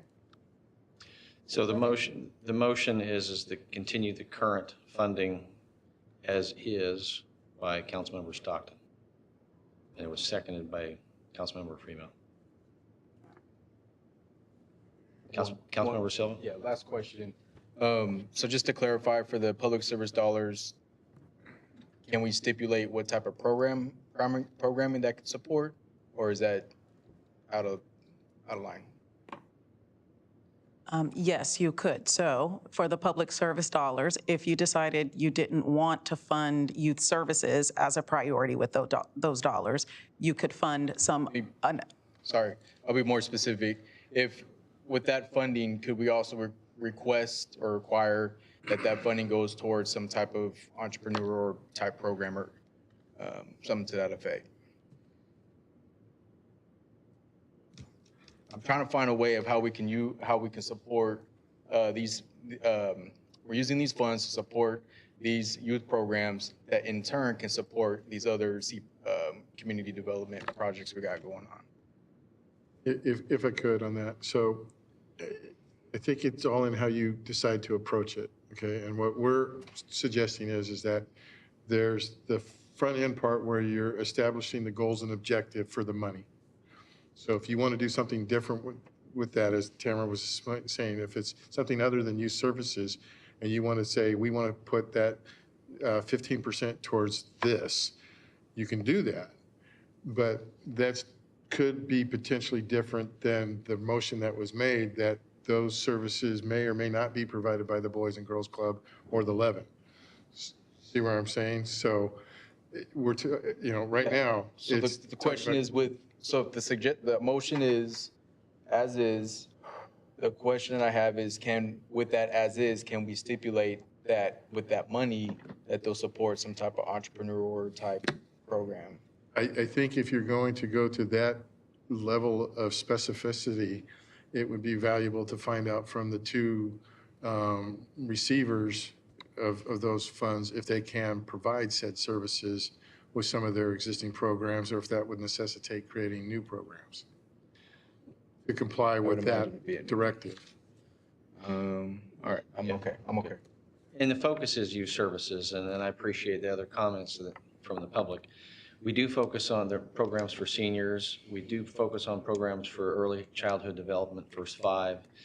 This area is youth services and serving the underserved. And I wouldn't want to, I appreciate your ask. I wouldn't want to try to direct and drive, focus on this within your ability to do that. And that's the challenge that I've seen. I've never worked in the nonprofit world like that, but what I have is I've had staff apply for grants only a year later to say, take your money back, because we're trying to achieve something that somebody else is wanting that's not serving what our wheelhouse is. And so I don't think it's their wheelhouse. I think they serve children in after-school programs. Vice Mayor Wiley, or Vice Mayor Chapman. Thank you. Okay. Speaking of the language within, I think what Councilmember Silva was inquiring, and not being specific about entrepreneurship. However, there is a focus now on independent living skills. And so within that, they deal with financial literacy, and you can identify under the category, you know, if you had independent living skills, these are the things we're looking for. And they can say, oh, we can provide 2 of the 5. And that would, yeah, they would be meeting the criteria of, so it could be placed in the language, but not specific as entrepreneurship. Got it. So at this point, we have a motion and a second. No other questions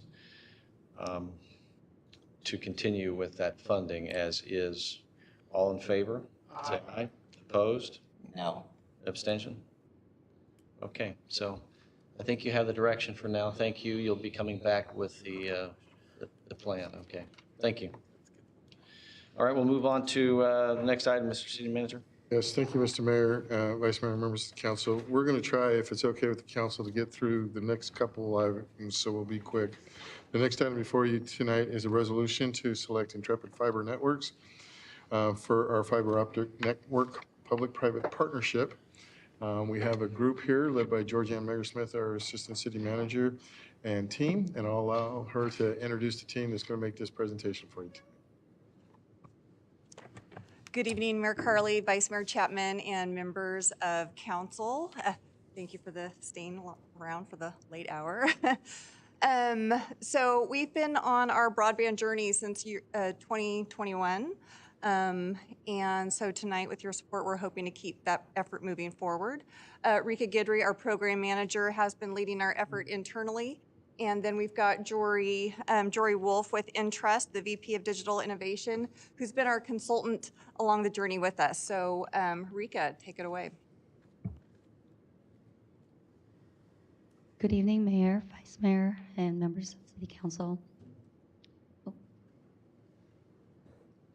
So one of the goals of our strategic plan was to strengthen the local economy, and the initiative is to develop a new fiber optic master plan. Broadband supports economic growth, enhancing quality of life, and enabling the effective delivery of services. Broadband also increases communication between residents and local authorities, improving overall safety and responsiveness. In June 2021, the city was awarded a grant of $187,500 from the Economic Development Administration to develop a broadband master plan and this was completed in September 2022. Following in December 2022, the city was awarded another grant of $493,936 from the California Public Utilities Commission, or CPUC, to develop a digital infrastructure design and implementation plan. This was completed last year in July 2024. In September 2023, the city applied for a CPUC last mile federal funding account grant for $9.6 million for broadband network construction in priority areas identified as unserved, underserved, disadvantaged, vulnerable, or low-income conditions. I'd like to point out that Entrust, formerly Magellan, has been our partner throughout this journey as subject matter experts. As part of the CPUC Last Mile Federal Funding Account Grant application, the city published an RFP in September 2023 to partner with a qualified private entity. Apologize. The goal was to facilitate economic development throughout the broadband process, through enhanced broadband access from a city-owned network. The RFP solicited potential partners prepared to operate and maintain the network at no cost, provide private broadband resources, and contribute matching funds for federal and state grants. The partnership would help ensure that the city's needs are addressed, facilitating connections to city facilities and enabling government innovations. Partnering also increases eligibility for grant funding, particularly for underserved or unserved areas or other priority areas identified by the city, facilitating telework, telehealth, and distance learning. The first round of the RFP was posted in September 6, 2023, and only 3 proposals were received. To broaden the pool of applicants, a second round was released on April 15, 2024, and 4 proposals were received. I'd like to point out that respondents from the first round did not resubmit their proposals. And now I'd like to pass it off to Jory Wolf, again, Vice President of Digital Innovation with Entrust Solutions, formerly Magellan. Good evening, Mayor and City Council members. Following up on what Rika has said about the RFP that we released, the city did receive 4 responses in the second round from the RFP process. And each of those 4 respondents were reviewed and ranked accordingly based on criteria, minimum criteria, and also additional criteria that was put in the RFP looking for a partner to operate the network should the city receive the grant funds to build the infrastructure. By far, it showed that Interpret Fiber Networks was that partner to operate the network. They were willing to not only provide assistance in operating those areas that would be built according to the grant eligibility criteria in those unserved census blocks, but they also offered financing and the opportunity to not only, well, actually to build out to other sections within the city and to partner in operating the public assets that would be owned should the grant have been received and joint build with the city in those areas while they build out the rest of the city. So in a sense, even if we did not get the grant, and the Interpret proposal said, even if you don't get the grant, then we still are interested in your community and we would like to build. The only difference is that when Interpret builds, it's built and they own it. If you get the grant, then it's built, but you own it. And Intrepid has provided in their proposal the opportunity to actually joint own or that the city owns and they own and joint build in those areas where the grant funds would have provided those public assets. So what ends up happening was that the first round of FFA last mile funding that was applied for showed that a number of applicants within Solano County were not awarded, including the city. There was only 1 award for the $17 million, which was allocated to the county of Solano entirely. That round was closed on December 4th of 2024, and round 2 was opened for only 5 counties that were not awarded any grant funds from round 1. And round 1 applicants were not allowed to resubmit their applications for round 2. So at this point, the city is now looking for Intrepid as the opportunity for them to partner and to build out for the city, just as the city had intended originally to do. Intrepid will now do that for them. It's interesting that we should all know that Intrepid does hold what's called a certificate of public convenience and necessity, otherwise known as a CPCN. And this is widely known by public works directors and other people who work in the telecom industry. And what this does is allows them, through state law, to work in your public right-of-way with or without your approval. But Intrepid, through the RFP process, is coming to you for your approval and to negotiate a partnership agreement for you to have a say on how they build out the network and how they operate the network. And there'll be some terms and conditions that may become available to the city that would be of mutual benefit and also additional benefit to the city. Please know that they don't have to have your approval because of their CPCN. They can do this on their own in Vacaville or really any other city. But what's important here to note is that they're bringing investment dollars. So the other respondents in the RFP process were only suggesting that they would operate the network should the city get the grant funds. Intrepid is going further than that, and they're saying, if you got the grant funds, we'll operate your part of the network, but we're going to do our part of the network as well, and the city of Vacaville wins even further. Next slide. What this shows here is the eligibility criteria for Vacaville, and you can also see the design of the network that we put together to serve as a backbone to serve the unserved and underserved elements within your community.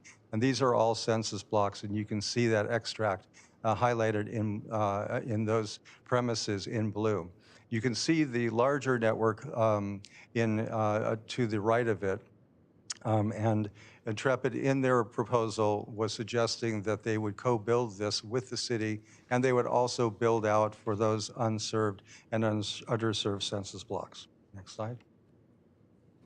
So moving back to where things are, we know that round 1 is closed. We know that round 2 is closed.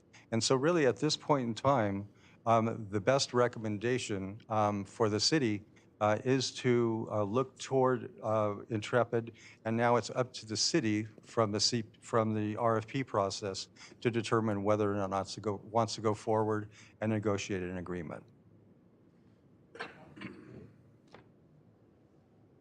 And with that, we do ask that council select Intrepid Fiber Networks as top scoring proposer and to authorize staff to begin negotiations for a public-private partnership agreement.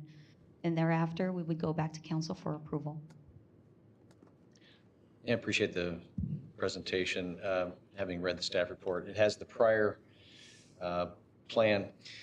Help me understand, I think it said something like $55 million worth of investment, even if it doesn't come from grant dollars. Where does it come from?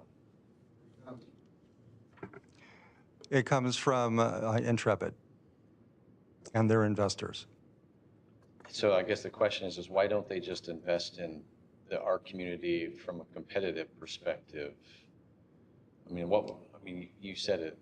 Why wouldn't they just come into Vacaville and say, we think we have a market and we're going to go after in a competitive nature the way private enterprise works, and look at AT&T and look at Comcast and look at Hughes or look at Starlink and say, we think this is the market we want to go into.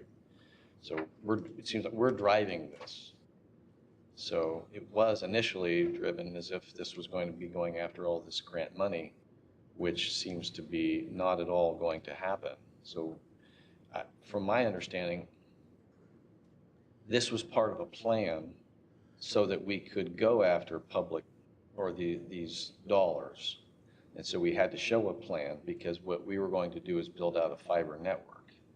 But that fiber network would cost us, I think somewhere in there was upper 30 million, low 40 million over 4 phases. And so if the whole strategy was for us to own it, and then it'd be last mile, we went through one round of RFPs. Now we're in this one who says they can do it on their own. are we wanting to partner with them because we want something out of it?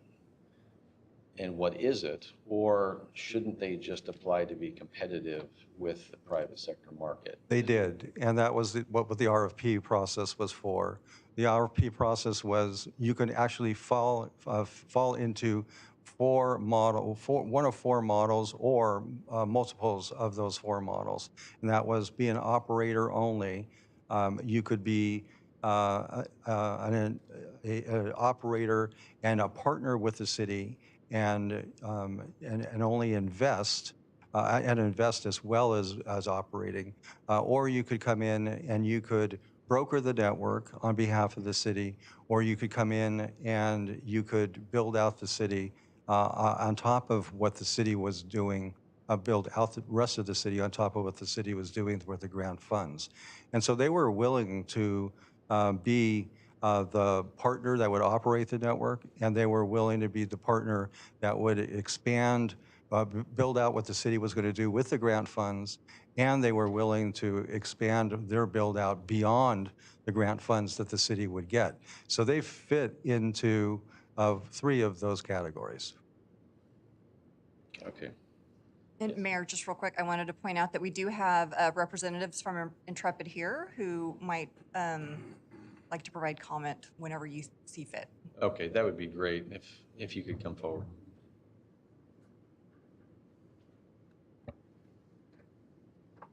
Hello, Mayor Carley, Vice Mayor Chapman, all council members. My name is Alex Williams. I'm a business development manager at Intrepid Fiber. Hi, good evening, everybody. I'm Michael Schroer. I'm the business development coordinator at Intrepid. I've been working with Rika over the last year on our proposal and the deployment of our network here. So I think with that question, the joint build, who pays? Could you pull that slide up that had the starting point? I think it was over by Wilsey Wood School. Is this from the CPUC? Is this an underserved area because of technology or just because of access? This is an underserved based upon access and price. Price? Yes. Okay.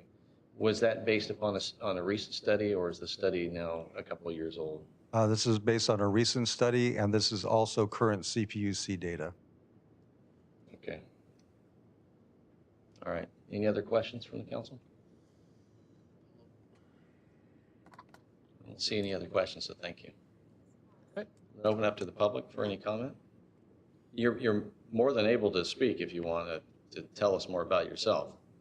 Yeah, I guess we'll give you guys a little bit of background. So really who we are and what we do. We are a wholesale open access fiber operator and builder. So what that means is we actually build out the fiber optic infrastructure, and we essentially lease it out to internet service providers or ISPs. So it's really nice for you guys. You just have one build for your fiber optic infrastructure. It is a future-ready hardware where outside parts can be swapped and you have higher bandwidth possibilities.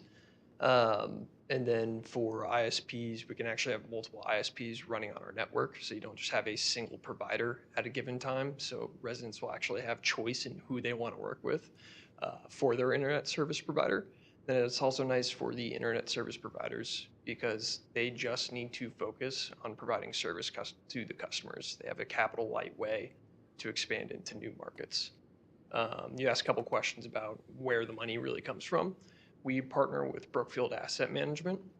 They are one of the world's largest investors in infrastructure assets. They have about $1 trillion under management, 200 billion of which is under digital infrastructure. So that'll be companies like fixed wireless, other fiber operator builders, data centers, and so on. So we partner with them in all of our markets.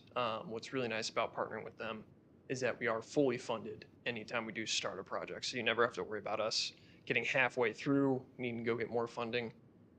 We are approved for the full spend up front. So yeah, really our goal is to build fiber to homes that don't have service as of today. So we want to make sure that everyone has access to broadband.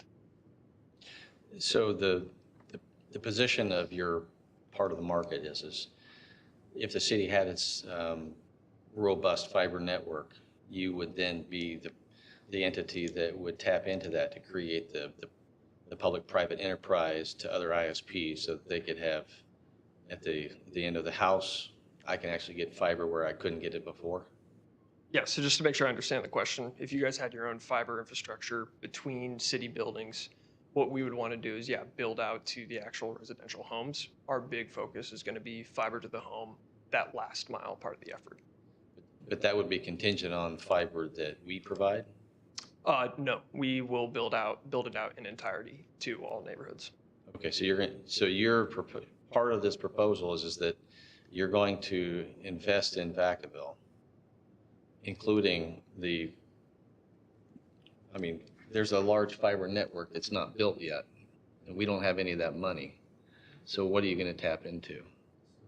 So the 55 million original estimate that we put into our proposal also includes the building of the backbone throughout the city that we would then branch off from to connect homes and businesses. That connects into long-haul fiber that other providers have already made from large cities between Sacramento all the way down to the Bay. Right, but all the backhauls. So I guess I'm just trying to get to the question, and that is, what is the advantage for the public-private partnership versus you just coming into the city and say, this is what we want to do? Verizon didn't bid on this. AT&T didn't bid on this. They're in a private market. So what do you hope to get out of a partnership with a city if you could build it all yourself in a for-profit enterprise?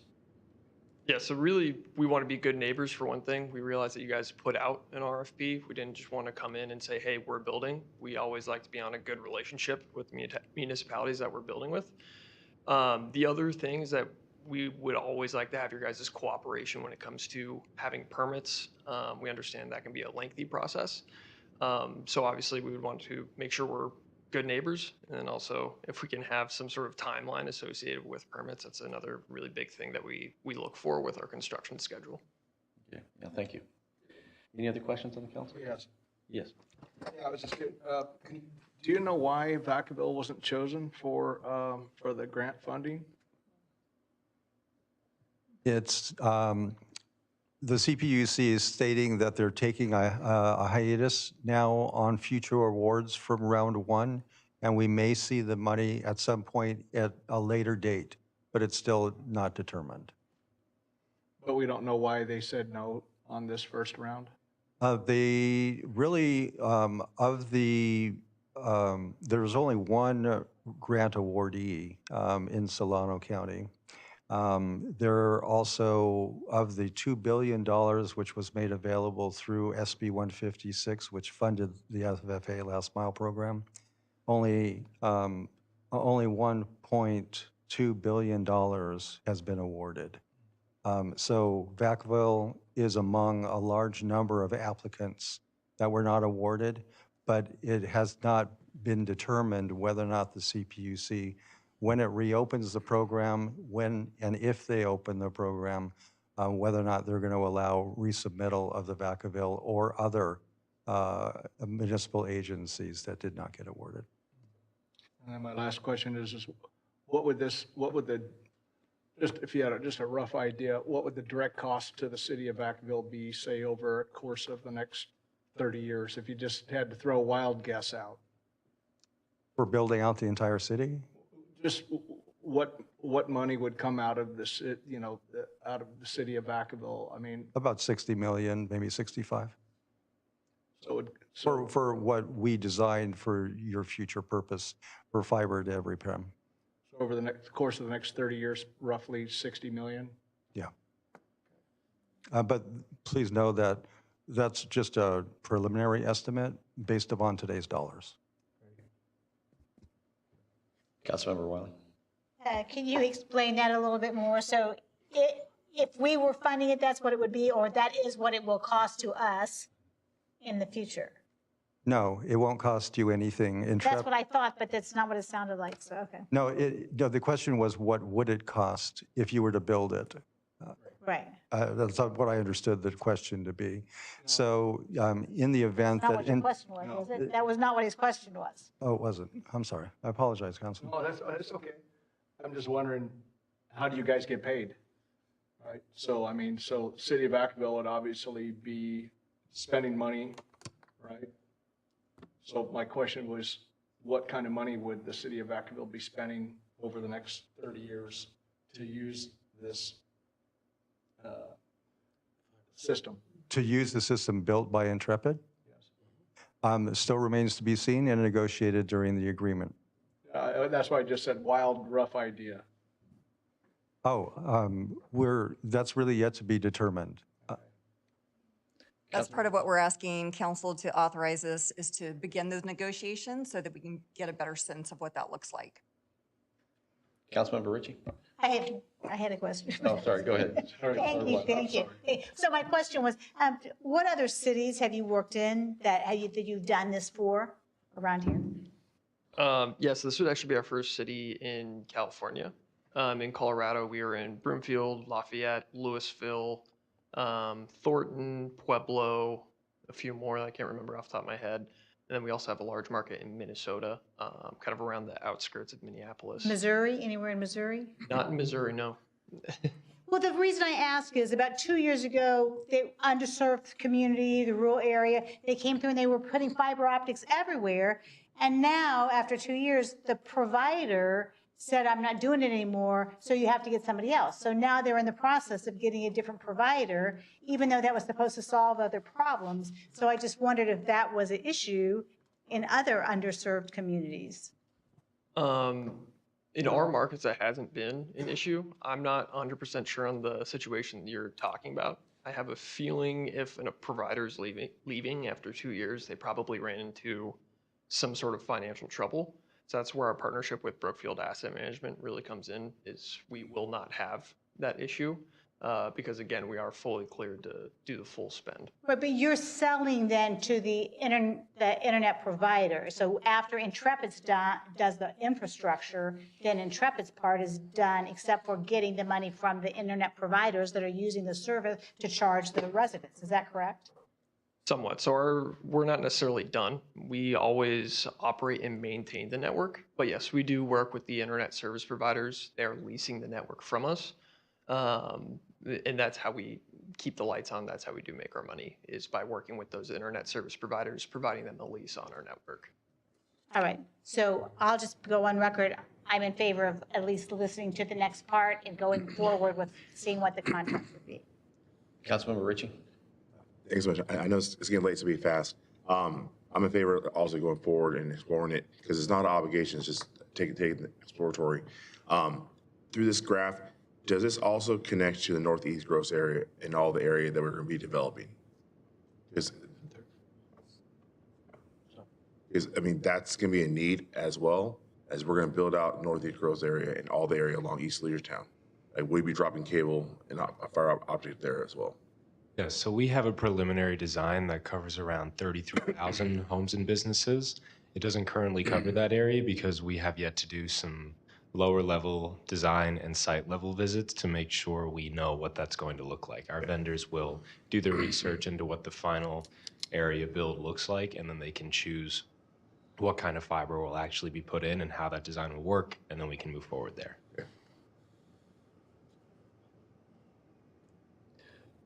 Okay. All right, so is there a motion? I had it open to the public, and then I also asked them to speak. So is there anybody else, a member of the public, who wanted to speak? Okay, I'll go ahead and close this. Thank you very much. Motion to approve. Thank you. So we have a motion and a second. All in favor? Aye. Opposed? I'll be opposed. So you'll go ahead and continue on this process, and we'll see what comes out of it next. So thank you very much. Councilmember Stockton? Yeah, I know there might be some people in the auditorium or in the seats that are upset, but it's getting pretty late. I'm wondering if we can continue the next two items to our next meeting. That's my motion.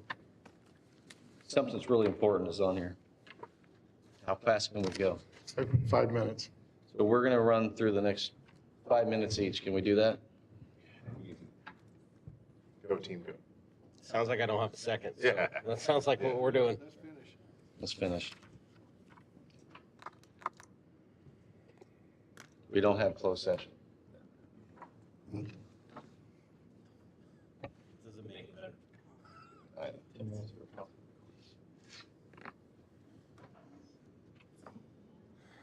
Okay, take it away, team, quickly. Thank you.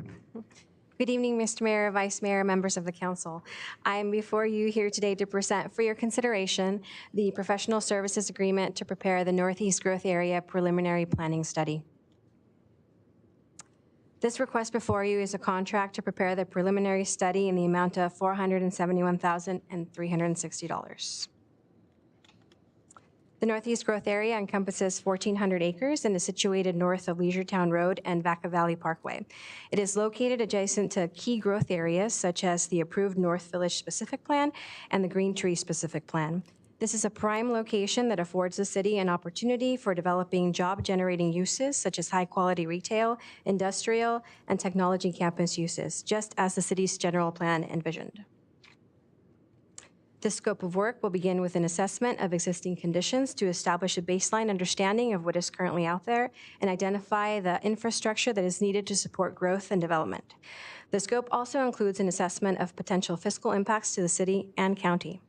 Throughout the entire process, staff, along with the consultant, will be conducting stakeholder interviews and public workshops to ensure that the community's vision is integrated into the study.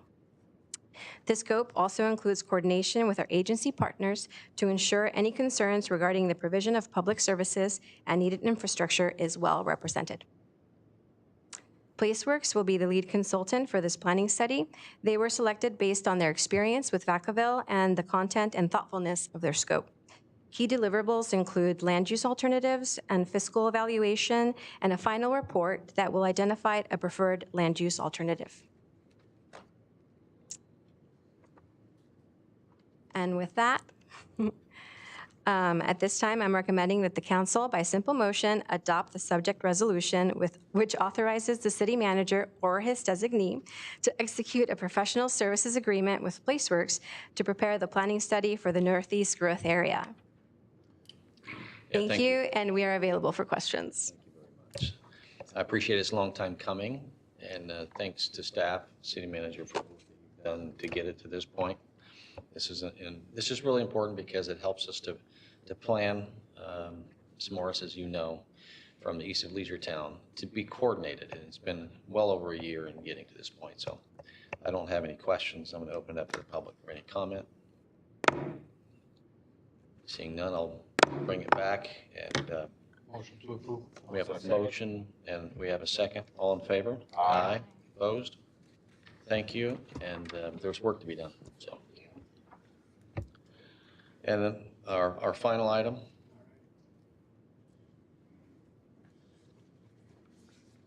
Want to try to go for the end zone, huh? Okay.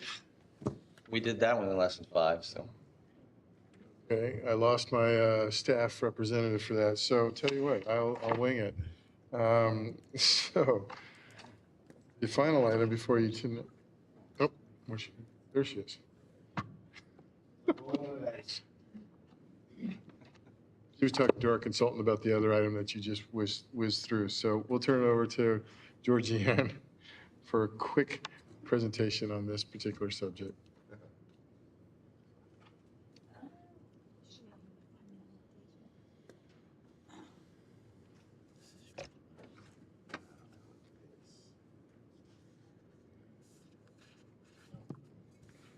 Hello again. Sorry for that. I don't have any slides on this item. So over the past few months, the potential for a new shipbuilding facility in Solano County has been in the news and a key topic of conversation. And tonight, we're asking that council consider adopting a resolution recognizing the potential economic benefit of regional shipbuilding and supporting efforts to attract shipbuilding to Solano County. So the SHIPS Act for America was introduced by Representative Garamendi and Senator Mark Kelly in December in response to the need to bolster America's maritime industry. Some of the goals of that bill are to include expanding the U.S. international fleet by 250 ships in the next 10 years, and expanding the U.S. shipyard industrial base by establishing tax credits and shipbuilding financial incentives to support innovative approaches to domestic shipbuilding and repair. On April 9th, President Trump signed an executive order to restore America's maritime dominance. And components of that executive order include the creation of a maritime action plan to revitalize maritime industries, establishing a maritime security trust fund and financial incentives to encourage private investment in U.S. shipbuilding, creating maritime prosperity zones to attract investment in waterfront communities, and investing in mariner training and education. And that's just a few of the components. So why is shipbuilding important to Solano County, and how would Vacaville benefit? Solano County has a long history of shipbuilding, notably with the establishment of Mare Island Naval Shipyard in 1854 in the city of Vallejo until it closed in 1996. Solano County is uniquely situated as a prime location for the establishment of a new shipbuilding facility, being centrally located in Northern California and home to the California Maritime Academy, also home to a 2-mile stretch of deepwater access along the Kirkina Strait, and 1,400 acres of land specifically identified for waterfront industrial uses. So the creation of a new shipbuilding facility has the potential to strengthen Solano County economy by supporting additional industries such as steel fabrication, advanced manufacturing, maritime logistics, and maritime technology innovation.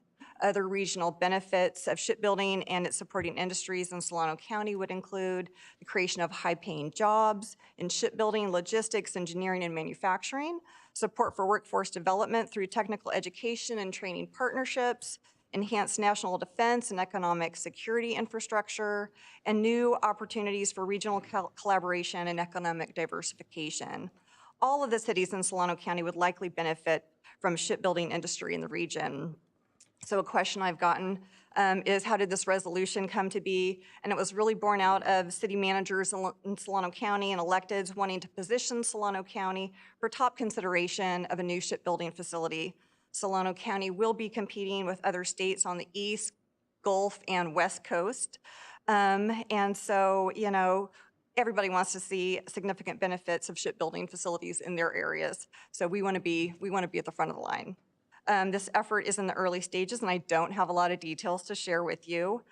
Those would likely come as the work to attract a new shipbuilding facility continues, and that's including through Assemblyman Lori Wilson's working groups on shipbuilding, of which I think the mayor and the city manager are both a part.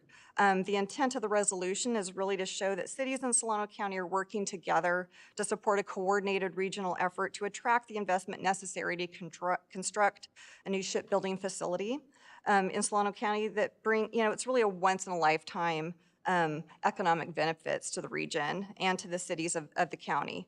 And with that, I'm open to questions or comments. Yeah, thank you. I don't have any questions. I will say, at least to my colleagues on the dais and also to the community, this is, I've had the opportunity to tour the site. I've met with the Admiral and the General out there and seen firsthand what this potential can be. Had discussions within our own city staff from an economic development standpoint, and recognize that there is a lot of discussion about Stockton and Mare Island, and one of the working groups that I'm working with Assemblymember Wilson is looking at the broader region. It's, you think of every community that would benefit in the Bay Area, all the way to Sacramento to Stockton. It isn't one simple location, it is all locations.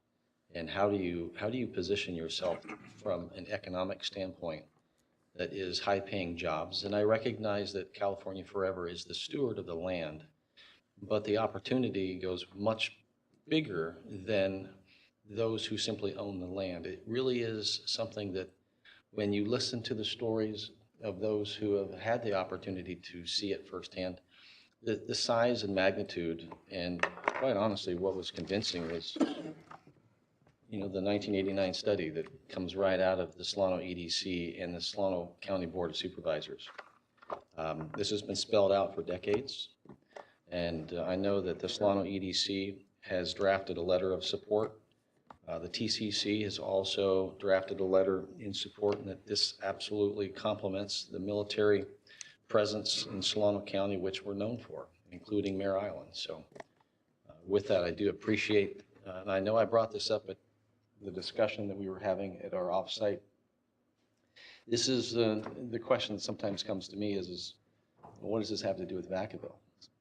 Jobs, industry, manufacturing, everything that goes with any type of large-scale industrial-based manufacturing.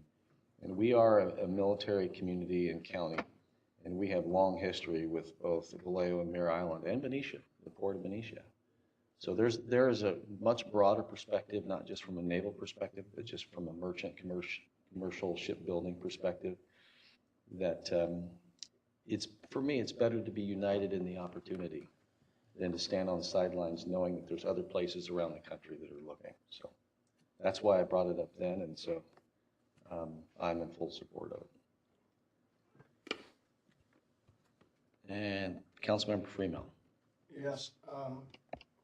I too have had an opportunity to go out and look at the site, and it's a magnificent site. You know, people talk about Collinsville, and it's actually 3 miles east of Collinsville. There's nothing there. When you stand up on a hill and look out, there's nothing there. So the fact that I know a lot of other communities have their eye on this project, are interested in having this project in their communities, you know, like Mare Island. And Mare Island is what, 150-acre island? And this property is 1,400 acres. So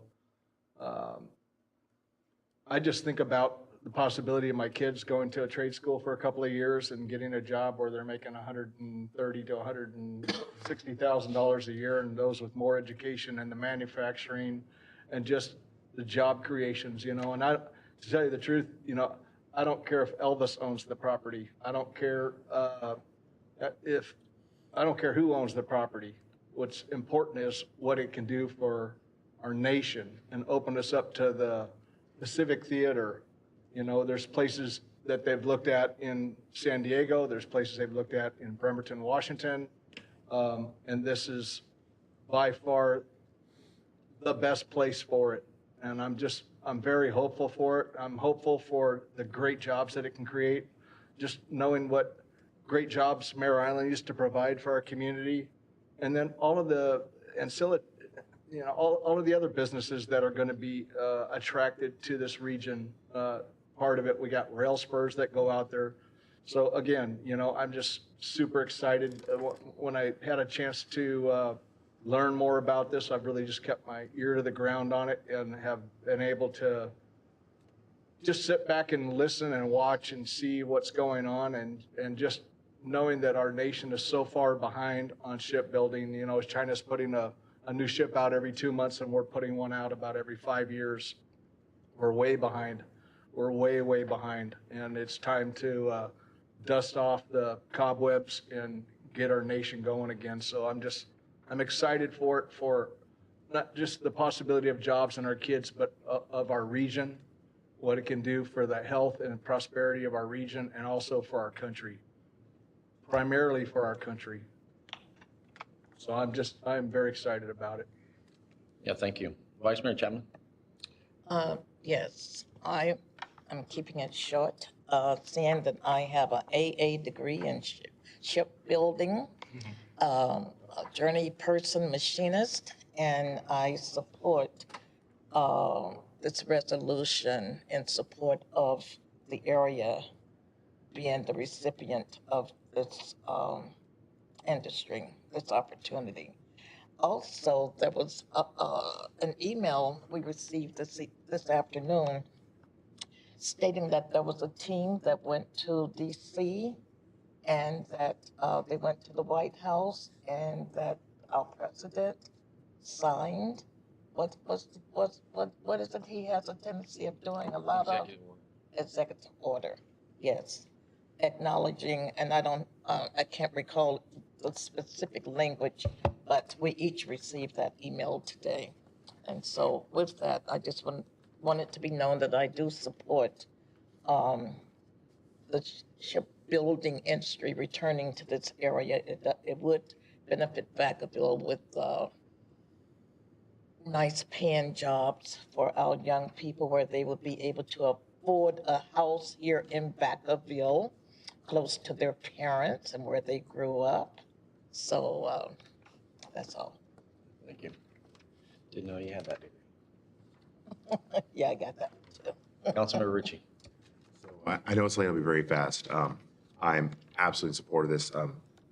Mayor Carley did an amazing job of really hitting the passion points that I really want to say, and also Fremantle. And so I'm not going to sit there and repeat the stuff just to be heard on camera. But it's just a few things that I didn't hear. Is just, it's like our Kairos moment. It's not just about Solano County will once again lead the way.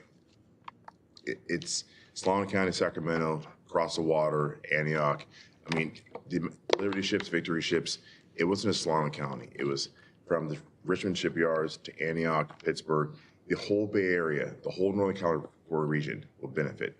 I always say, I want my kids to come back to Vacaville or this area and be able to be employed at a job that's going to hopefully validate the career that and just diploma I want them to have. The amount of engineering and job opportunities are going to happen in Vacaville to complement what's going to happen 10 miles down the road in the area. It's going to be life-changing. And for us to step up once again and protect the nation from right here in Solano County is amazing. So I'm kind of repeating what you said, but I'm in full support. I just think the opportunity that we're going to have for public-private partnerships to have a second branch of our U.S. government be here with private companies, empowering and employing our region is going to be absolutely amazing. As talked about last time when the EDC was here, the ability to have just tradesmen and women go out there and work and serve to protect our nation, but not just work for 40 years. I don't want someone to work for a union for 40 years. I want them to be able to learn, understand, become an entrepreneur, come back, start their own company, reside in Vacaville, and now employ 50 people to go work as a contractor. This can be a legacy that builds careers and helps our country and at the same time. So I'm absolutely supportive of it. Councilmember Silva. Yeah, so, this one's interesting because in one, the notion from council is, or from City of Vacaville is, hey, it's outside our sphere. We don't know what's quite going on. And then the last time we had our study session, it was the only thing that I understood we just agreed on, we would allow staff to have those conversations. And then here we have a resolution to support shipbuilding. And then, so like a lot of what I'm hearing from the comments is one particular site, although all three were mentioned, and everything you guys say is, all the four comments, yeah, like all those things sound great. And then here's like the conundrum that I have. So one, Mr. Fortney, thank you for taking me on a one-on-one tour of the site and laying out everything. I think the vision is phenomenal. And I also think, I have, I was born in Vallejo, and so you have, or everybody was back then, but from here, but it's the only place out of hospital. That's what, anyways. So but I also see, the positive impact that Maryland had while it was there, and also how the area in itself was decimated when it was closed down. And so I think like for me as a council member for the city of Vacaville, part of me, one, we talk about transparency. Two, we talk about how do we make sure that we make decisions on the best interests of all folks, and how do we make decisions that are basically within our scope. And I think like for me to go to the constituents, yeah, most people, they want good jobs, or the opportunity for their kids, to grow and whatnot. And I think there's still that part of that missing story, that something I've been advocating for. There has to be, to hear things from one perspective is one thing. It's not, that in itself was worthwhile. But there's also a whole another side of it. And I think to me, that was like part of what the benefit of having staff to go out and have those conversations, to come back. So that way, when we say, hey, I put my name to it, I honored your vote, and make sure that, I understand maybe you're upset or, don't agree with this approach, but we have the information that we feel confident this is where our what we need to support. Here's the benefits and here's the cons, or possible things that we're gonna have to deal with, and not just what people think that they're gonna have to, what hardships they'll have to overcome, but what is realistic, that falls upon us. And so, part of me, for me, it's hard for me to say I support or don't support with a vote tonight. I don't think we're going to table this. But I'm in workforce development. I absolutely want to see the opportunity for people to work their way up and see this area transform. It's just, for me, I think there's still some missing piece of information that needs to come from other perspective of other professionals that we have. I appreciate your comments, for sure. And I will say that that's part of the other things that are happening is like, I sit on the Solano EDC as a voting member, and there's a lot of research being done to understand how to, what you can do to draw economic impact to the whole region. And so the efforts in a resolution is to support the efforts to attract shipbuilding to Solano County. I've made this very clear also the city of Vacaville, nor does any other city except for those that may be engaging directly because of annexation, let's say. Land use and zoning we have no authority over it. All those decisions come to the county. And that's something that I've also communicated to the board. This simply is we are positioning ourselves knowing that the bigger impact is you have to look at the entire region, and there is a workforce number that you begin to promote because the size of the entire Bay Area region, that becomes part of what can attract because you need workforce. And so these are the things that will have to be explored. It's simply promoting and supporting the efforts to step in that direction formally. Councilmember Wiley? Yes, I just want to say a couple of things. I have not gone on the tour, so maybe I may be the only one, but I had one scheduled, but I had to cancel because of a conflict. But I do not feel like, and I mentioned at the meeting before, that it was really within our purview. When California Forever first came, our response for 6 months was, that's outside of our purview, we're not going to take a stand, we're going to wait and see. Maybe even 8 months, we would not take a stand. And now this is suddenly just as far, and we're ready to jump on and have a resolution saying, here's where we're all on board with it. And I do feel like, I think Congressman Garamendi's focus would have been on Mare Island and doing that, not Collinsville. And so those are the reasons why I am going to vote no when this comes to that. I just wanted to be straightforward on why I was saying no. I appreciate it. I'm going to open it up to the public for any comment. I'm sorry, I couldn't hear you. Did you say comments? Yes, yes, yes.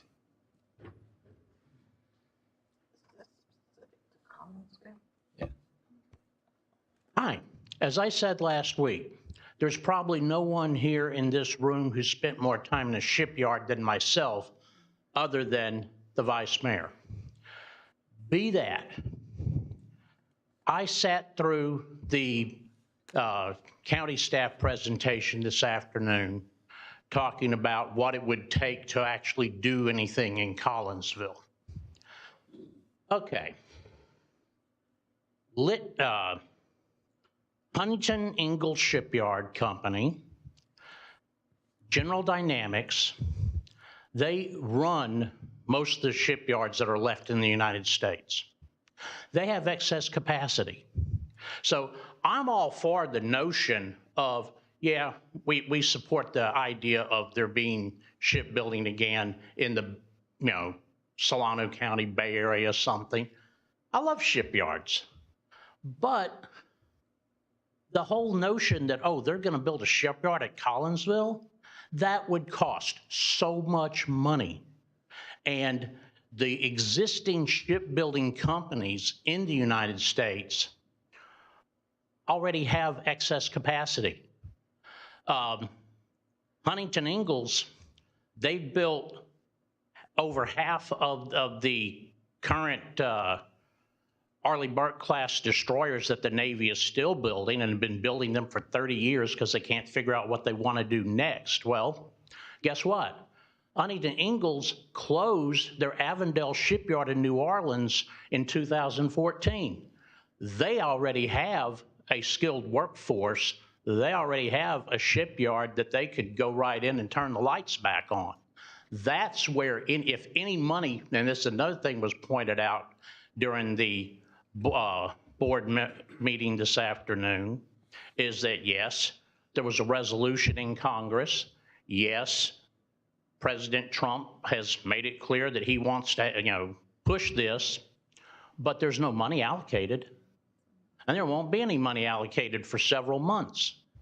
We're going to have a big budget fight this year in the federal government.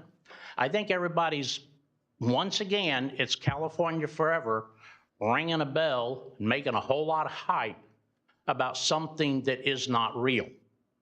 There's not going to be a shipyard at Collinsville. It would cost too much money. The contracts do not exist. But I'm all for shipyards. Let's try to find some way to revitalize Mare Island. I'm all for it. Thank you. Thank you.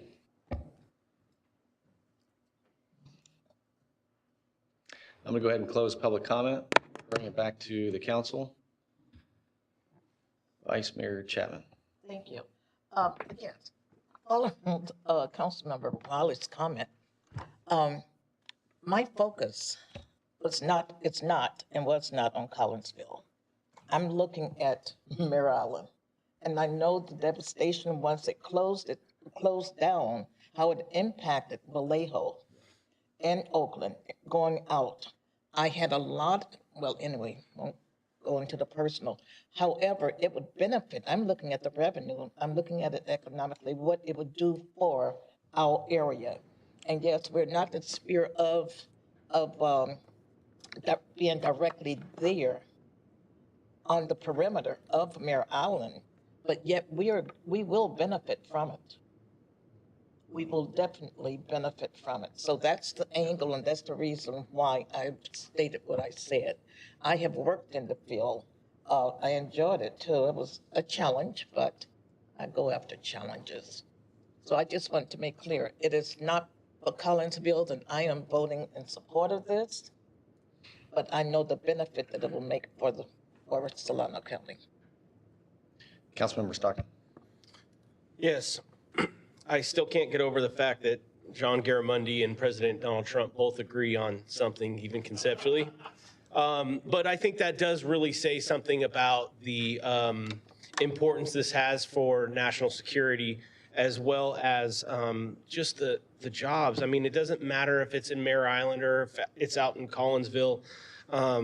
I think these jobs are vital. If we're not looking to grow in economic development and job opportunities, we're failing as leaders. I think we owe it to welcome somebody to bring jobs. And I think that, I recognize that there is some apprehension or some concerns related to some of the landowners here, but I also think, as expensive as this could be if this was something east of Collinsville, this is a great place to start, because bringing jobs and economic opportunity to the region, I think, is a good direction, okay? And so while we may not have had much to say about a 15-minute walkable city, I think shipbuilding jobs is a much different conversation, and I think it's a good place to start as far as for right now. I mean, I just heard in the news that Valero may be closing. And so, this is another opportunity for skilled labor to, potentially, I mean, I don't know the timelines, but all I'm saying is we have to be thinking about some of these opportunities, because there are some of these industries that do come and go. And while it may take, I don't know how long it's going to take for shipbuilding to come to Solano County, but, there was a lot of forethought in the folks that even zoned some of that deep water channel for these types of uses, however many years ago that was. I know it was pretty far back there. So for the economic reasons alone, I think that this is something that the folks that work in these different industries, these are living wage jobs, these are people that can feed their families on these types of salaries, and you know, it's going to serve, it has the potential to serve America's and protect America. So for that reason, I'll be supporting it. Councilmember Wiley. So I guess my question then is, as this resolution is written, is it mostly focused on the development of a shipbuilding facility east of Collinsville that would help revive Solano County's maritime heritage?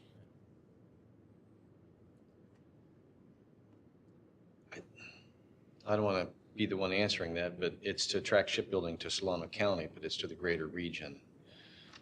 It includes a shipyard site as a strategic one of one locations based upon the Solano County Board of Supervisors report back in 1989 and reaffirmed in their general plan in 2008 or 9. So this isn't new information to the county. Current members of our Board of Supervisors were on the board. Right, I understand that.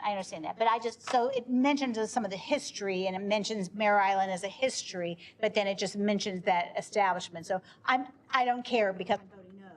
So. Well, I guess just to give you a little insight, my initial discussions with Assemblymember Lori Wilson is recognizing my role in one of the working groups is to reach out all the way from Sacramento to the Bay Area, because it isn't one location. It isn't jobs at a new site. It's jobs at a new site to Mare Island, to Stockton, to Pittsburgh, to all over the Bay Area, because manufacturing occurs everywhere. Manufacturing, advanced manufacturing, can and hopefully would occur in Vacaville. So that is that's the overarching reason for even that working group. And also not to overstate the role of the County Board of Supervisors in any zoning or land use, simply to attract the economic impact in support of that. And Councilmember Ritchie. Thank you. So I'll be fast. I know we're going back and forth. Something that now Councilman Stockton and Mayor Carly just said, jobs and employment opportunity. About 4 or 5 weeks ago, I had the opportunity to read. It was an amazing piece of history. You learn a lot. It's amazing when you start to see this region and how it's kind of like the Phoenix rising again. But what was here before?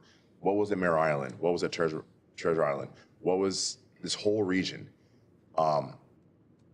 There's a great piece of history I read. The largest migration of African Americans in our history was because of the opportunity and employment in the West to help build the shipyards and the war efforts during World War II. It was amazing. There's a great article I read about how African Americans were escaping the South, and a lot of the areas where it was really tough. You had Jim Crow, segregation, and they're coming west to work into the shipyards. That's how Hunters Point happened. Some of the most iconic areas of San Francisco were because of the great migration of African Americans to leave areas of the country. They didn't want them there. They came here and they invigorated Pittsburgh, Richmond, Hunters Point. These areas have history because people left areas where they felt unwanted to support the U.S. opportunity in the military action. People lose history, but this whole region has a great history of people coming together, support the greater good of the country and for their personal benefit. I mean, it's not just a Solano thing. Solano County is, yes, what we're going to support, but Solano County will have the chance to be kind of the pin on the map that's going to be a regional benefit. It's going to support people, jobs, opportunity, manufacturing from Sacramento to Stockton, Sacramento to Marin County. I think people are understanding the power of how much all forms of labor and engineering and jobs will be benefited, promoted. From Vacaville, I mean, it's going to be a regional draw, and people will leave other parts of the country to come here to use their skill set and be part of this great opportunity to rebuild our military. So I think the worst thing is being small-minded and not seeing the opportunity in front of us again, and seeing other parts of the country that are clamoring because they get it. I don't want to miss it because we're looking at our feet. So that's it. And with that, I'd like to make a motion. I'd just like to make a motion. I've been behind a lot of this already, so I'd like to make a motion. Second. All right. Okay. All in favor? Aye. Opposed? No. No, okay. I'm going to abstain. And so abstain and a no. The resolution passes. My final comment on this is from an economic impact. One suggestion has been it could be the equivalent of 2 to 3 times what we experience in Solano County from Travis Air Force Base. Put that in perspective while we're trying to figure out our deficit. So, with that, we're going to move on to reports of the city manager. You don't have any tonight?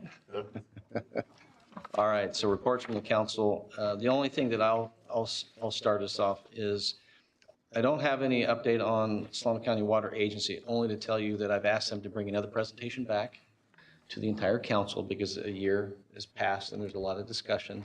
And with that, it might include we won't have this illegal discussion in public because it could be something in closed session down the road as the state starts to implement its potential healthy rivers and streams or any modification. And so there might be decisions and there will be an update as far as what that strategy might look like. So I asked them to come back. Anyone else have any comments? Councilmember Wiley? I'll just say I fielded a lot of questions from residents about the water and sewer rate hikes. So that's probably a lot of you have also. And that this Saturday, we're having the Spruce Up Day in District 6. So if anyone has any interest in volunteering, there's 40 slots and a few are still empty. But it's a great time. This will be our 4th one. And it's sort of with conjunction with Earth Day. So today's Happy Earth Day for 5 more minutes. Happy Earth Day. It's late. I don't see any other lights. So I'm going to go ahead and call. I just got one real quick. Okay. One. Just an update. As I said last week that I would attend the homeless roundtable here in town. I made my first appearance there this last Wednesday, and it was a very positive meeting and opened up my eyes to a few things that I may have not got if I had not been there. So I just want to let you guys know that I'm following through with my commitment. That's it. Well, with that, I'm going to call this meeting adjourned while it's still today. Good night, Vacaville. There's